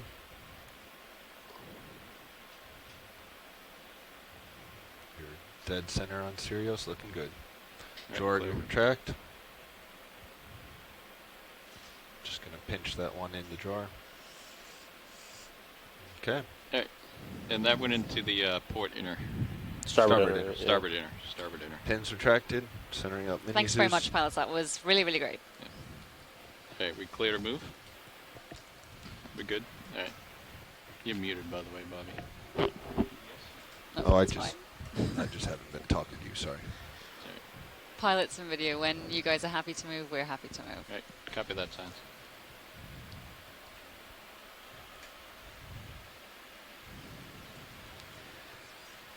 The fine terracing here is very interesting. Little shelves with a narrow sediment on them. And then we come to a steeper area with more colonies. And they all appear to be, the living portions all appear to be pink, which is very much unlike what we get in the on the straits. There's Anthomastus, the soft coral. There's a dead solitary. This is perhaps what was referred to earlier as Bassazetus, No. or another one. I think this was more similar to the brochulas we saw earlier, Yes. and Andrea Quattrini had ID'd it for us, but I can't remember what that was. And there's a little squat lobster, and there were some just left.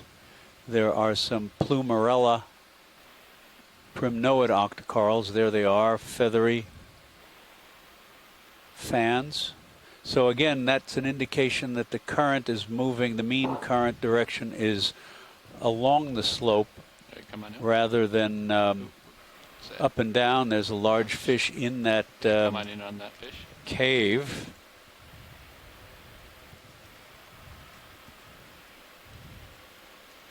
Another one of the same.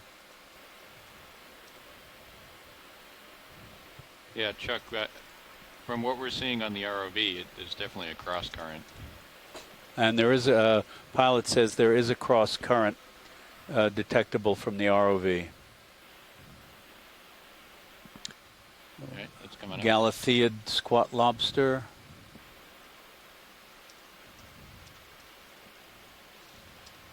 And the family of that large dark fish is Bithytidae. Coming to left a little.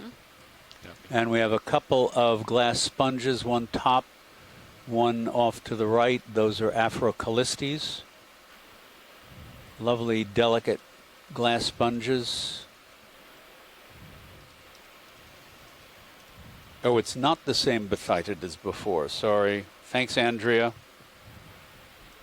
Let's do a quick snap here. That's another squat lobster. Another one of the black corals. Same species, a nice squat lobster. nice view of this black coral because now we can see down into it, and it almost looks even more like a crinoid now, Chuck. Isn't that Yeah. Yeah. It does. So I don't know if you mentioned this earlier, but we keep referring to it as a black coral, and it's clearly yellow in color. So have you said anything about that contrast? I think I mentioned it briefly, that, but I'm not sure because they come in white, red, black, and yellow, but it's the protein axis that supports these branches and the polyps that is jet black, takes a high polish, and is covered with fine microscopic thorns. Some more of those. Right, and in fact, sometimes they're also referred to as thorny corals because of those spines. And it's worth noting, as you said, it can be polished to this beautiful, smooth black material, and it's used in places in the world for jewelry, coral jewelry.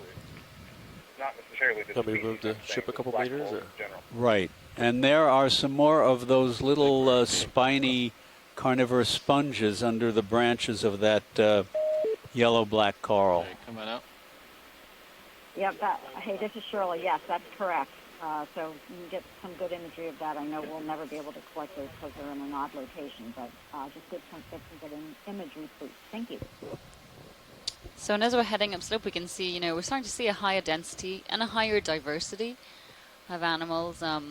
Things like these beautiful sponges we haven't been seeing, these calcareous corals, and just very different life to what we are experiencing down on those sedimented plains, or even closer to the base of this escarpment. And Andrea Quattrini, chatted in that that large dark-colored fish in the cave a few minutes ago may be something called Diplocanthropoma. Well, let's come in here, video. Scott, what were you just saying? Sorry? Oh, I was just, when we had pulled out there, I was noting the alignment of the living coral, the live coral, in these lineations going down this little wall feature. This guy's huge. We've seen, I've seen this shrimp before on other dives, and I cannot remember what it's called. Heterocarpus or something like that? Hold on. I'm not sure. It's like that big.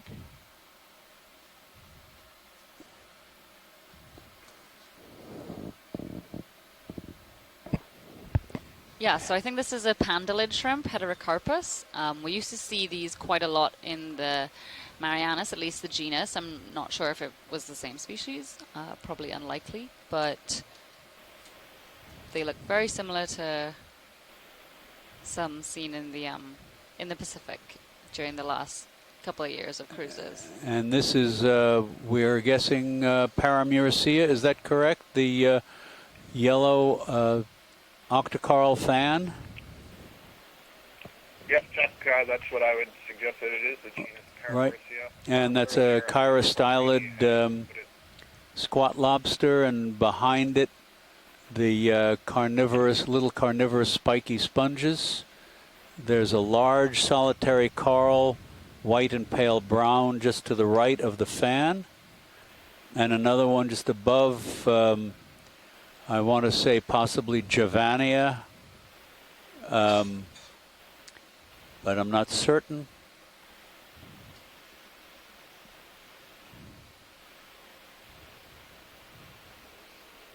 Let's come on out.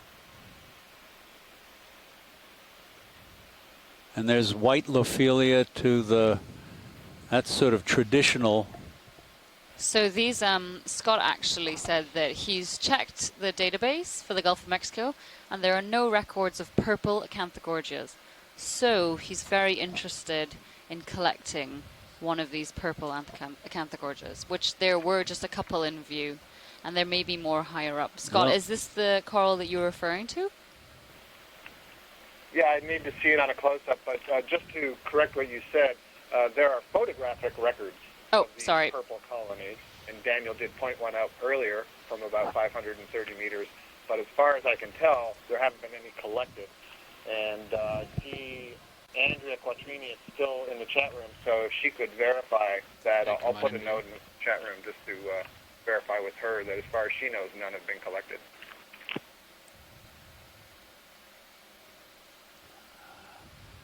This certainly appears to be the same one as we saw before.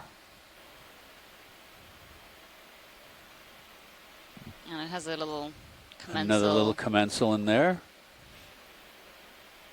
Andrea says she agrees that we should collect this octocoral if we can. So pilots, do you think you could potentially get into a safe position? I can see in the camera down by the bio boxes that there are a couple others more to the right around this promontory feature. So I don't know where would be best for you guys. But once it's a purple coral, we'd be really happy if you could collect one. Yeah, copy that. And Scott, are these feathery primnoids, these feathery fans, is this Plumarella or Caligorgia? Yeah, exactly. I heard you say Plumarella before, and I thought maybe Caligorgia. Right. Again, Andrea has probably got a much better handle on the idea of these primnoids in this part of the Gulf, and so we'll have to see what she has to say. Okay. Yeah, they look like the Plumarella on the other side, but you're right. I guess this would be Caligorgia americana delta, or and what I don't family know. are those in? These are primnoids. Right. Or is delta now a valid species? I don't know. Andrea, if you're there. Can we just zoom again on the purple coral, please? Andrea's requesting a zoom. Yeah, copy that. I think Andrea's asking for a zoom on the primnoids to identify them. Oh, okay. We'll do that too. You might be able to okay. starboard lower in for him or something. I think that's too close to swing uppers in now, but that we were it's more light on it. earlier. So yes, this is the target of collection. So thank you for getting them to stop and do that. Okay, well, pilots, when you're ready, we would love to collect one of these purple corals. Yeah, and then we copy can that, do a Eva. zoom on one Then of those we'll after. do right. Yeah. Are we full wide? All right.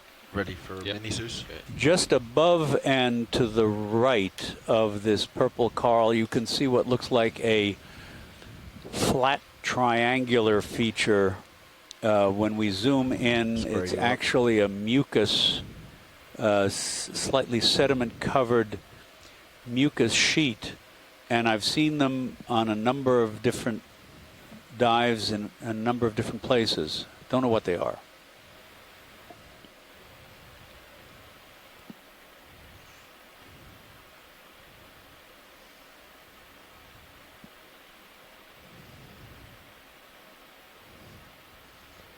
Just going to try to get as much of this as I can. That sounds great.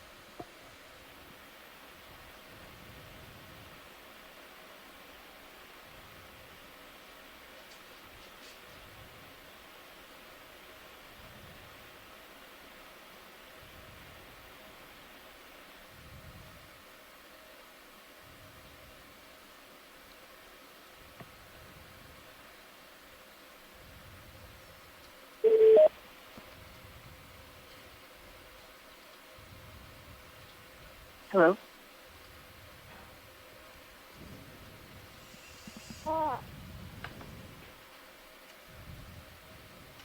Hello? Hi, is that Amy? We can hear you. Oh, hi, it's Andrea, car training. Oh, hi, Andrea. You're live. I am live. Okay, good. I'm multitasking here, too. I thought I'd just call in. So regarding the Plumarella and the Caligorgia, we do not have records of Caligorgia from the West Florida slope, at least from all of the cruises that we've done throughout the Lophelia 2 projects.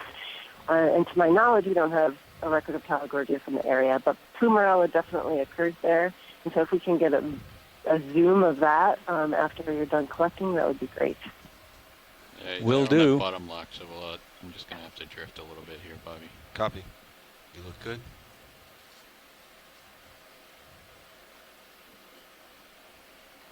Back away from the wall a little bit.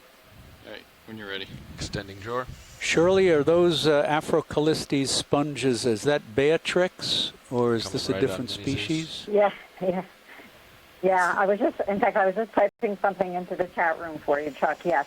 So the dead skeleton that we saw earlier was the same species. Right. And, Okay. I don't know if you want to say something about the biomedical importance of Afrocalistes. Are you familiar with that? I can't quite hear you. Okay, so Afrocalistes produces a compound that has potent anti-cancer activity. So one of the samples that we collected a few years ago has been this compound has been extracted from it, and it's in tests for its anti-cancer properties. Wow, that's fascinating, and just a reminder of how little we know and understand about our deep ocean and how much we might rely on it in the future, just for instance, things like that, pharmaceutical properties. Pilots, thank you very much for that brilliant collection. 2103. You're welcome. That went in the starboard outer. Yes. Yeah, we noticed. Yeah, thank you. Good. Yeah, UTC. If possible, could we zoom in on one of those? They were quite exuberant, whitey, pinky corals that almost looked like a sea fan. Hydraulic security. Yeah, they were pale, feathery, pale grayish, feathery fans. I think there's one directly ahead. Exactly. If we could just get a zoom on those, please. Yeah, copy that. If you can, you may get the best zoom if you angle on it because they are so flat. Lowers are out. Right. Thank you, Bobby. All right, come on in video.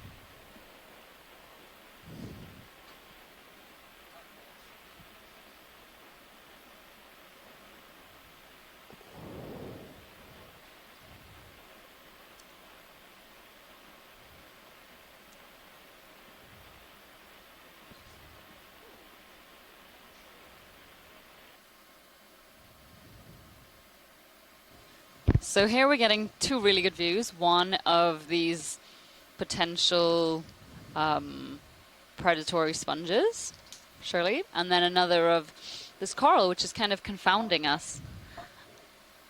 I don't know if Andrea's still on the line, or whether Shirley's still on the line. But yes, I'm on the line as well. This is Shirley. And I know it's going to be it would be really hard to collect these. So we're getting excellent images of them, so that's really good. But you do think they are Cloudsarides? I think so, yes. To follow on the theme of a black coral disguised as a crinoid, these look like sponges disguised as sea urchins. Yeah. Come on out, video. Yeah. We've got some, confusing identity confusion here down the deep sea. Well, if pilots could could grab that, we could probably get everything together. You've got a pale yellowish tan hydroids. You've got Madrepora, or is that? I think that would be quite a Lophelia? big collection, though. I'd be quite concerned about collecting that. All right, we don't have a box open. That's okay. Yeah, and okay. Did they give you? Did Andrea say anything about the ID? For the. Yeah, I think it's the Plumarella. I was trying to see if the polyps were alternating, and it looks like they are. They're not in whorls. If the polyps were in whorls, it would be Caligorgia. So I'm pretty sure this is Plumarella. And we have records of several different Plumarellas come in tight in the again. West Florida Slope area. Okay. But again, they're genetically similar at a DNA barcode that we use. So right now, I'm not sure if we could get any better than Plumarella. Okay, that's great. Thank you, Andrea, for clearing that up. So you heard it. Potentially Plumarella, where there are many records of these from around Florida, as well as it's got a tiny hermit crab. There's a little amphipod swimming by, and a gastropod off left that I've seen before, but I don't remember the name of it. Watch these co-pilot. Brittle star arms peeping out, and little tree-like agglutinating foraminiferans, little fuzzy trees. Okay, pilots. What? This is awesome. Sorry. Someone was just about to say something. I was just going to ask Watch Leads what the little white dots are. Maybe you already explained this. The spiky ones? The little, no, the much smaller ones on Oh, this, on the hydroid. On the hydroid. Those.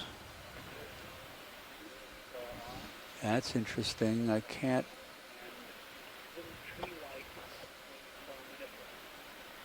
Eggs? Cannot make one. I cannot make those out. There are a lot of them. Those could be the reproductive structures of the hydroid. Yeah, they're lined up along some of the branches. That's what I suspect they are. Great, thank you. Okay, well, that's an awesome little high-density community. A lot of diversity in a very, very small area. So pilots, we are more than happy to move on when you are. That was a great spot of life. And at this point, we have a little over an hour, well, exactly an hour, more or less, left in the dive. So we're going to continue to head up the end of this escarpment, which we are nearly at the top of. And then, if we still have time, we'll run along the top of the escarpment and see what's up there. But I suspect in the last little bit of, climbing this escarpment, there will be quite a lot to see. Oh, that squid is eating another squid. No, maybe. Nope. Never mind.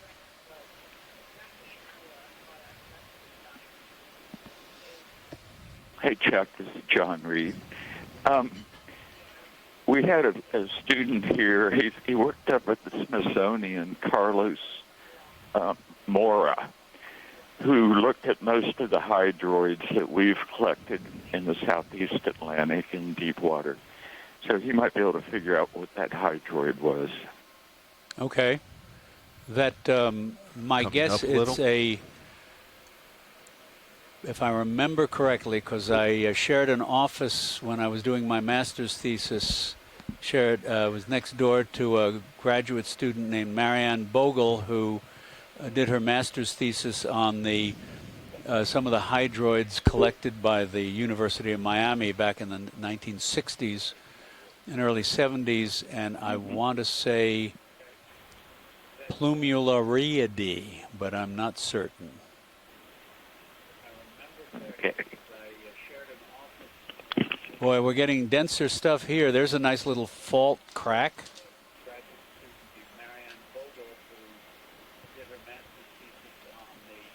And looking at the view from Sirius down on the ROV, you can definitely see a series of narrow steps, very narrow terraces up the slope. And here we're coming to a shelf with more rubble, cobbled slabs, still a lot of coral rubble and live colonies, and a vertical smooth face above it, limestone face.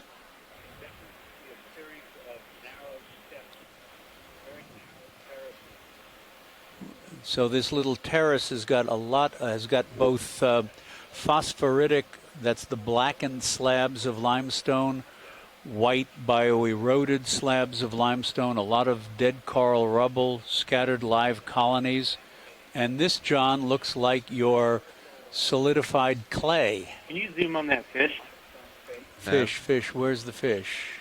We see a squid. I see a squid. On the right side? Go ahead, co-pilot. Yeah, can you give on me the right? On the right side, it looks like a deep water carp. Yeah. Oh, yeah. Heading due Good north. spot. Looks like. Yeah. Come on in, video. Yeah. Yeah, Chuck, where that vertical white escarpment is, that's probably consolidated clay. I bet you can punch it with the manipulator fingers. Okay. We saw ROV nav, bridge, go ahead. You had like a very short move of 5 meters. Some places, Agassiz Bearing Valley, due north, 000, 500 speed feet 0.2 of the wall. knots.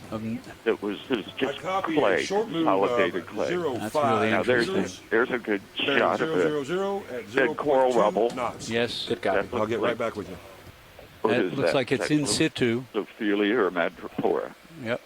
There's a little bryozoan white mesh we're fan. 5 minutes closer. Did we say what kind of fish this is? Not yet. Yes, this is Andrea. That's an epigonid, a deep-water cardinal fish. I think Tracy may have mentioned it as well. Great, thank ROV you. And I do nav, believe this we is the saw bridge quite a lot of these in the confirming Pacific a as move well. of Epigonids 0.5 or meters deep-water bearing cardinal 000, speed of 0.2 knots. Perfect. Thank you, Bridge. Initiating now. All right, come on out. And there was an upturned dead shell lying on the bottom. You can see it in the center now. That's a brachiopod shell, just to the right of the lasers. All right, come on in video. Yep, there it is. They will attach under overhangs.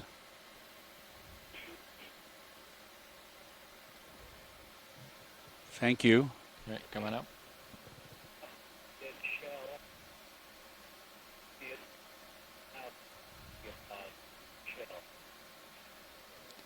So as John Reed said, this overhanging vertical face is almost certainly consolidated clay.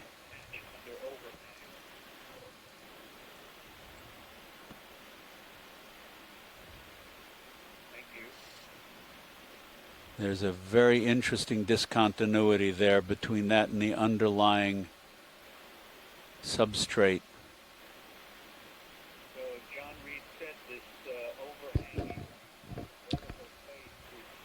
There's somebody on the line that we can't quite hear.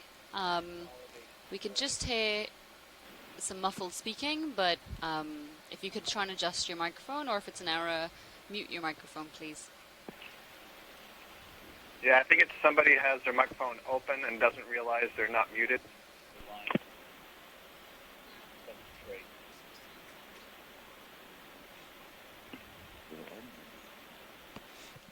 Yeah, we have 46 minutes left, so 4:08 local, or 2108. Ask how far we are from the top. Yes, D2 to waypoint 2, range 68 meters.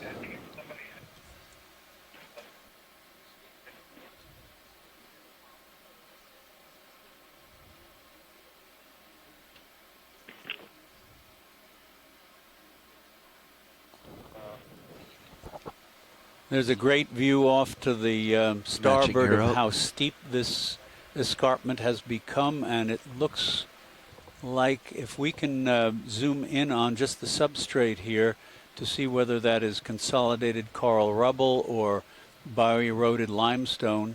All right, come on in video. Centering you up.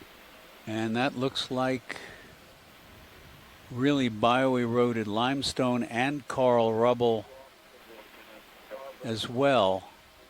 I can see eroded feather duster tubes, polychaete tubes, encrusting sponges. There's a brittle star. That bamboo coral you passed over.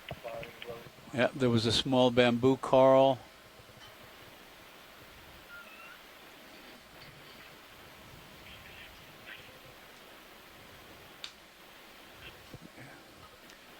William Keene is reporting that the substrate is likely bored Cretaceous limestone, about 90 million years old.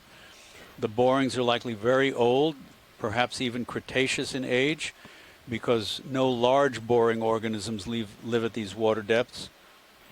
And the coatings on the rocks are likely iron and manganese.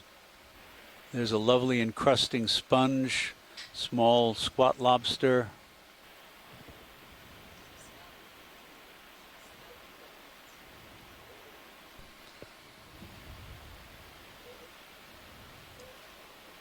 So we just had an update from our nav, and we are about 68 meters from the top of Escarpment 2, which was our goal. So what we're probably going to do for the remaining roughly 40 minutes left in the dive is continue meandering up slope, checking out all the animals we come across, especially those we haven't seen before.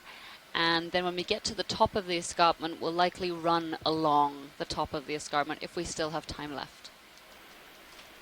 Right, come on out video.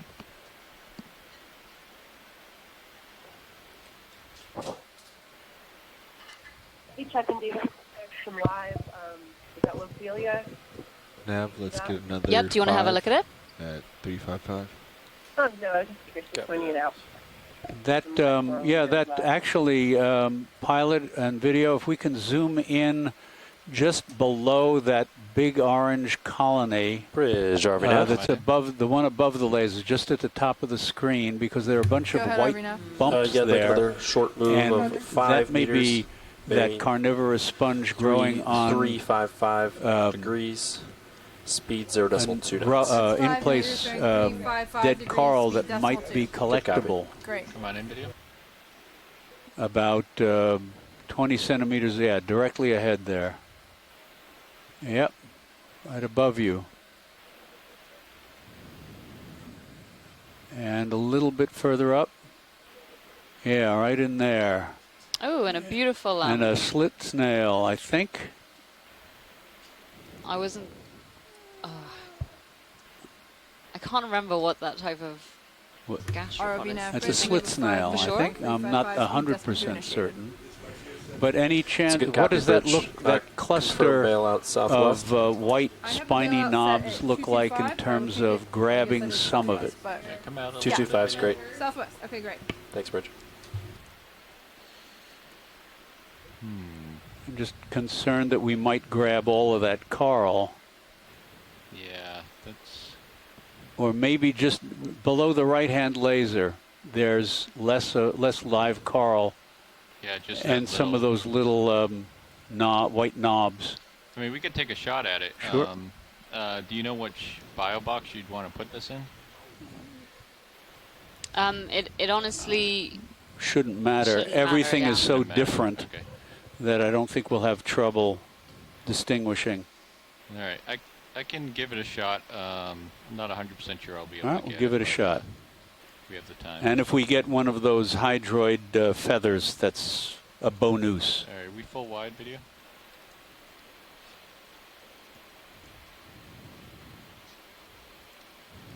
Again, you can see how a lot of these things on this vertical escarpment are orienting up and down slope for the flow along parallel to the slope rather than up and down.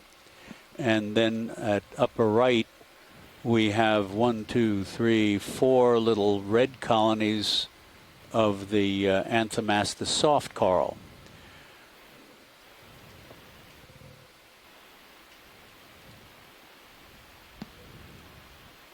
We have hydraulics up. HPU on and ramped up.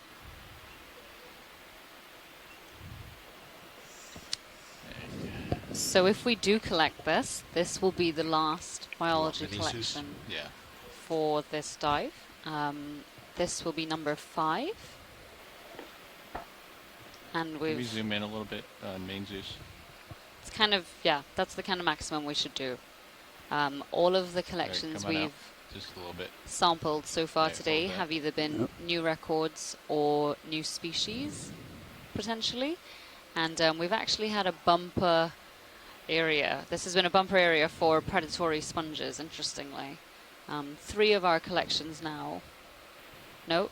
If you can, if you want to avoid that coral that you're around now and go below it, you may be able to grab the lower, right over the left laser, are a cluster of those white knobs. Yeah, I'm not sure I'll be able to. Okay, well, I may have to knock this apart then. It's all quite loose. Thing, but I'll give it a shot. Just a little bit, video. You're talking about that cluster down there. You tilt my Zeus down.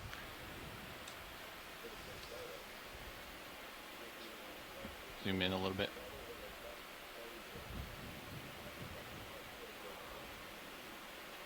It's so hard to tell what. All right, come out. Hold that. Hey, Diva and Chuck, I have to run, but what time is the post-cruise call going to be approximately? I'm sorry, say again? Approximately what time is the the post-dive call going to be today?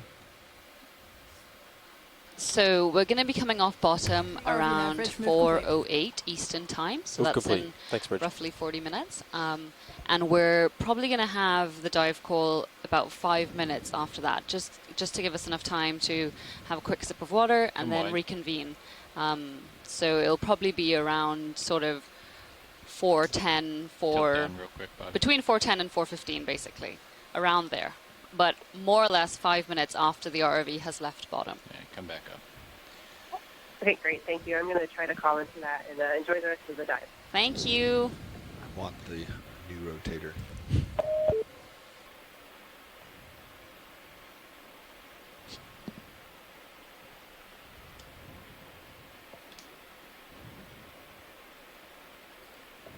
So, Diva and Chuck, this is Shirley. I'm still here, but I've lost my video. What are the sponges that you're trying to collect? Are they like the spheres with the... Yes, we're trying to collect the spiky spheres. Okay.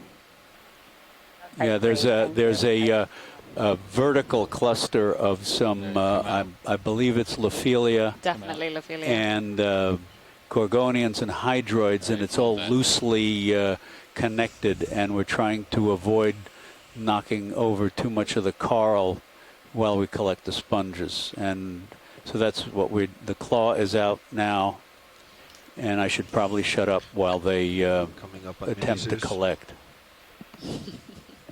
Thank you.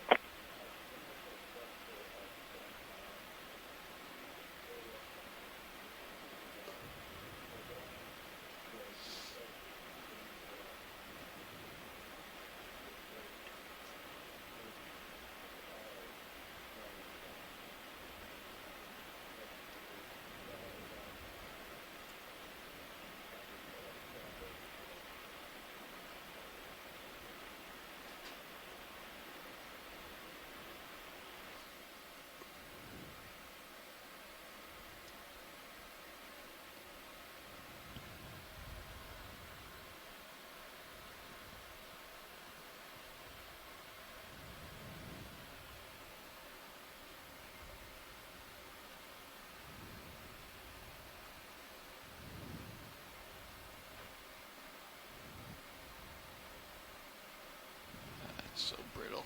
No. Still there. Yeah, you read my mind, Bobby. Zoom in a little bit.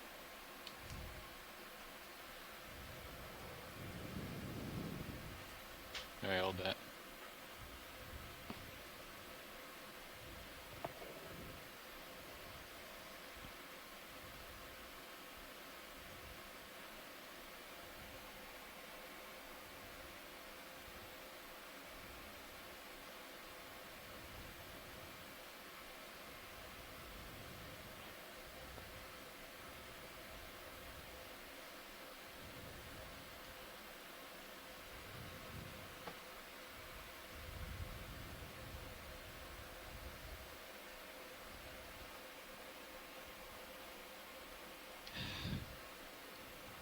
Just so brittle. Okay, we'll try one more grip and then see if we can find a better spot.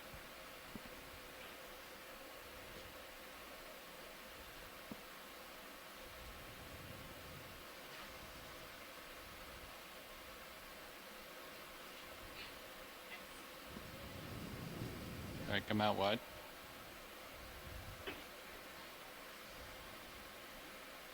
Right. Let's zoom on that real quick. Coming up. Do I have any in there? Yes, you do. Right, come on out. If you could just grab that squid while you're at it. I think that would be easier.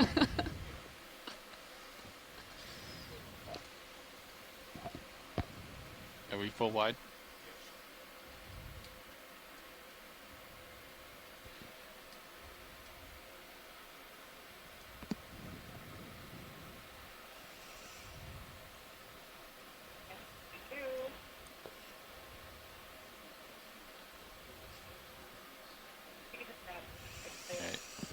I'm gonna move now. Very carefully. Coming down on Mini Zeus. Yep. Giving you control of your main.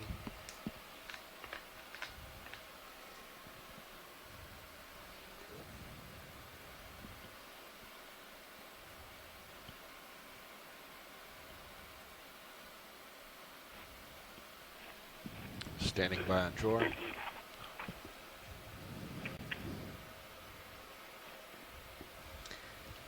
So that was an awesome collection by our pilot.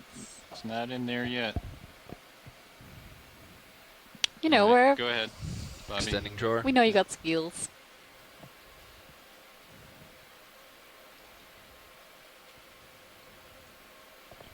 Drawer extended.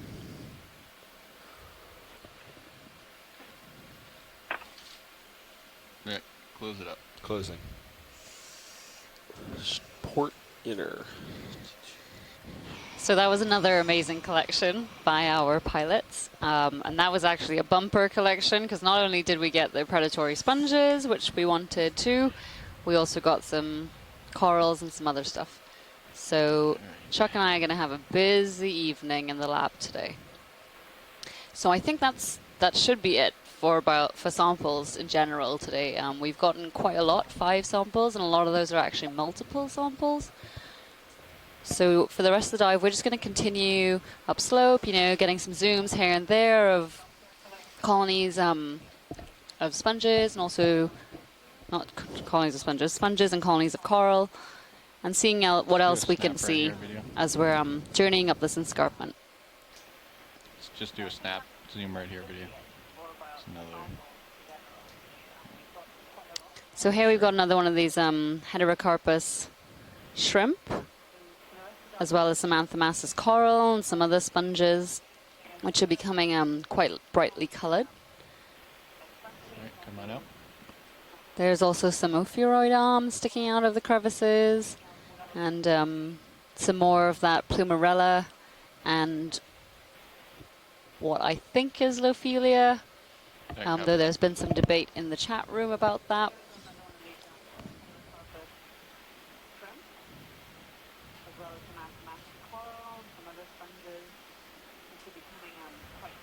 What do you think, Nav? 10 meters? Sure. Yeah. Let's do it. That general direction. Probably just due north again. Yeah. It's quite a feature right here.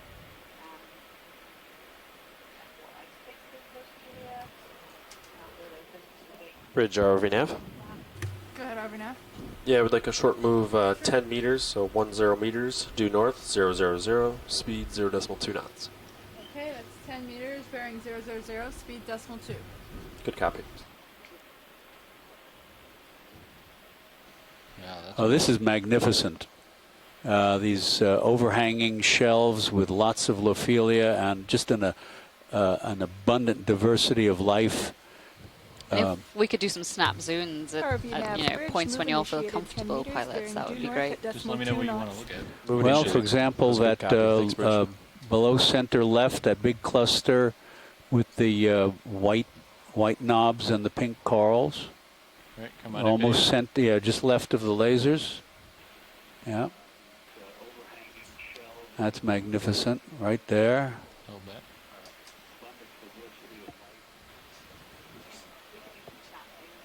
That's great.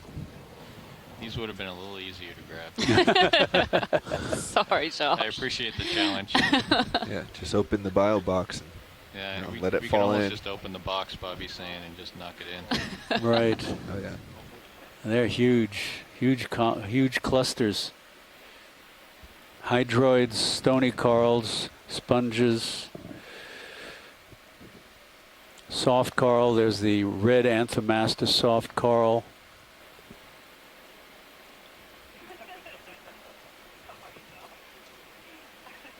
There's a different kind of, couple of different kinds of soft corals here. The paler ones in the middle are a different species. Looks like Pseudodrifa, perhaps. Sort of a pale, very pale tannish orange behind the hydroids. I don't know what that white lump is off left. Yeah, that's the soft corals there, up and above, right there. Not sure which. It looks similar to the one we have on the East Coast, but it may be different.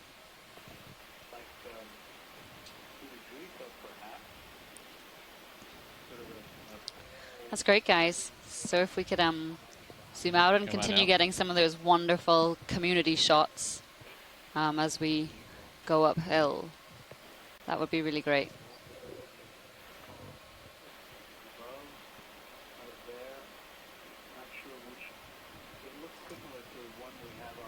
And that's interesting. Look at how the rock is striated vertically and cracked vertically.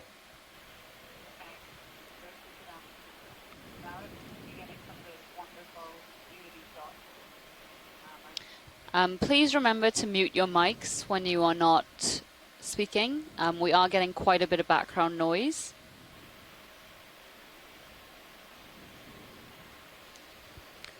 This one coming up, this yellow fan with the orange near the base of it, looks somewhat different.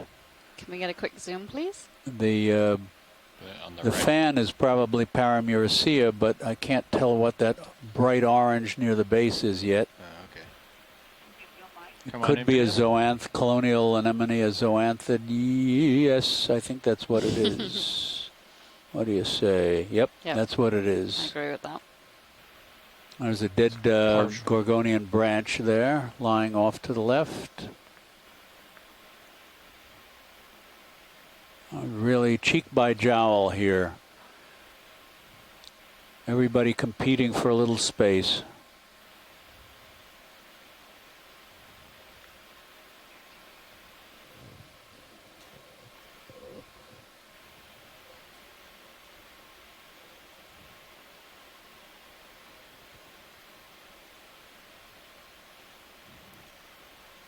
Come out just a little bit.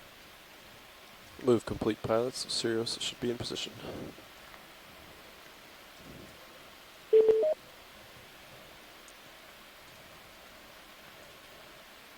Alright, come on out.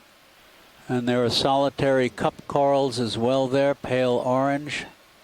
It's worth noting that there's almost 1,500 species of stony corals, scleractinians, around the world, and fully half of them, we think of corals, especially on Pacific reefs, being incredibly diverse, and they are in shallow water, but fully half the number, or just about half the number of stony coral species are solitary cup corals.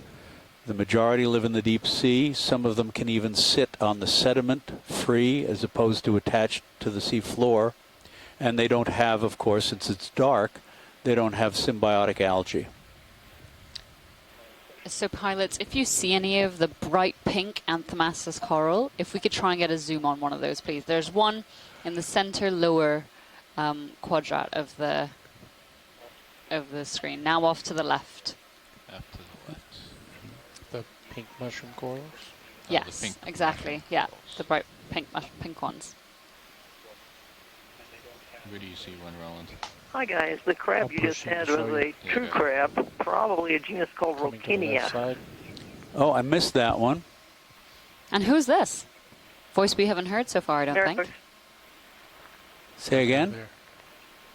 Go ahead. It's Mary Wixon at A&M. Oh, hi, Mary. Texas A&M. We didn't realize you were on the call, so thank Hi. you so much for calling in and you know, communicating. Yes, all I missed that. I should have recognized that because we get it on the East Coast as well. I missed seeing that. And you missed a lot of arthropods during this dive, especially in the sedimented areas. Is this what you were talking about, Eva? Yes, Well, it I is. heard you identifying some of them, and you've been right so far. Thank you very much. Okay, that's great, pilots. I think we got the shots that we wanted. Yeah, when you're good video. There's a little solitary version that probably separated vegetatively. Little single pink polyp.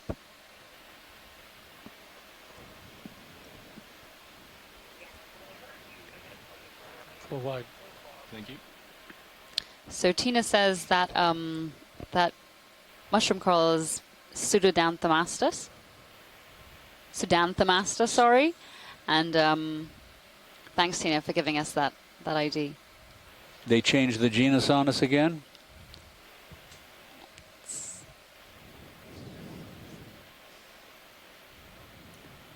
You can see the vertical face here and the coiled orange whip Antipitherian black corals, Stichopathes. There's another one of the yellow-branched Antipitherian black corals, and here's Nezumia. I want to haul in No? Bobby. I'm not sure. The coloration just looked different to the Nezumias we were looking at earlier. It's still a rat tail, though. Yes, definitely. So macrourid for sure. And are those narrow white shelves? Could we zoom in on one of those? There's one center. Yeah, come on in, video. That looks like. What is that? That's a sponge, but I've not seen that kind. Is that a lithistid? Doesn't look like it. If Shirley's no, on the line. it's not a We've seen these a lot at this depth. Okay. Shirley Pomponi and I. And I've been writing her to have her look at it. I can't remember the name of it, but it's a flat, thin flat plate, and it has this fringe of long spicules. Very good. Nasty to touch if you pick one up. Thanks, John. Yeah, I'm looking at it as well. I'm on the public feed, so I'm getting it like several seconds after you're seeing it for the first time. I don't remember if this is a hexact. I think this is a hexactinella, though. Trying to remember the name of it. I want to say maybe Characella or something like that. But yeah, that's incorrect. That is incorrect. Great, thank you, Shirley. Thanks, Shirley. Thanks for nothing. And there's another one of those chirostylids. On looks like a black coral, and there's a feather star below.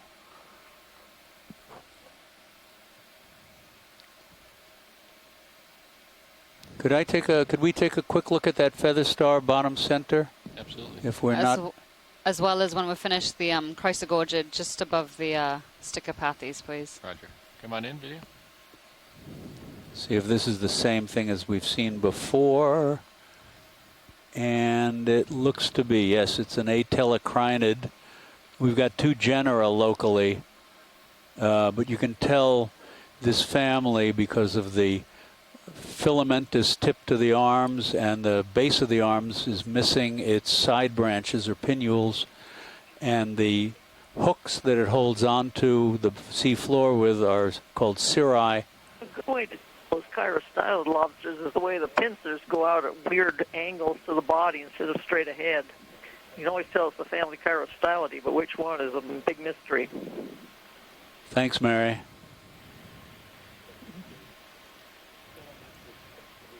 What is that little central bit? That little knob in the center is the anal papilla. Yes, that's so. There is a mouth down in the middle that the food grooves from the arms all converge on like tributaries to the center, and then there's a little gut that winds around the small body, and the anus is on the tip of that little pink knob.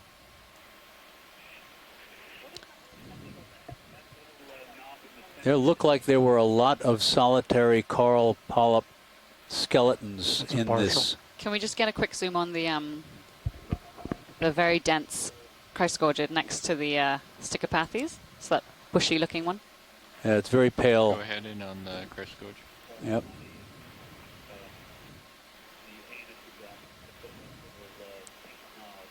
Yep, and there is a squat lobster in there as well.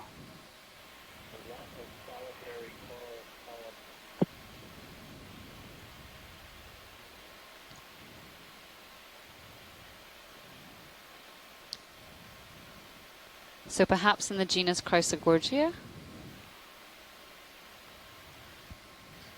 And of course it has its commensal squat lobster.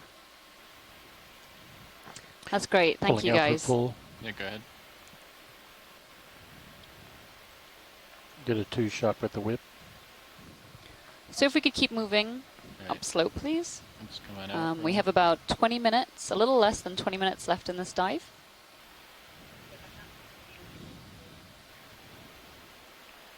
That little small lobster belongs to genus Urotychus, but there are 5 or 6 species, and it's almost impossible to tell the Gulf ones apart.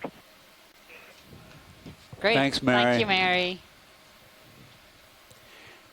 Are the Mary? Are the these long-clawed chirostylids? You said it's difficult to tell what genus they're in.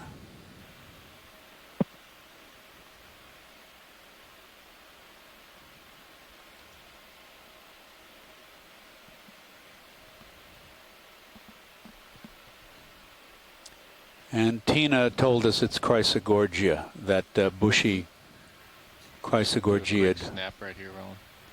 Just center it. There's a little fish in there. Ooh. Interesting eel. That's right, because it's undergoing revision. And Okay. there are a lot of known specimens from photographs, but matching them up with an actual specimen is a problem. And then there are a whole bunch of specimens available that nobody's ever worked on. So even the generic designation is questionable in some cases. Very good. Yeah, we definitely need more taxonomists. Mm-hmm. That's a neat-looking eel.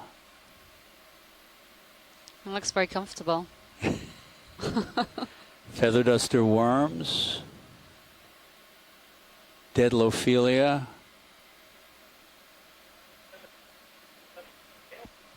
Livelophilia. It looks like a juvenile cutthroat eel. A cutthroat eel. Okay. What family is that? Can I put your lasers back on? Yeah, go ahead. Synaphobranchidae. Thank you.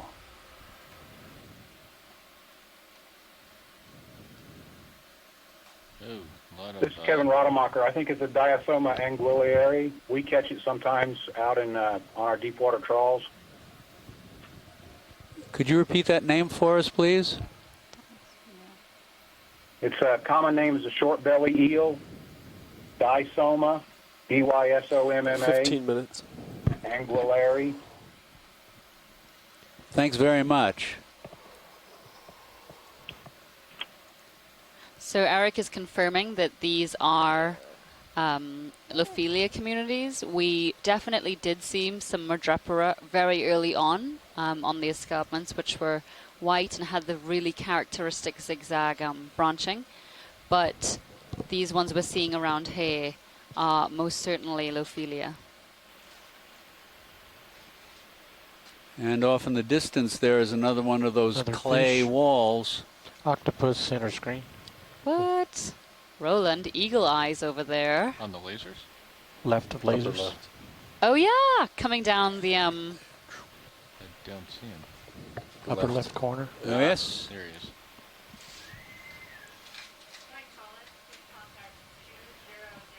Go ahead, Emerald. Really interesting geology here. We have had an amazing dive. Predatory sponges, Bathynomus giant isopods, and now to, finish it off after all these incredible coral colonies going upslope. A little white sea star. Oh, and there's an octopus too. Kill the lasers. So I think the sea star may be Henricea, perhaps. Something like it. Unfortunately, Chris Ma is in Paris doing some work there at the museum, so he's on a completely different time zone, so isn't able to call in. But now we have this incredible octopus at 655 meters at South Reed. With puppy dog eyes. Those are enormous eyes. Compared to the rest of it, yes.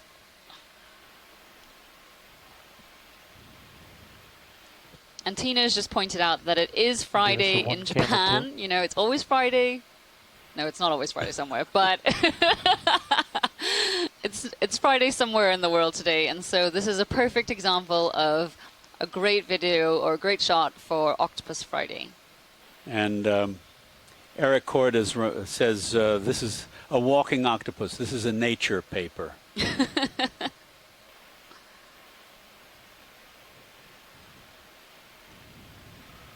There you go. Drifting right along.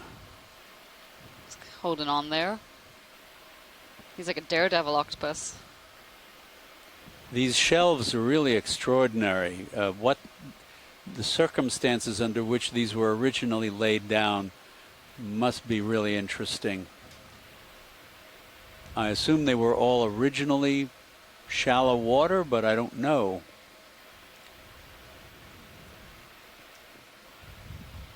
zoomed in, Bobby? I did. Yeah. I did. Video can come on. You're fine. Is this an okay time to share some information? It's a nice shot, Bobby. Back from marine mammal folks, or do you want to? You can keep it then. Most certainly, we don't actually have any information on this octopus right now, so please do give us some info on those. I'm assuming the scours we saw earlier. Yeah, so we saw those scours, and so I sent that information on, and it got passed among a few of the NOAA marine mammal folks. And one of them, Lance, and I'm sorry at this moment I'm forgetting his last name. When you're good, Roland. Miami, said that in 2010 they had a cruise just north of this area, and they did some tows and came up filled with ilex, and also Pull at right about on 800 RV. meters. Pull right on basically serious. saying that they've seen these aggregations before in this area. And he also noted that where we're diving is an area of high density of beaked whales. So he thought it'd be great if there were some acoustics going so you could hear whether there were any beaked whales in the area where there are those squid gouges. Wow, amazing. Thank you, Scott. Very good. I think we've... Kevin Rademacher at the Pascagoula Lab. Yeah, I talked to Keith Mullen about it, too. And that was, by the way, that's Lance Garrison at the Miami Lab. Another 5 to 10. And there was a sperm whale feeding survey that was done out of our lab, the survey, where they caught that on that survey in 2010. I'm just going to interject very... Yeah, like a short move. I'm just going to interject really quickly and say that, you know, if you 0, haven't 0, looked at the Sirius view, it is really incredible. It gives you that sort of Good copy. wider 10 view meters with bearing D2 in the shot. Good copy. And we've got some really, really interesting geology here.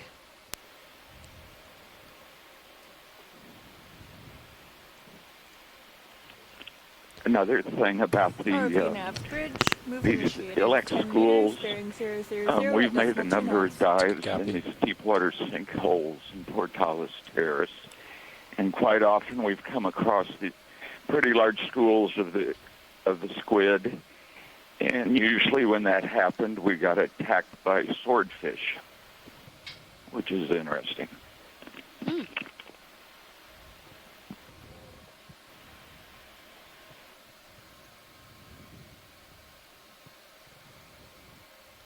Here's another couple of steps of that clay veneered with coral rubble.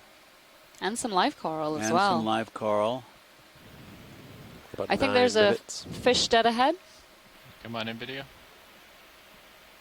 Yeah. Oh, another one of those... That's the your way. hake. Yes.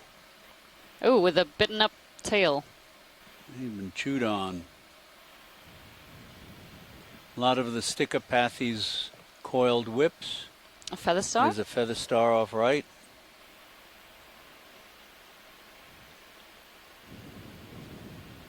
Excellent. Thank you, guys. If we could just continue in the last couple of minutes, get them. Hey, come on out. That clay looks very... Oh, that wasn't clay underneath there. That's clay. Look at how perfectly regular and flat that is. That's extraordinary. Sirius is coming my way. Correct. Now we got a little... come in on this guy. Little, I guess, Bathypathes. Yeah. And another purple... Paramaricia. Or Acanthogorgia. Or Acanthogorgia, sorry. And some Stichopathes. And Macrura. There's a different black coral. Maybe Liopathes or something similar with the chirostylid in it. Chuck? Yes? Before you move off that Bathypathes, could you just get a quick zoom of the base to see if there's a polychaete on that stem? Okay, sure. Thank you. All right, come on There's inside. something there. I think that's just its tentacly thing. Oh, its tentacles are hanging down. Oh, but is that... In the groove? Yeah. Oh, yes. No, there is one in the groove, Scott. Something, Can yep. we get any more zoom, possibly? Max zoom. Yeah, I can get closer. I think that's pretty good just to establish that Okay. they're very, Don't worry, pilots. common in that little, groove. But what type of polychaetes are those, Scott? Lasers on right now? Polynoids. Those are scale worms of some kind. Looked very skinny. There's another one. You want us to take a look at that one? Or perhaps we could see what's if on. we're ambling along, sure. Come on in. Let's do a snap. Nav, I'm thinking another 10. Yep. How? Yeah. Looks like the ship is done with that. Yeah, we could do that. Yeah, right there. How interesting. Yeah, so Definitely another one there. Bridge, RV now. That room has done some studies on the relationship or the Go ahead, RV now. association. Yeah, can we get another move, same as polychlorine last. with, black coral. 10 meters, One that's due north, uncommon, decimal 2. in different places in the world. Good copy. That's Come on out. Amazing. 10 meters. Thank you, bearing Scott, for pointing that 000 out. at Really decimal 2 knots. fascinating. Good copy. So if in our last couple minutes we could just, have a look at what's on top of this flat platform. It looks like a lot of stichopathes. Just a few. And A more lot, of and a the lot, and a lot. primnoids. RV nav. Yeah, bridge, it's move a initiated field of 10 meters, bearing stichopathes, due north coiled at decimal 2 wires. knots. Oh, Move beautiful. initiated. Good copy. Thank you, Bridge. Is that a flatfish? Right center, I'm not sure what that is. Flatfish Or a or holothurian? sea About 6 cucumber. minutes Snap left, on the holothurian. left on bottom pilots. Yeah, that's the same one. 6 minutes left on bottom. Yeah, so Either what did you So I call thought it might be Ophanergus, which is in the family Diamatidae. But And I'm not sure. You're probably right because I think Amphigymnus is more. Deeper? No, it's more square in cross section. but you can see it's got its little. Well, it may not be commensal, but it has a little buddy polynoid next to it, and they kind of follow along, and I guess they get protection from them. So if we zoom out again, pilots, and then off to the right, there was something that looked quite large. There. Oh, don't worry. I think it's just a squat lobster in a coral. There's a fish out there. And there's a fish. Yeah, come in. And perhaps some more dead squid. Another one of the. Oh, another one of the white hakes. Right. But this is really interesting that you see all of a sudden there's a field of these corkscrew black corals. It's more dead squid. Another dead squid. Yeah, come on out. All right, 5 minutes. So we have 5 minutes left on the bottom. This has been a really incredible first dive here in the Gulf of Mexico at South Reed site. We've seen some very clear distinctions in communities, probably as a result of geology as well as depth zonation perhaps, and current regime. We've started off in an area that was quite heavily sedimented, then moved up an escarpment, then went into another area of heavy sediment, and all the while being surrounded by these huge squid schools, many of which were dying. And then we moved into an area with a harder substrate, yes, and those had corals and a lot of predatory sponges. And then now we're in this really fascinating zone with very, very high densities of quite a lot of species of different corals and sponges, and it's very different to what we were seeing earlier in the dive. And now we've ended on this very flat terrace with lots and lots of stichopathes, orange, black corals. Squid laterally with a tight snap. And the squid have stayed with us. It's the craft on. Have these black corals in there, and I think I saw another one of I thought I those. saw the arm twitch when hydraulics were turned on. Yes, there were actually I saw 3 of those yellow-black corals that branch near the base. Yeah, definitely. So on top of this platform, there has been. Sorry, go ahead, Scott. I was just going to say, interesting diversity of black corals right here. Yeah, on this very flat terrace right at the end of our dive. And there's one that just gave up the ghost. I'm sort of surprised that there isn't a confab of little crustaceans taking advantage What of is that? these. That's Oh, a another squid. You know, little crustaceans coming out of their hidey holes to feast. Let's get a snap on this. That's a shell. That's a brachiopod shell.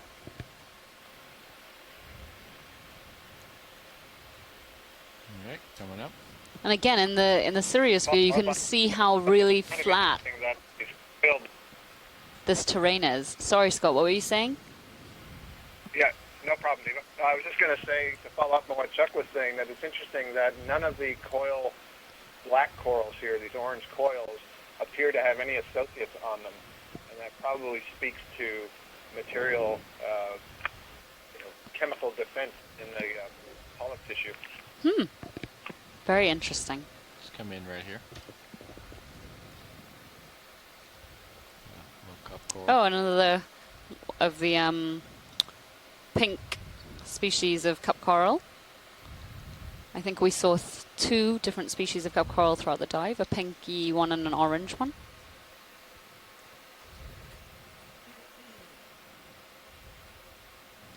And I noticed that some of these black corals coil in one direction clockwise and others coil counterclockwise. Maybe there are lefties and righties. Okay, it's time for you guys to get into toe configuration. No, the sea cucumber. Some commensals on those wire corals, but they're very, very tiny, and a lot of them are so thin they'll blend in with the body of the coral. Okay. Shall we zoom in on? Yeah, let's. pilots, if you could zoom in on. Oop, are we getting off? Are we lifting off seafloor? That's fine if so. Okay, I think unfortunately we've run out of time today. We are ascending, leaving the bottom, and ascending. It has been a really incredible dive, and we want to thank you all for sticking with us throughout. For scientists on the line, we are going to have. Why don't we say at 4:15 Eastern Time, so in 9 minutes, we will start the dive call. That'll give everybody a little chance to have, a drink and use the bathroom if needed.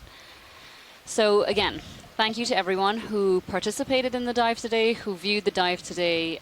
It was a really, really great opening dive. And thank you, of course, to our pilots and our videographers for doing an incredible job getting all the shots that we need, as well as piloting both the vehicles. You're welcome, Diva. And thanks also. And this is my first dive here, so I've been with my limited peripheral vision. I've missed some of the comments in the chat room and have been a little late, so I'll try to improve on future dives. Thanks very much for all of your contributions. So catch you at 16:15 Eastern Time, so in 8 minutes. Can I come right, line up with the ship? Finals week here at A&M, so I'll have to catch you tomorrow. Good luck. Bye. Okay, coming right. Thanks very much. Thanks very much. Am I underneath you? Yep. They're quite far back. I'm going to come up a little bit. I got you on Titan. All right, I'm going to start coming up to your depth. Copy.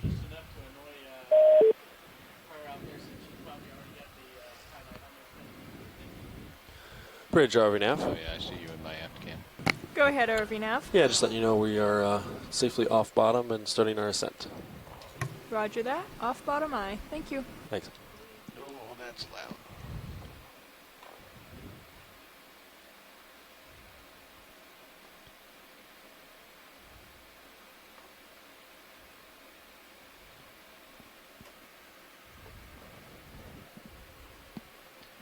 All right.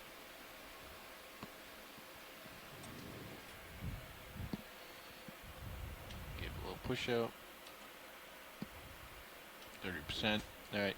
When you're ready, Bobby. All right, ready to come up. Hauling in. Auto heading disengaged. Your laser's off. All right. I'm starting to ramp up. Okay. At the mark, we're running hot. Ooh, very hot. Slowing down a little.